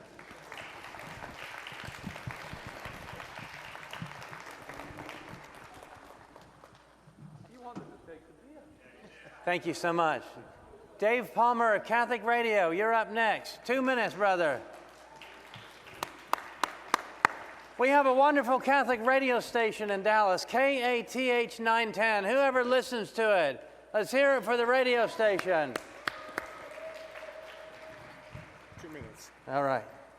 Thank you very much. Good afternoon, everybody. And I, first of all, just want to thank David and Jocelyn and their beautiful family for putting this event on. I'm so delighted and just proud that it's in North Texas. And so thank you very much for what you do. And David and I went to grade school together at St. Patrick's. He is 1 year my elder, and so that's why I have such great respect for him. And I do want to just invite you, if you're not already doing so, to listen to Catholic radio. We're found on the dial at 9:10 a.m. KATH. We also have a Spanish language station, 8:50 a.m. And just real quickly, a couple of shows that I want to point out. We have a wonderful morning show called Catholic Drive Time. I hope some of you all have listened to that already. In fact, the producer of Catholic Drive Time, Adrian Fonseca, is here with us today. And we also have, and that starts at 6 o'clock every weekday morning and goes until 8 o'clock. And we also have a new show called A Life Lived Joyfully. I know one of the things that David talks often about with Blessed Karl is he lived very joyfully despite his circumstances. A Life Lived Joyfully runs at 3 o'clock every weekday, and Father Sam Medley, Monsignor Charles Pope, and also Mark Houck is one of the hosts, and he was the gentleman who recently got raided by the FBI in a very kind of crazy way, so he's one of our hosts as well. And so those are just two of the GRN-produced programs that you can tune into. And then finally, I just want to invite you to please visit our table in the back. One of our super volunteers, Olivia Franklin, is there back there, and I'll be there after the event today. Pick up a bumper sticker. You'd be so surprised how many people listen to Catholic radio, convert to the Catholic faith, lives are transformed because they see a little 9:10 a.m. bumper sticker. I could tell you story, but I got 2 minutes, and I think I'm about 2.5 minutes in those 2 minutes. So please tune in to 9:10 a.m. Thank you very much for being here. Thank you, Jay, David, Jocelyn, and all the wonderful, wonderful speakers for being here today. God bless you. Thank you.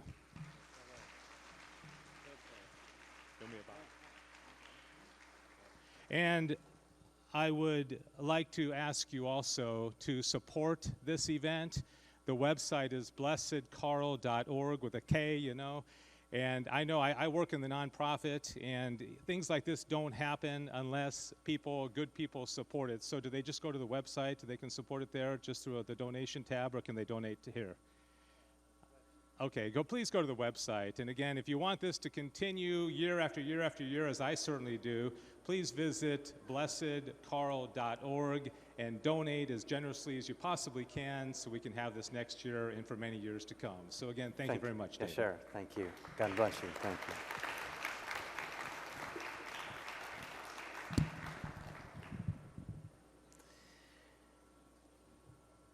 Waiting so patiently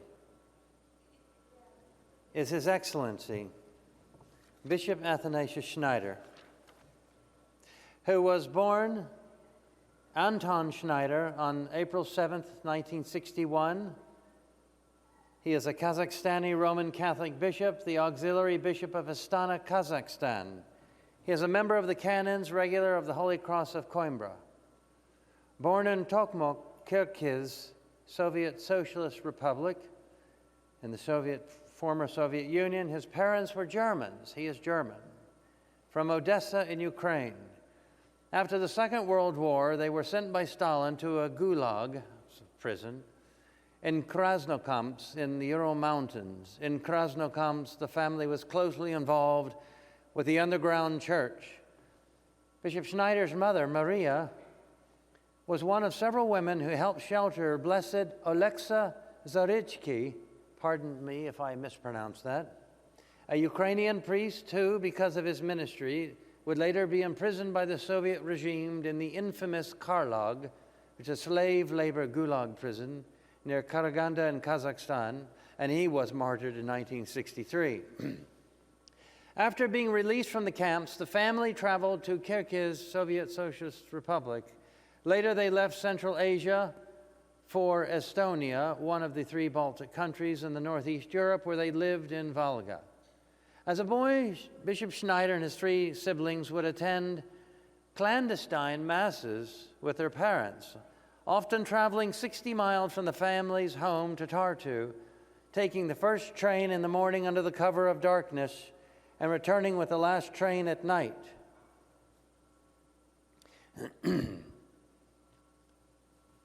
Due to the great distance, infrequent visits by the clergy, and crackdowns by the Soviet authorities, they were only able to make the trip once a month.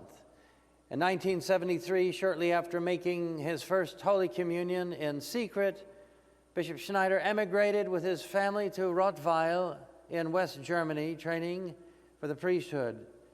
In 1982, Bishop Schneider joined the Canons Regular of the Holy Cross of Coimbra, a Roman Catholic religious order in Austria, where he was given the name of Athanasius.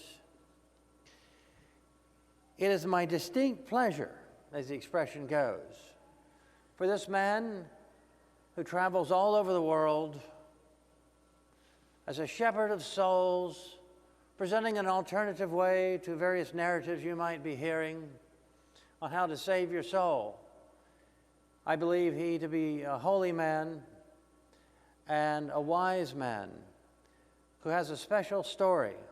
He's a man that has suffered in his youth, who suffers today. And we usually have more to learn from people who have suffered. And I don't take your presence here lightly either. It doesn't just happen like that. You have limited time, and you have given me the gift that I can share with all of these people. I present to you His Excellency, Bishop Athanasius Schneider. My pleasure. Thank you. Thank you.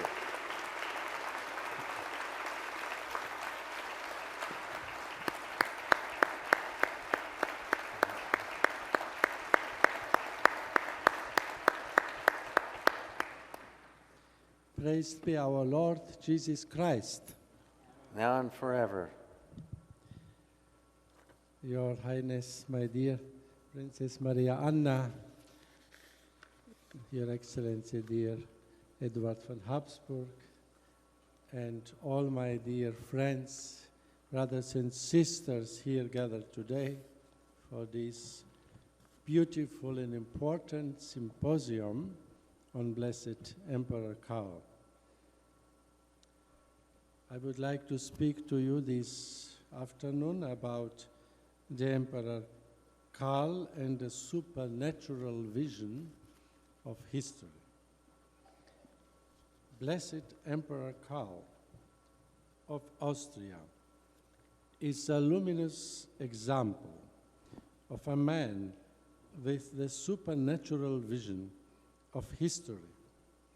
He considered his imperial and royal dignity as a sacred mission which divine providence imposed upon his shoulders to be fulfilled. Blessed Karl saw the political and social order always in the light of the faith. The cardinal who performed the ceremony of crowning Karl as the Apostolic King of Hungary left us the following witness, quote, "He prepared himself consciously for this great ceremony. He examined every detail and pondered the inner meaning of it all. Like a priest before his ordination, that was how devout and prayerful the king was before his coronation. I often had the opportunity of speaking to him during the period of preparation beforehand, and I remember observing him at the rehearsal as well as at the coronation itself. It was moving to see how the difficult burden of the feelings of responsibility had imprinted itself on his young soul. It was neither the ornamentation nor the pomp that interested him. It was only the duty that he was undertaking before God, before the nation, and before the church. He wished to be worthy of this, for which he had been chosen." End of quotation. So how serious took thenceforward Blessed Karl the following prayer, which he was prayed upon which was prayed upon him during the coronation ceremony. This prayer was, "May he nourish and teach, defend and instruct your church and people, and as a powerful king administer a vigorous regimen against all visible and invisible powers, and with your aid restore their souls to the concord of true faith and peace." So the prayer prayed upon him during his coronation. For a Catholic, and the more for a truly Catholic emperor, there is no history purely human. We possess a marvelous reflection of Dom Prosper Guéroger, the founder of the Solesmes Abbey and the Solesmes Congregation of Benedictines, to whom the servant of God, Zita, she was very close to this abbey in Solesmes. And so, this great man, Don Prosper Guéroger, left us very deep thoughts. Man has been divinely called into the supernatural state. This state is the end of man. God could leave man in the natural state. It pleased his goodness to call him to a superior order by communicating himself to him and by calling him to the vision and possession of his divine nature. Natural physiology and psychology are therefore powerless to explain man in his dignity. God alone could teach man by revelation all that he really is. Undoubtedly, reason can analyze the phenomena of the spirit, of the soul, and of the body, but by that very fact, it cannot grasp the phenomenon of the divine grace that transforms the spirit, the soul, and the body, to unite them with God in an ineffable way. It is incapable, simply reason, of fully explaining man as he is, either when the sanctifying grace is dwelling in man, making him participant of the divine life, either when grace having been driven out of the soul by sin, or not yet having penetrated, man finds himself descended below himself. There is not, and there cannot be, true knowledge of man outside the divine revelation. The supernatural revelation was not necessary, however, in itself. Man had no right to supernatural revelation. But, in fact, God, in his goodness, gave to man supernatural revelation and promulgated it. Therefore, nature alone is not enough to explain man. Grace, the presence or absence of grace, touches the human being. There is not a single faculty in us which does not call its divine complement. Divine grace aspires to run through the whole man, to fix itself in him at all levels, and for the aim that nothing is missing from this harmony of the natural and the supernatural in this privileged creature, which is human being. Our Redeemer Jesus Christ instituted the sacraments, which touches human creature, elevates it, and even deifies it from the moment of the holy baptism. But if man cannot be known in its entirety without the help of revealed light, can we imagine that human society in its various phases, which we call history, can be explicable if we do not call for help the same divine grace, divine light, which enlightens us about our nature and about our individual destiny, calling man to divine union? God the Creator invites at the same time the entire human society, so the entire humanity, to this supernatural divine union. We will see it well on the last day, when from all these millions of glorified individuals will be formed to the right hand of the sovereign judge Jesus Christ, these immense people, whose it will be impossible, says St. John, to enumerate. In the meantime, humanity in its history is the great theater on which the importance of the supernatural element is declared in broad daylight, either that by the docility of the peoples to the Catholic faith, it dominates the low and perverse tendencies which make themselves felt in nations as well as individuals, either that it collapses and seems to disappear by the bad use of human freedom, which would be the suicide of empires. History must therefore be Christian if it wishes to be a true history.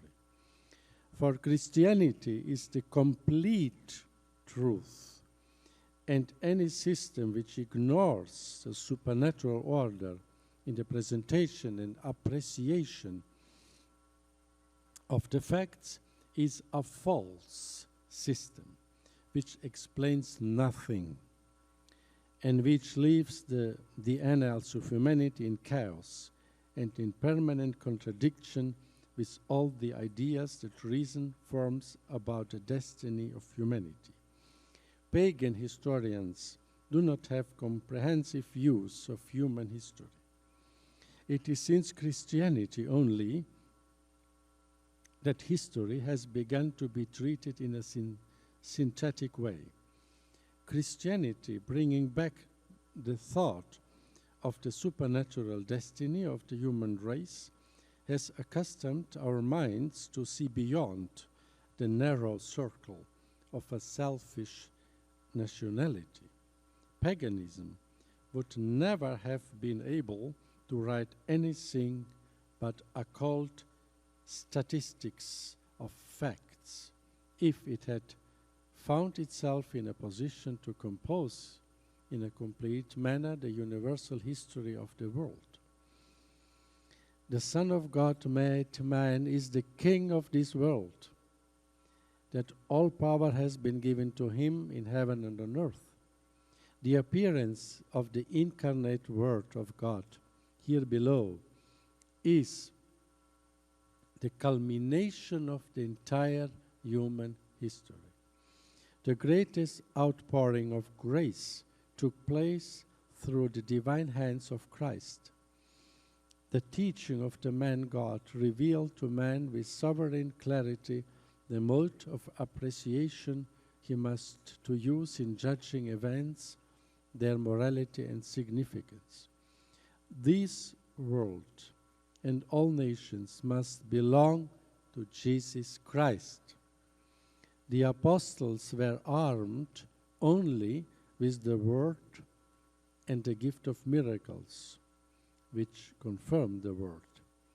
The superhuman constancy of the martyrs in the first 3 centuries especially, whose almost incessant immolation, far from uprooting the first church, propagated and strengthened the church in the first centuries.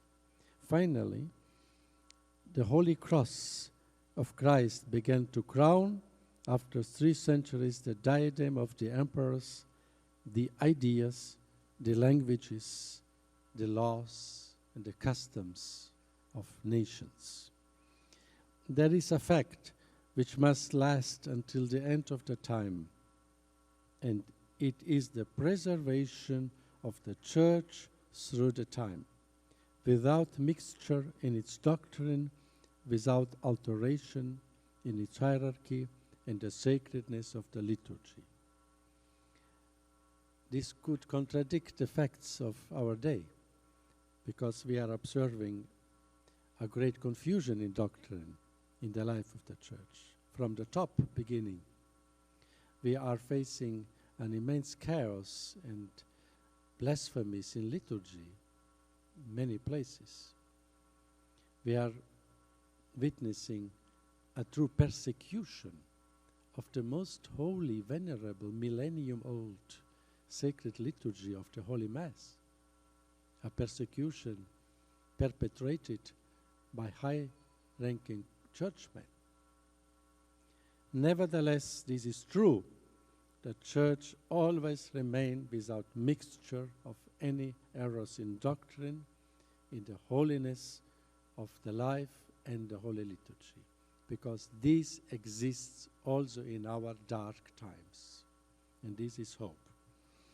1,000 great human things have been created, developed, and then fallen into decadence.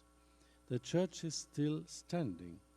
God supports the Church directly, and every man of good faith, able to apply the laws of analogy, can read in the facts which concern it this immortal promise given to the Church to last until the end of the times, which the Church bears written in the hand, by the hand of a God, Jesus Christ, on the base and the foundation of the Church. Heresies, scandals, defections, nothing could destroy the Church. Persecutions also not.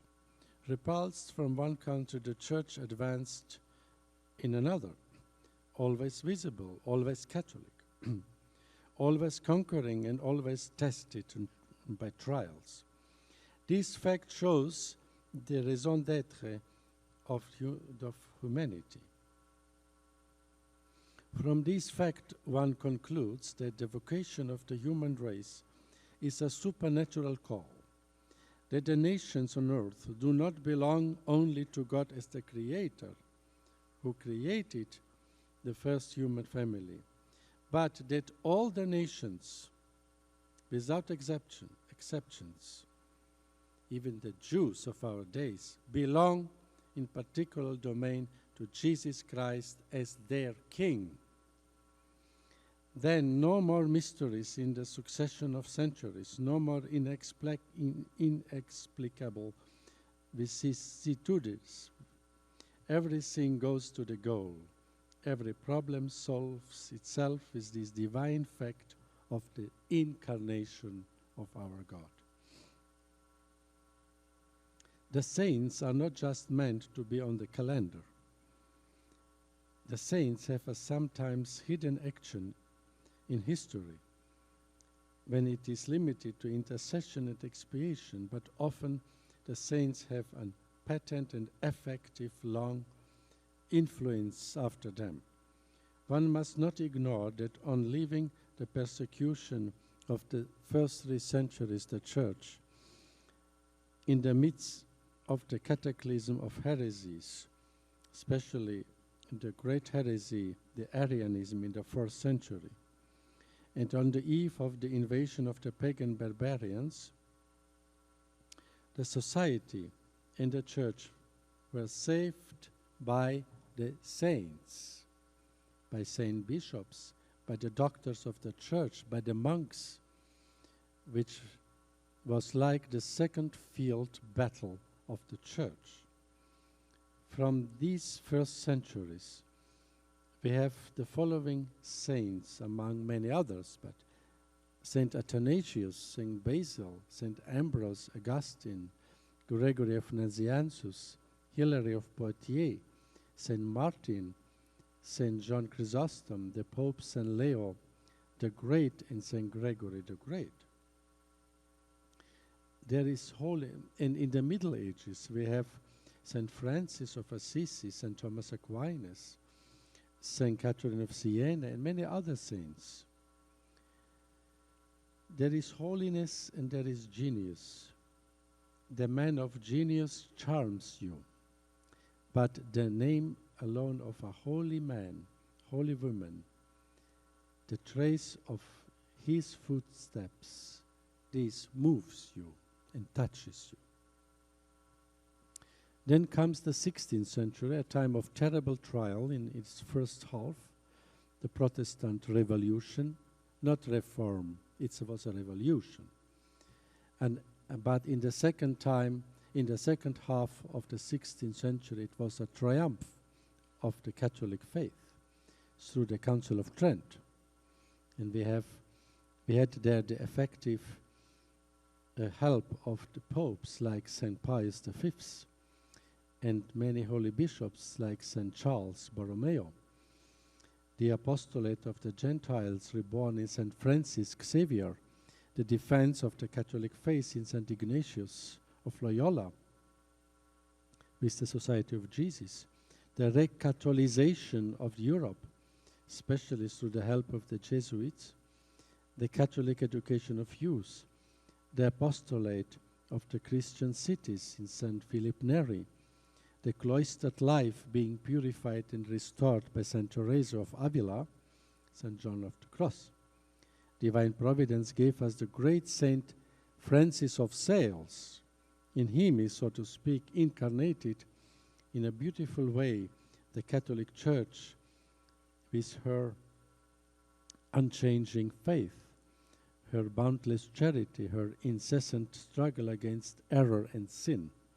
The holiness of St. Francis of Sales overflows in writings, in first place in his book Philotea, about the devout life. King James I of England said to his Anglican bishops, showing them the book of St. Francis of Sales about devout life, "You also do books like these for us." But they were not able to do this. Later, God gave to his church other great saints, among others, St. Vincent de Paul, St. Louis-Marie Grignon de Montfort, St. Jean-Marie Vianney, St. John Bosco, Therese of the Child Jesus, St. Pius X, the holy children of Fatima, Francisco and Jacinta, St. Maximilian Kolbe, St. Padre Pio of Pietrelcina, and others. If one wants to tell and paint the morals of the Christian peoples, one must sum up in each century the statistics of the saints of the holiness. That will show that it is by the influence of holiness that faith is sustained and morals are preserved. And we have here a luminous example of our so much dear, blessed Emperor Karl. Faith is a virtue. It is not the result of scientific labor. It is often threatened by the enemy of man, by the devil. It is for this very reason that the Christian has not only the duty to believe, but also to openly confess his faith. This double obligation, founded on the doctrine of the Holy Scripture, St. Paul speaks about this, is even stricter in times of crisis of faith, as ours of the naturalism. It is not permissible for the Christian to be impartial when it comes to faith and of its application in life and its defense. There is the imprudent advances on behalf of Catholics for our day to so-called naturalism and relativism. They persuade themselves that this complacency are a means of attracting the unbelievers by discovering to them a kind of analogy of fraternity between Catholic points of view and the points of view of the unbelieving naturalistic modern time. Hence, these Catholics use phrases of rationalist origin, these passwords with whose help they hope to be listened to by the modern unbelieving world. There are two inconveniences to this. The first, which is not the least serious, is that such an unclear, theological, ambiguous language of churchmen of our day, falling into the eyes of weak Catholics, render these weak Catholics no other service than to lukewarm their faith and to plunge them further into this vagueness and ambiguity from which they would have so much need to get out. It would be useful for them to come across affirmations that would support their Catholic faith rather than to bring confusion. They read such ambiguous Catholic statements today, some Catholics, in confidence, and this reading leaves them in a worse state than the first. The other inconvenience is that far from bringing the unbelievers to faith, an ambiguous language on behalf of the church, so many churchmen of our day, increases the pride of the unbelievers. They triumph to see Catholics and churchmen in our day in tow in this of their system. The unbelievers of our day, they congratulate themselves on the progress they have made, even imposing their language and their ideas to the Catholic Church. They only notice the embarrassment of Catholics because they are reduced to juggling two systems at the same time. The Catholic faith and the demands of what one calls the spirit of the modern world, these opposites merge together, but an ambiguous language inevitably confuses true Catholics and at the same time won't succeed in bringing the unbelievers to faith. Today, more than ever, society needs a clear and consistent formulation of Catholic doctrine and morals.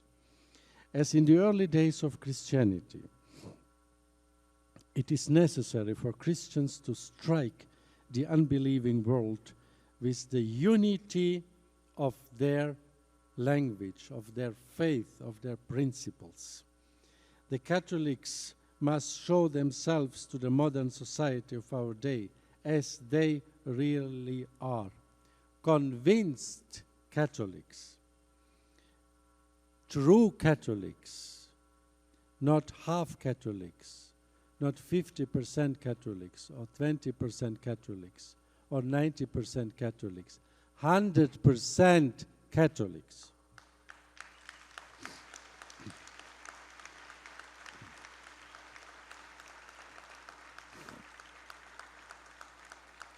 The Catholics of our day, if churchmen of our day flatter the modern society by speaking her language, they amuse the modern society for a moment, then the unbelieving modern society will forget them.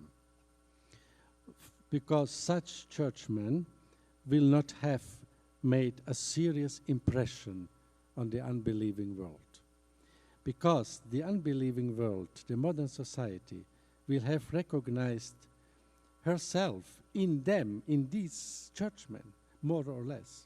And as the unbelieving society has little self-confidence, she will not have confidence anymore in such conformist churchmen of our day. There is a grace attached to the full and entire confession of the Catholic faith. This confession, the Apostle Paul tells us, is salvation of those who make it, and experience shows that it is also the salvation of those who listen it. The Catholic Church must be in nothing other than Catholic, and she will be this leaven of which the Lord says that it ferments all the dough. If the modern society has a chance of salvation, it is in the increasingly resolute attitude of the Catholics. The Catholic Church must not compromise on nothing. She should disdain repeating the jargons of the modern world. It is a fact that the Catholic faith imposes itself not by violence, but by the clearness and the conviction of him who preaches the Catholic faith. Too often we have in our day churchmen who, contrary to the counsel of the Savior, have wanted to sow to the ever-new cloth of the Catholic faith the ever-old shreds of worldly wisdom. Where does this illusion come from? If the feeling of Catholic identity and dignity on behalf of such churchmen were strong among them, they would be less ready to incense the intellectual fashions of the modern world. They would finally realize that for many years the wheels of their chariot are buried to the hope in a rut where they will perish if they do not come out of it with a supreme effort. To imagine creating Catholic faith with naturalism and relativism is as unreasonable as wanting to create order in politics with the help of disorder. The great success in coming to an agreement on the use of certain words and affirmations of the modern world, as sonorous as they are perfidious, this is an illusion. Since one is separated by an abyss as to the meaning of these words represent between the Catholic faith and the modern world. The ideas that have to be redone, and there is nothing more effective than the supernatural teachings of the Catholic Church, that they have to redo the ideas and make reign our Lord Jesus Christ over all nations and in the society as well. Catholics should see the ideas of this world as they are. They are hostile. Modern civilization is in its truly useful aspects for man and society the daughter of Christianity, whereas the paganism and the naturalism, the unbelieving society of our day, led the society to brutality and to moral and social destruction. We knew perfectly well that if Jesus Christ announces that the prince of this world will be driven out of his empire, that his redemptive blood will be shed for the salvation of souls, the reparation of sin, that the human race will be called to form but one flock under Christ's leadership, the Good Shepherd. Not a word Christ spoke about the political regeneration of peoples, about the civilization to come, about economics, and so on, about the progress of science. All these temporal advantages have come to us through Christianity, and which would not have come without Christianity in this way as we will have. In the whole gospel there is only one word of Christ which designates these temporal goods. Seek first the kingdom of God and his righteousness, and the rest will be added to you. And so, in the first centuries, the fathers of the church, they did not speak about the temporal affairs of political justice, of social justice and peace. For them, the era of Christ was primarily the era of the eternal supernatural salvation offered to every man on the condition of subordinating the goods of the present life to those of the future, the eternal life. Men need more to be told that Jesus Christ came to redeem their souls for the eternal life, that they need to be told in all tones that the object of Christ's mission was not to bring them in first place temporal justice and peace. Although these things are important and will flow out from an authentic individual and social public Christian life, the first necessity today is to fortify and to protect the Catholics in their faith. The second is to increase the number of Catholics. If you get the first goal, you will not have wasted your time. But as for the second goal, it is obvious that you will advance it little if you will persuade the unbelievers that the Catholics think and speak like them.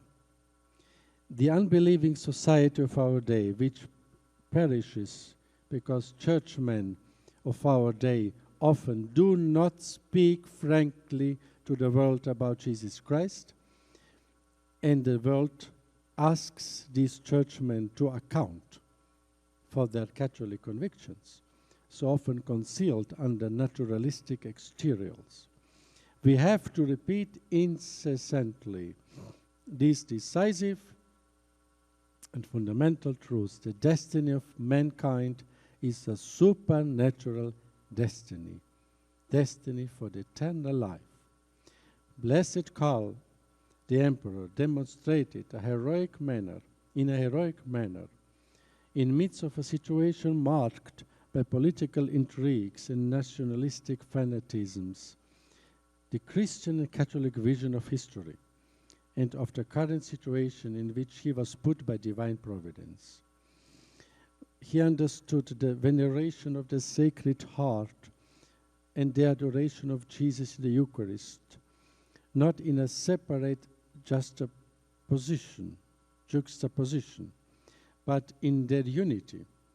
In his devotion to the Lord, Blessed Emperor Karl clearly had in mind the whole of Jesus Christ's reality. In this coexistence of the devotion of the Divine Heart and the Eucharist will be observed more often in the two dominant dimensions of Blessed Karl's piety were related to the Eucharist and the Sacred Heart of Jesus. In the sacrament of the altar, he knew the suffering and loving heart of Jesus to be present. For the Eucharistic Emperor, he was called by the Bishop of Košice in Slovakia the Eucharistic Emperor. What a beautiful title we have.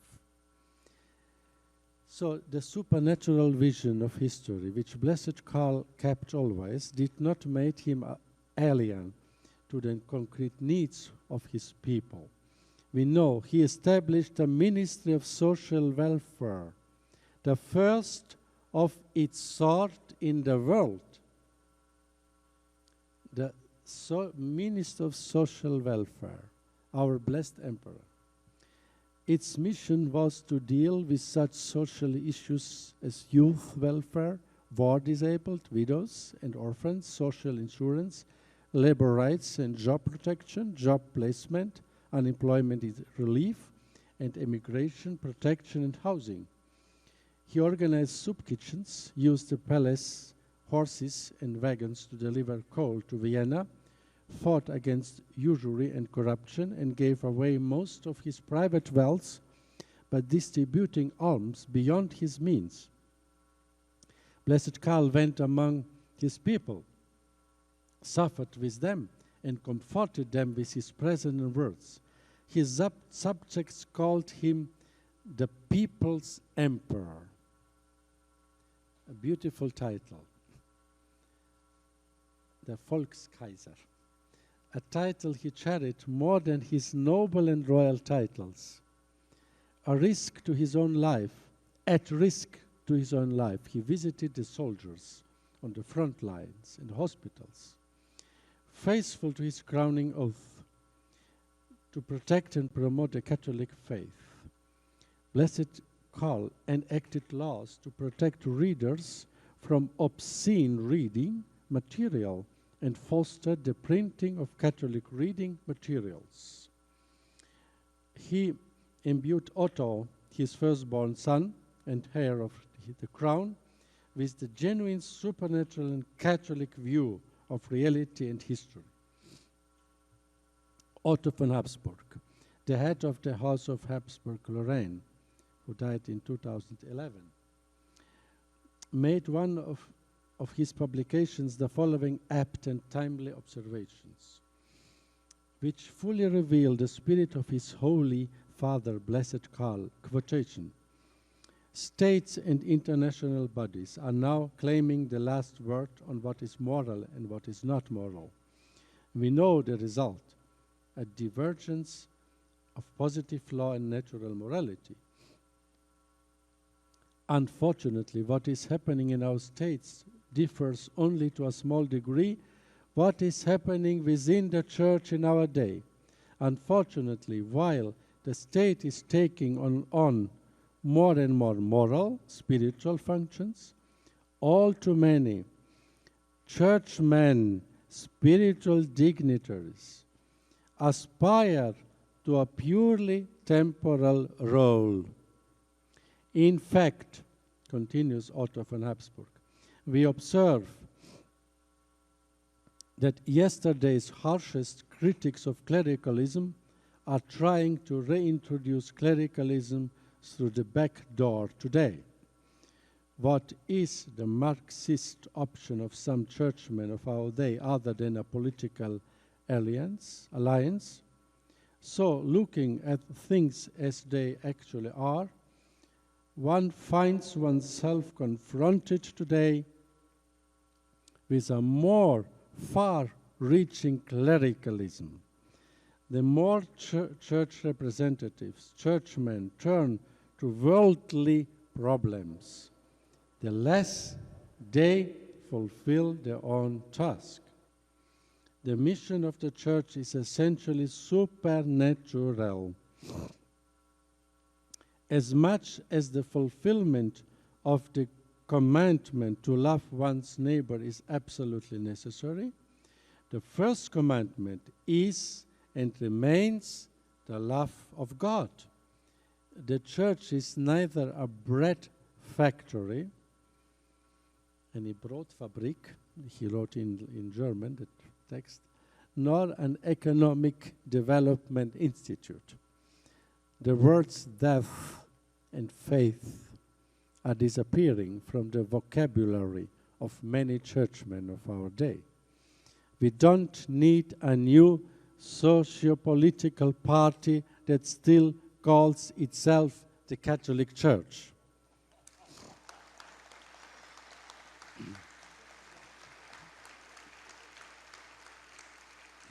So, you applauded to the father of Blessed Karl and to the grandfather of our princess. To the uncle, I mean. The words, and so he continues, Otto von Habsburg, Christ ordained the apostles to be priests, not diplomats or politicians. The diplomat must seek compromises. For a priest and a bishop, compromise would be a betrayal.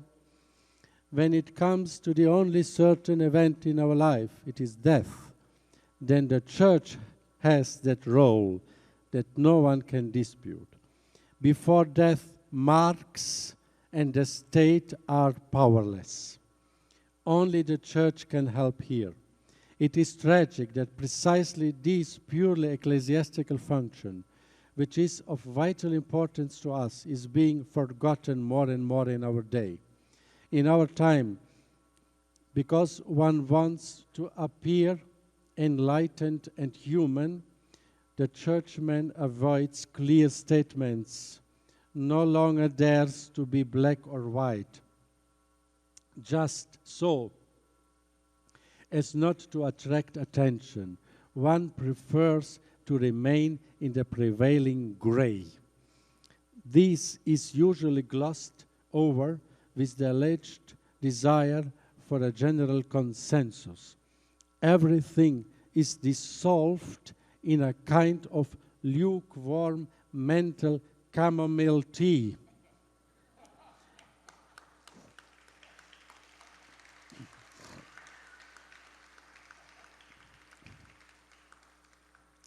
And in an infinitely boring, meaningless mush. The biblical word that the lukewarm are an abomination to God has been forgotten. Our society and the church will only be strengthened if the term consensus is not misused as a code word for general intellectual cowardice. Only when we have succeeded in defeating the deadly sin of our time, namely cowardice, can a new ascent begin. God remains the Lord of history. History is not the rule of blind forces. Our job is not just to endure history, but to shape history with God. There must be no resignation for the believer, the Catholic. What could be more beautiful than to be co-workers with God? And whoever builds history with God cannot and will not work in vain. So Otto von Habsburg, the son of our blessed emperor, the uncle of our princess. So blessed Karl of Austria is a luminous example of a statesman of the modern time. With a true Christian, it means supernatural vision of history.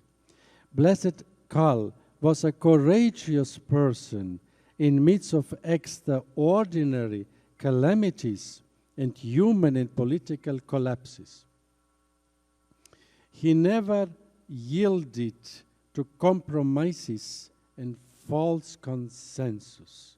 He did not simply endure the unjust historical period of his time, but he formed his time with his heroic Catholic faith, with his trust in divine providence, with his sufferings in union with Christ's redeeming love.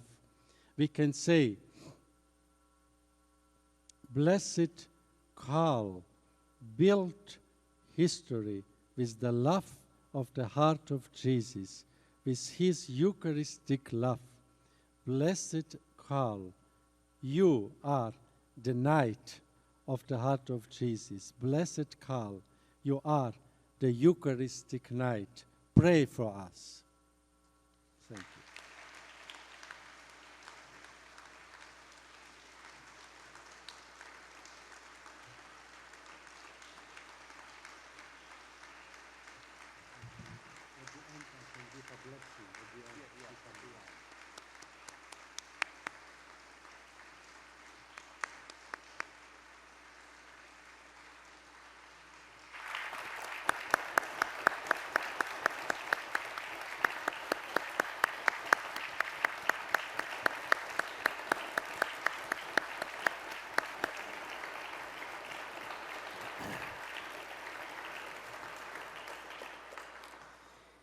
That was so worth waiting for, was it not?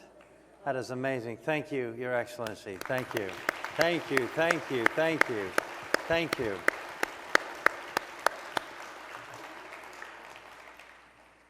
We have 9 minutes left in this symposium event, if things go as planned.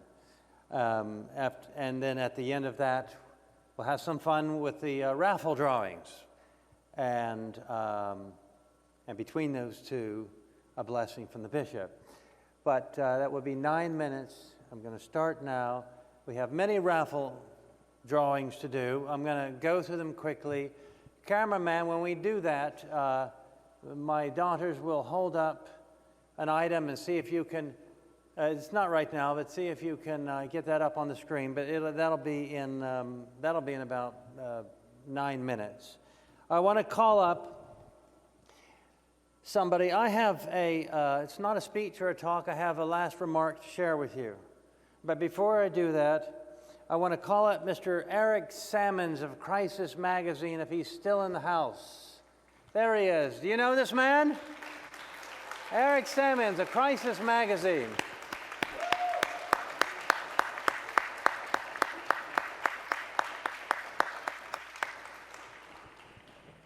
I want him to speak for a minute or two about his magazine, his work, why you should subscribe, why you should watch him, why you should listen to him. And in spite of him having me on his show a few weeks ago, which was really a lot of great fun, tell us what you'd like to tell us. Thanks, Dave. You're welcome. My pleasure. Thank you very much. I appreciate all the speakers today. They were just incredible. This has been a great day. I don't know about you guys, but this is a highlight of the year for me at least. As he said, I'm with Crisis Magazine. Next month, we're actually celebrating our 40th anniversary. We were founded back in 1982. For the first 25 years, we were a print magazine, and for the last 15, we have been online, an online magazine. Last year, we added a podcast. A number of my guests over the past year and a half are either seated up here or in the crowd somewhere. And I know a lot of you have told me that you listen to it, and I really do appreciate that. And if you look carefully at the podcast, you're watching the video version, and hopefully you're not doing that while you're driving. Right behind me is a bust of Blessed Karl. And there's a reason for that, because Crisis Magazine was founded 40 years ago because it recognized that there's a crisis in both the world and in the church today. And in a nutshell, I would say the crisis is that the world is trying to live as if there is no God. And unfortunately, that's also true at times in the church. And so what Crisis Magazine is trying to do is trying to address that crisis, help Catholics to understand how to live through it, how to become saints. When it comes to the crisis in the church, we look to St. John Henry Newman as a great guide on how we can navigate through these times, these troubled times that we have in the church today. And when it comes to in the world, we look to Blessed Karl, because our motto is we're the voice of the faithful Catholic laity. And I can't think of somebody better in our modern times than Blessed Karl, somebody who really lived out that vocation as a faithful Catholic layperson. He did it as a faithful husband, as a faithful father, and he did it in his job, which we know which was much more than a job to him, when he embraced his vocation really as an emperor. And really, ultimately, that is the answer to the crisis today. St. Jose Maria Escriva said that the answer to our crisis today is sainthood, that we all become saints. And at Crisis Magazine, that's really what we're trying to do, is help people to become saints. Sometimes we get criticized because we bring up what's going on in the church. We bring up what's going on in the world, and we're not afraid to criticize even the highest church leaders. But we do that with a purpose, and I always tell my writers, don't just criticize, don't give bad news, but always try to give an answer. What can we do in response? And ultimately, the answer is to be more like Blessed Karl, be more like Servant of God Zita. If we do that, we overcome the crisis. And my goal is that Crisis Magazine doesn't have to exist 40 years from now. That there is no more crisis in the church or in the world because of the intercession of Blessed Karl and other great saints. And then that'd be great. We could just shut it all down. But until then, we'll continue. So I just encourage you, go to crisismagazine.com. That's where you find out. We have a couple articles every day, links to the podcast. I just encourage you to go to crisismagazine.com. Thank you. Thank you. Thank you, brother. I really appreciate it. Thank you, absolutely. We're almost finished. I said 3 o'clock. It's 3:18. That is really pretty good time for a 20-minute, 12-hour event done in 6. And I want to leave you with this final thought, after which the good bishop will give us a blessing, and then we'll have some fun with Raffle. I'm like all of you. I'm in the trenches. I own a business. I'm a husband. I'm a father. And, you know, the government is after me with all these 6 children I have, and it's just, you know, we are troubled. We are confused. We are bewildered and scandalized with things in the government, the elections and politics, and even in the church. We're in a crisis. And apparently it's an extended crisis. And historians teach us that crises come in 500-year blocks of time, especially in church history. The first 500 years was the foundation of the one holy Catholic and Apostolic Church. The first 300 years of that was a horrible persecution of us. And at the end of that 500-year period was the fall of the Roman Empire. To be more precise, the fall of the Western Roman Empire. Because recall that the emperor split the empire into 2, a Western Roman Latin half and an Eastern Byzantine half. It was so awful that St. Jerome thought it was the end of the world. The second period of 500 years saw the East-West schism along those lines, anachronistically referred to today as the Catholic Orthodox split. It was huge, it was scandalous, it is still unhealed, and at the end of that 500-year period was the Muslim invasion. The third cycle of 500-year period is one of religious revolution, religious revolt, where there was a reform of doctrine, and in the Church of God, doctrine cannot reform, when there should have been a reform of morals. This gave rise to the heresy of Protestantism, the notion that anyone apart from the Church of God can invent his own religion, his own church, and still believe fantastically that it represents the Church of God. And this gave rise to the fourth cycle of 500 years that we are in now, this crisis, which is the end of Christendom. Not the end of Christianity, not the end of the church, not the end of God and his angels and his saints, but the end of Christendom. What is Christendom? It is the social and economic and political life of a nation as governed by the gospel ethic. Now, when was the last time you thought your social, economic, and political life of the nation was governed by the gospel ethic? Politicians can't even spell gospel or ethic. And historians believe that it made a huge lurch forward with World War I and its aftermath and the collapse of the empires, specifically the huge Catholic Empire, the Austro-Hungarian dual monarchy, and even hinging it on our man Karl here. Had he stayed on the throne, a lot of what has happened in the last 100 years would not have happened. Those are 2,000 years history in a minute and a half. And through all this misery in the church, in history, the church resurrects itself. The church is Jesus on earth. And like Jesus from the tomb, the church resurrects itself. Always has and always will. But it is not wedded to any particular civilization. It looks differently through the years. It acts differently. It responds differently. But clearly it gets tested a lot and from time to time. And we are being tested. We Christians are being tested. We're being tested for our very salvation. We're in a warfare. We Christians forget that God has to test us from time to time, periodically. The biblical Jews, for instance, were tested in the desert. Moses was tested, in one instance failed. Our blessed Lord himself was tested. He was tempted on the mountain by Satan. And so we are tested. And for all the weird things that have happened in the last 5, 10, 15 years, 2 seconds for all I know, our test could be more difficult. Could be a lot lighter, but it could be more difficult. The German Christians were tested with Nazism. The Russian and Eastern European Christians were tested with communism. And what are we tested with? Well, in addition to the weird things happening in the last 5, 10, 15 years, ultimately it's this.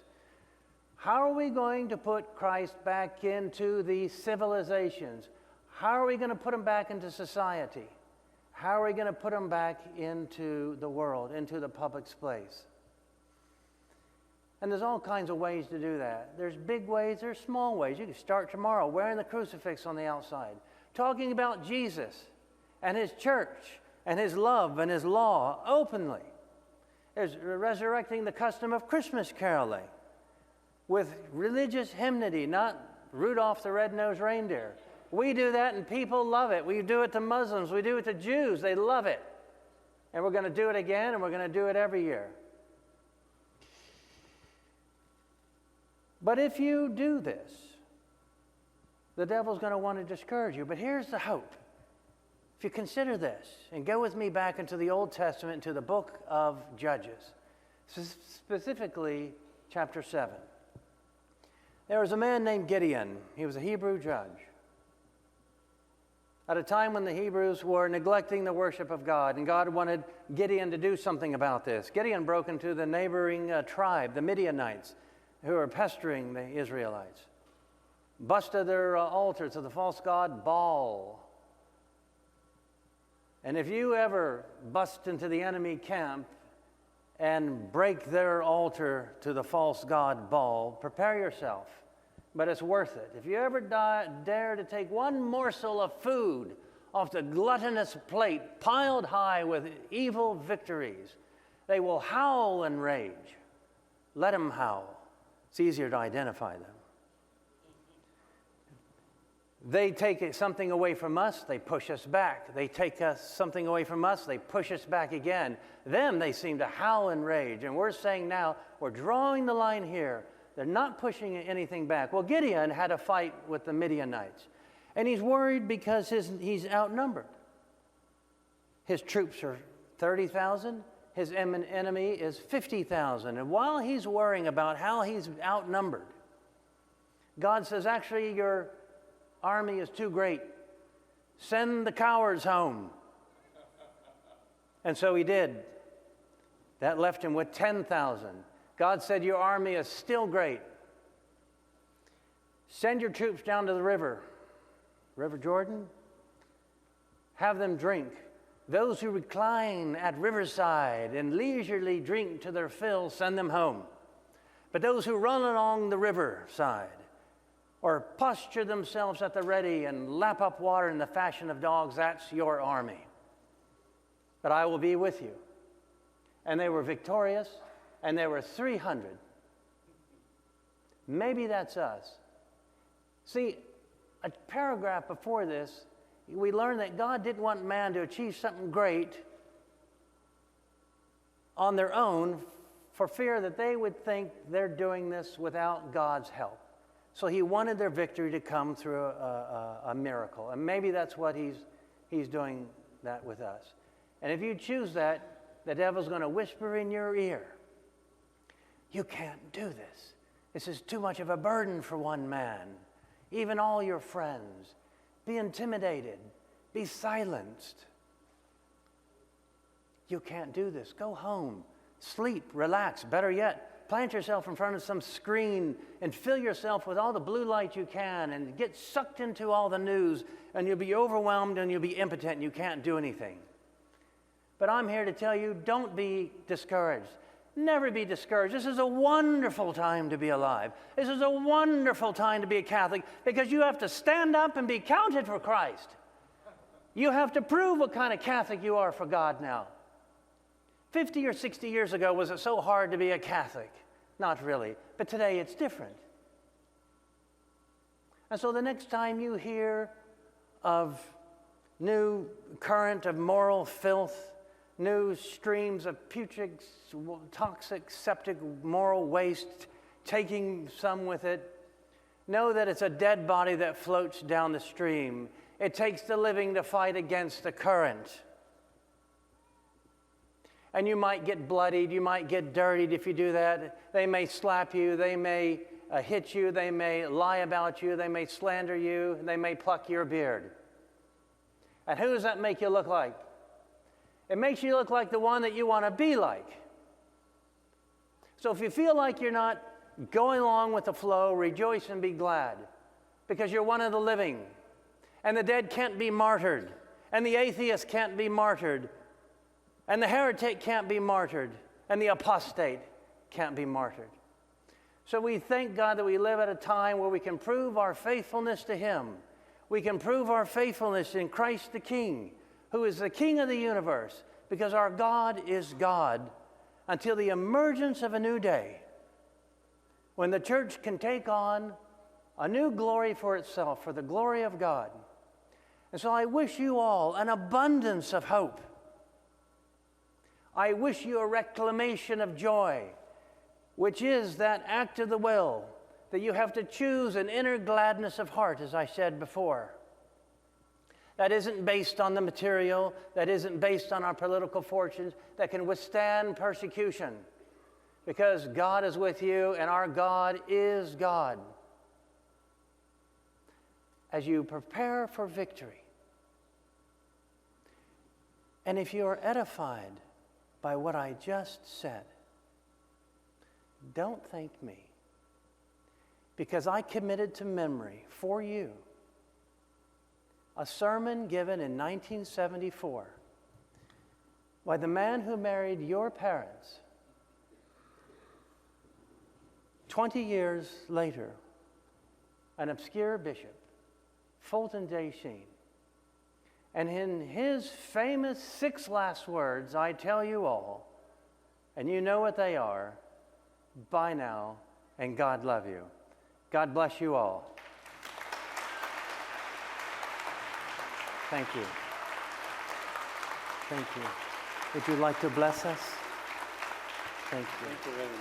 Thank you. Thank you. If you would like to bless us.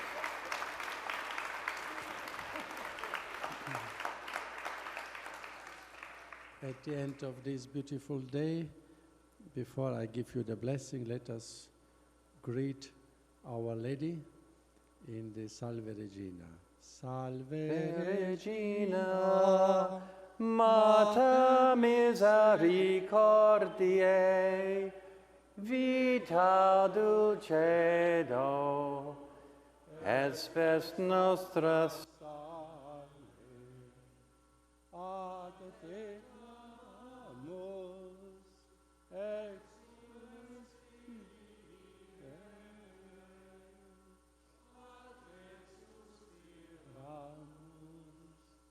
gementes et frenetes, in hac lacrimas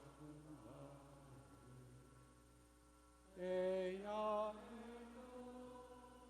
advocat nostra, il nostro misericordes oculos, ad nos converte, et benedictum nobis ostium ostende.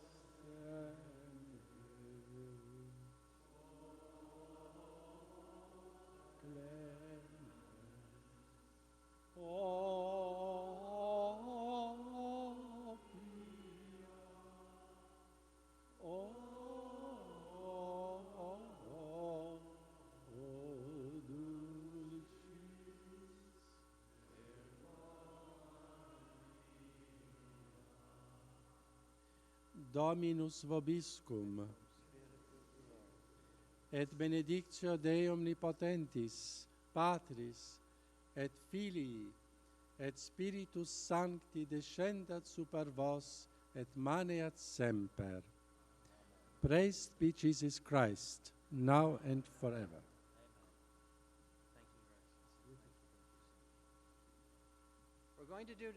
We're going to do the raffle now. I want to, my wife is signaling me the gesture of hamburgers, or whatever that was. All the food that you see on the side, that's for you to take home. So pack it up and take it home, because we're not, and it's for you. And now let's move. I need to pick raffle tickets. So get a bite to eat, relax, stretch your legs a little bit. We'll be done here in 5 minutes. I'll ask the children to bring the raffle tickets up to me so I can pick them. And what would you like to say? Come. Somebody lose something?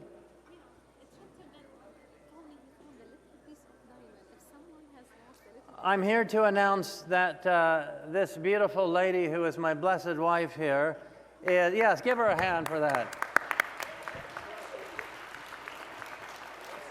Somebody reports that they found a diamond, a piece of diamond or some small diamond, and take it, it's ours. And we found it already. Raffle tickets, come up here, please. We have many, many, many. This is going to be fun. There was a lot of things. A lot of things. This is the raffle. All right, we're going to shake it up. Where's Anthony?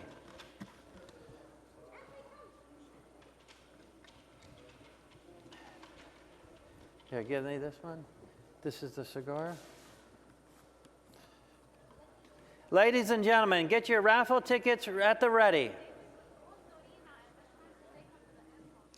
Is Dorina still here? Wave your hand. Where's Dorina? Dorina, very good. Edgar and Miriam. Where's Edgar and Miriam? Edgar, there's Dorina. You got it? Very good. You have your raffle tickets ready? Are you all ready to go? Here we go.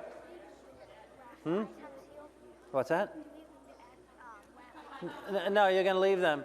If the cameraman can focus on the raffle table, maybe they can clear a view there. Julia, you go ahead and clear the view so the camera can zoom in on these items. All right? In fact, cameraman, why don't we start on this picture first? This big picture here.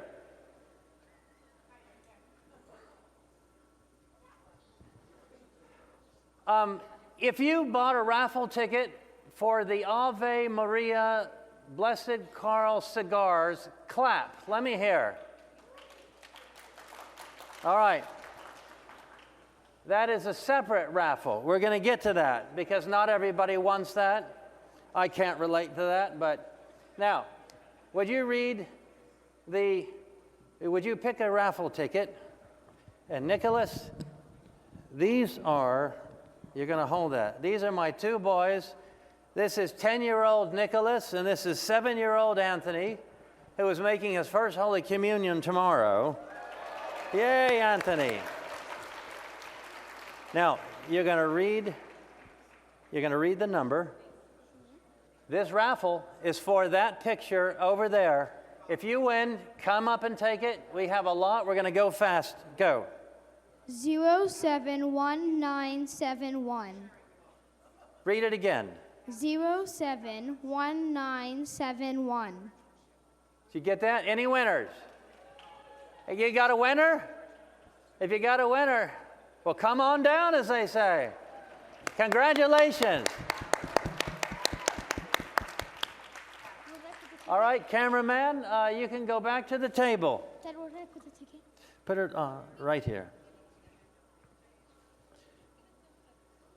Do you want to come up and get it yourself, or would you like me to do it for you? You can get it, okay. Congratulations, God bless you. You have a ticket? All right, Julia, what's the next item? Hold up another picture. Cameraman, zoom on the picture. See that picture? My daughter Christiana has it. All right, get a ticket. Very good. Read it. 071931. Again. 071931. Got a winner? Got a winner? Who's a winner? Congratulations. Go ahead and claim your prize. All right, pick up another picture. Did you pick another ticket? All right, is it on? Very good. 071106. Once more. 071106. Any winners? You got a winner. Hey, congratulations. You may go over there and collect. Pick another ticket. Next item. 071. Wait. We don't have it on the camera yet.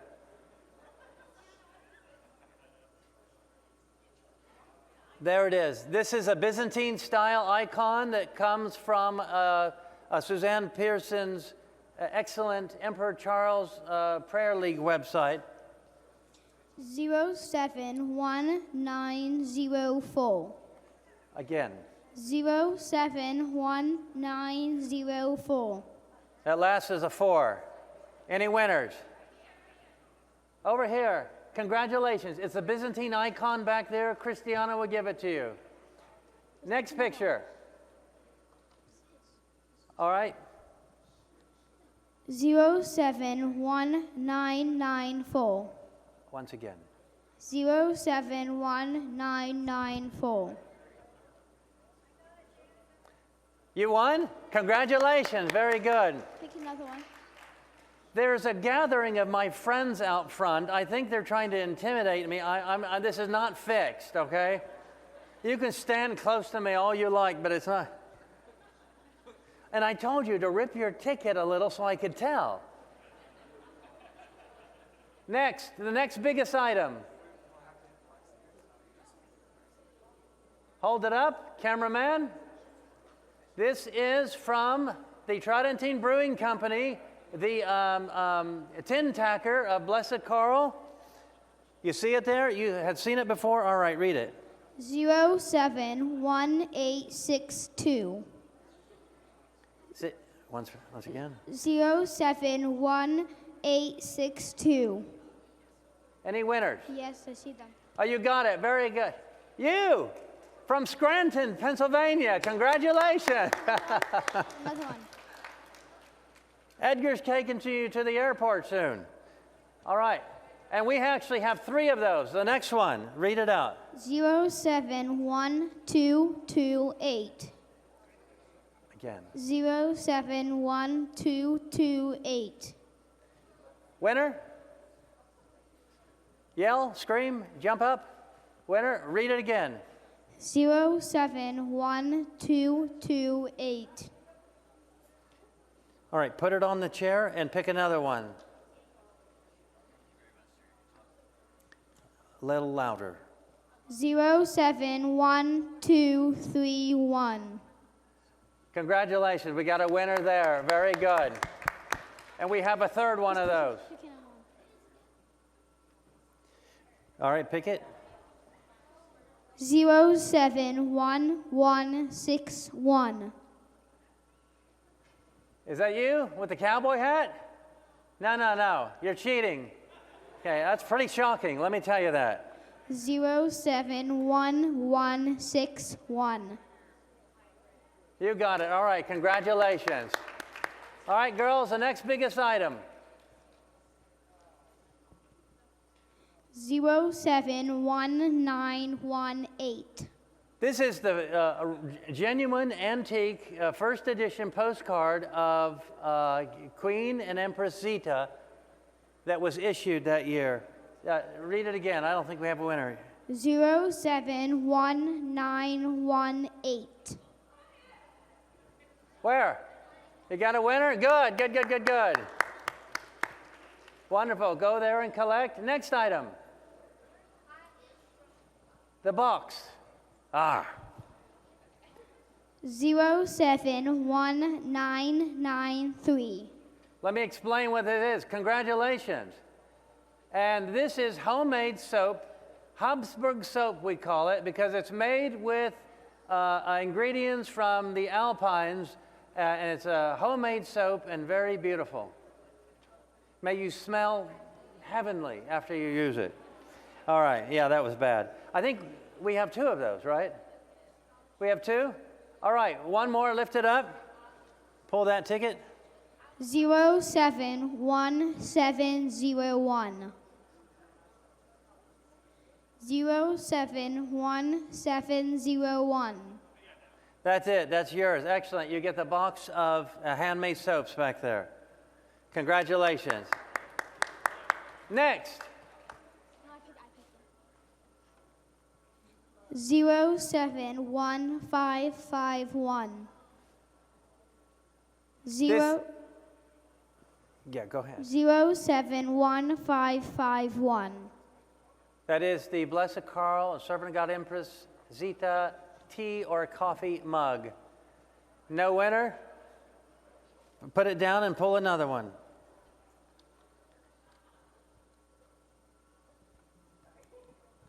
Zero 71663. 071663. There you go, David Rogers, my buddy. Congratulations. And another one, a little bit different color. Another one there. All right, pull the ticket. 071056. Again. 071056. 071056. All right, put it down and pull another one. 071425. 071425. No. All right. Read it again. You want us to shake it up better? Is that what you said, Anthony? Oh, you won. Oh, okay. Congratulations. Oh, you almost lost it. It's the Blessed Karl and Zita coffee tea mug back there. My daughter Julia will give it to you.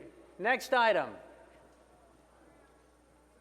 This is another box of the Alpine soaps. Is that it? Very good. 071046. Again and louder. 071046. Got a winner? You again? They're going to think something's up, buddy. Congratulations. Next item. These are antique stamps and or antique coins that have the image of Blessed Karl, of the Emperor and Kaiser Karl on them. They're real antiques. All right, read it. 072002. Wow. Again. 072002. One more time, loud. If you got it, raise your, let us know. Go. 072002. Put it down, pull another one. Anthony. Wait, you got one. All right, very good. Congratulations. Next. What's next, Julia? Christiana. Next item.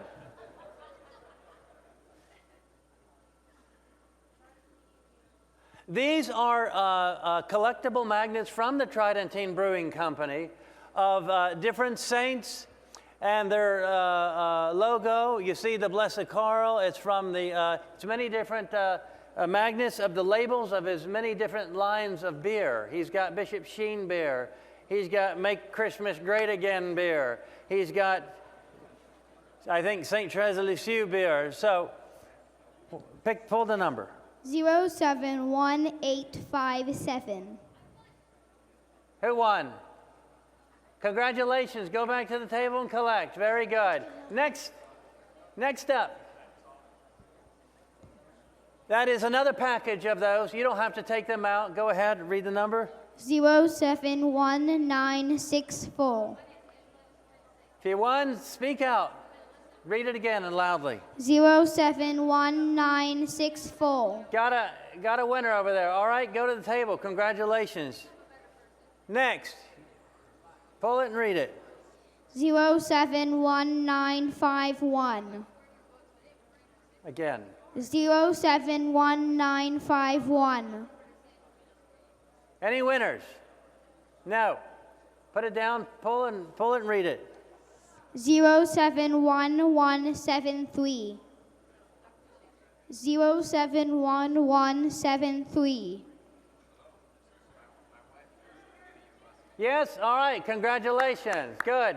Collect over there. Next item.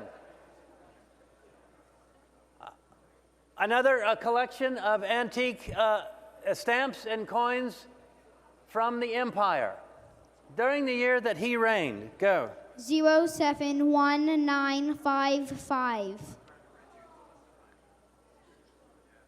Any winners? You got it. Congratulations. Wait, I've seen you take something before. How do you do that? Ask Diane Schwinn. She did it 3 times, supposedly. Next item. What's up next? All right, more of the collectible magnets with the Saints images from Tridentine Brewing. Read it. 071084. 071084. Oh, yes. Oh, good. Congratulations. Wonderful. All right, next item. What's up? Let's move them off the shelf. Another collectible of antique stamps with, and these are actually uncanceled ones. I see that. All right, read it. 071437. Again and louder. You won? Congratulations. It's over there at the table. Oh, hi, Evelyn. Very good. Did you really win? Okay, it's over there. Right over there. Yes, just get it. Mrs. Boulon from Houston is coming. All right, next item. Another collection of magnets from the Tridentine Brewing Company. 071518. Speak up if you won. Speak loud. You won. Congratulations. And those are generously donated by Trevor Alcorn, who spoke a little bit about his beers, and we thank him for that. What else we got? Next, this is from MG Custom Rosary, who has a booth over there, that donated this. Is it a rosary or a chaplet? Necklace, rather, with Blessed Karl medallion on it. Very generous. This is huge. Read it loud and slow. 071098. With Blessed Karl. Anybody? Read it again. 071098. Oh boy, you're going to miss it. Put it down and pull another one, Anthony. 071074. 071074. No winners. Put it down. Pull it. You won? Well, congratulations. Very good. That is huge. All right, what's up next? No, I got one. Again, the collectible antique stamps with Blessed Karl's image on it. All right, loud and clear. 071807. Somebody won over there? Wonderful, congratulations. Pick up the bottle, pick up a bottle. All right, I want to tell you all about this one. This is my favorite white wine. Doesn't it go in a different section? What? Isn't it a different bottle? No. This is... It is. It's in with the beer and cigars. The beer and the alcohol, tobacco, and firearms is from this tub. Yeah, yes, and cigars. Got it. Well, don't get them confused now. Keep it on that chair. This is a bottle of my favorite white wine. It's a very distinctive white wine called Gewürztraminer. Gewürztraminer is a kind of grape that originated in Austria. It's the part that now belongs to Italy. And it's from the town of Tramin. And Gewürz means spicy, and it's just a beautiful, delicious white wine. And I think the best actually grows in the Alsace-Lothringen, or Lorraine region. So that's what's next up for a raffle. 071147. Congratulations. Yeah, get Dad to collect that, exactly. That's all we need here at this Catholic gathering is underage drinking. It's over there at the table. All right, the next bottle. Now hold up the bottle of Madeira. This is the famous wine from the Portuguese island of Madeira, called Madeira, and it is a fortified wine, that it is a wine made stronger with a brandy in it, slightly sweetened, and it's developed into a very rich taste, and it is, my friend is offering me his ticket. Well, if I didn't have 600 people left watching me, I might do it, you know. All right, Madeira wine. 071495. What? Somebody win? You will. Wonderful. Very good. I know where you live. You're going to share that with me. Envelope, so not from there. Another envelope package of magnets, decals from Tridentine Brewery.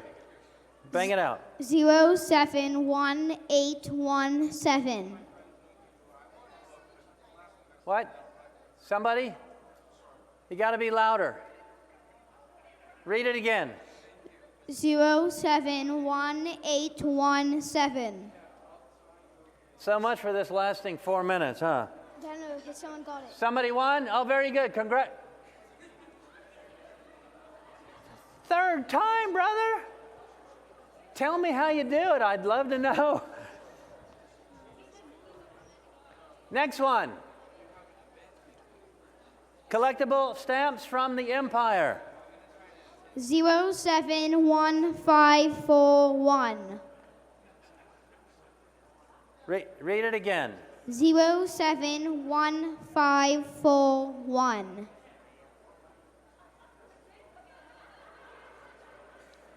Is that for this fourth one? Oh my gosh, these keep winning. Get his name, get his number, get his address. But I thought you all mixed these up. All right, next one. What's up next? Now the collectibles of magnets from Tridentine Brewery. 071513. Where's that guy? Just stand at the table. Just give him everything off the table and let's go home, right? 071513. You got it. You got a winner. Great. All right, go to the table and collect. Next. What's up next? Hold it up. Another one. 071273. Any winners? Read it again. 07. Yes, we got a winner back there. Very good. All right, next one. Another one, collectible. There we go. 072010. Keep going. Read it again. 072010. Yes, you won. Congratulations. Wonderful. All right, hold up the next one. Now the collectible stamps from the Empire. The baby wants it. Read it. 071821. Congratulations, a winner there. Next item. Now the package of Tridentine Brewery magnets and decals. Read it. 071816. Winner, winner, winner, winner, winner. Yes, back there. Is that Olivia? Congratulations. Next up. Now the package, go. 071588. Gotta be somebody from over here, I think. They're due. No, read it again. 071588. 88 at the end. Yes, good. Congratulations. Very good. Splendid. Next up. Now the package. Let us go. 071246.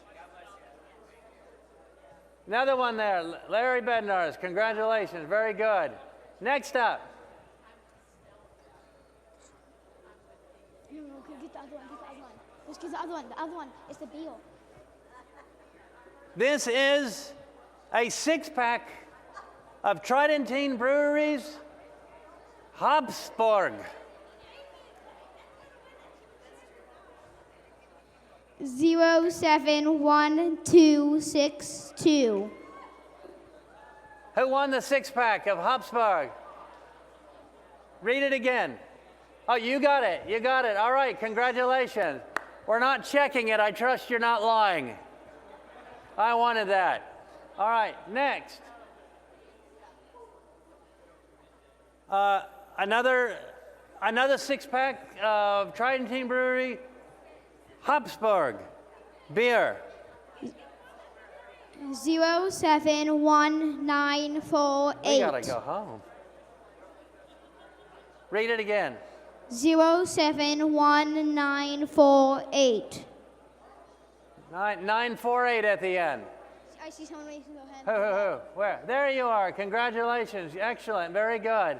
All right, next item.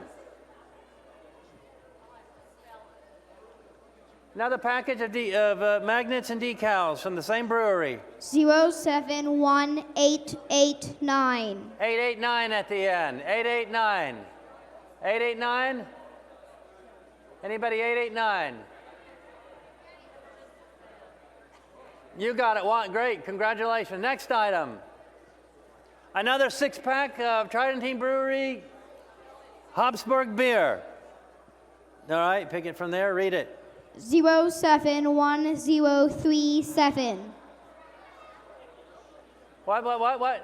Anybody? Yes. The claw for it. Well, stand, name it and claim it and go get it or give it to me. All right, next one. Another package of magnets and decals from Tridentine Brewery. 071322. 322 at the end. 322. 322 at the end. 322, you got a winner? Yes, good, congratulations. Go to the raffle table. Next one. Another six-pack of Habsburg beer from Tridentine Brewery. Read the number. 071850. 850 at the end. 850 at the end. 850, your ticket. 850 at the end. It's mine? Should be mine. 850 at the end? No? Pull another one. We did it again. What? It's mine. Yeah, well, they're all watching me, you know. 071850. 1850. 850 at the end.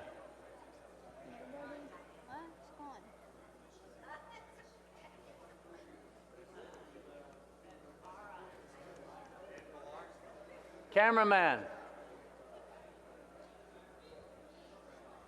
Okay, pull another one. 071252. Y'all, I'm going to take it if y'all aren't going to claim it. There's Somebody there won? Is that the Crawfords? Congratulations, then. Next up. What's that? It's from the... Is that the cigars? Oh boy, you can't get that on camera? You're out of power? You're out of juice. There is a box of cigars. 071933. That's mine. I won. No. Ave Maria cigars with custom label Blessed Karl, Emperor Karl bands on it. Read it again. You wanted it because you put it in there. Are you happy? Do you really want it? Are you sure? Okay. Anything else? Another six-pack of beer from Tridentine Brewery. Pull another one. 071023. 023 at the end. 023. You won? 023? It's a six-pack of beer. Where's your parents? Well, I tell you what, get it and bring it to me and I'll give it to them. Oh, no, he's got help. Anything else? Package of decals and magnets from the brewery.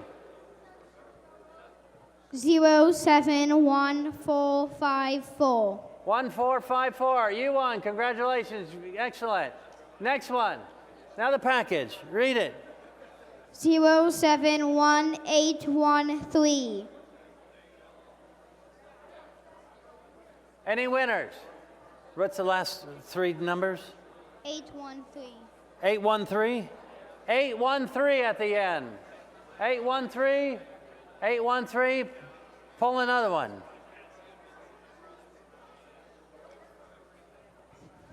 07154. Any winners? What's the last three? 054.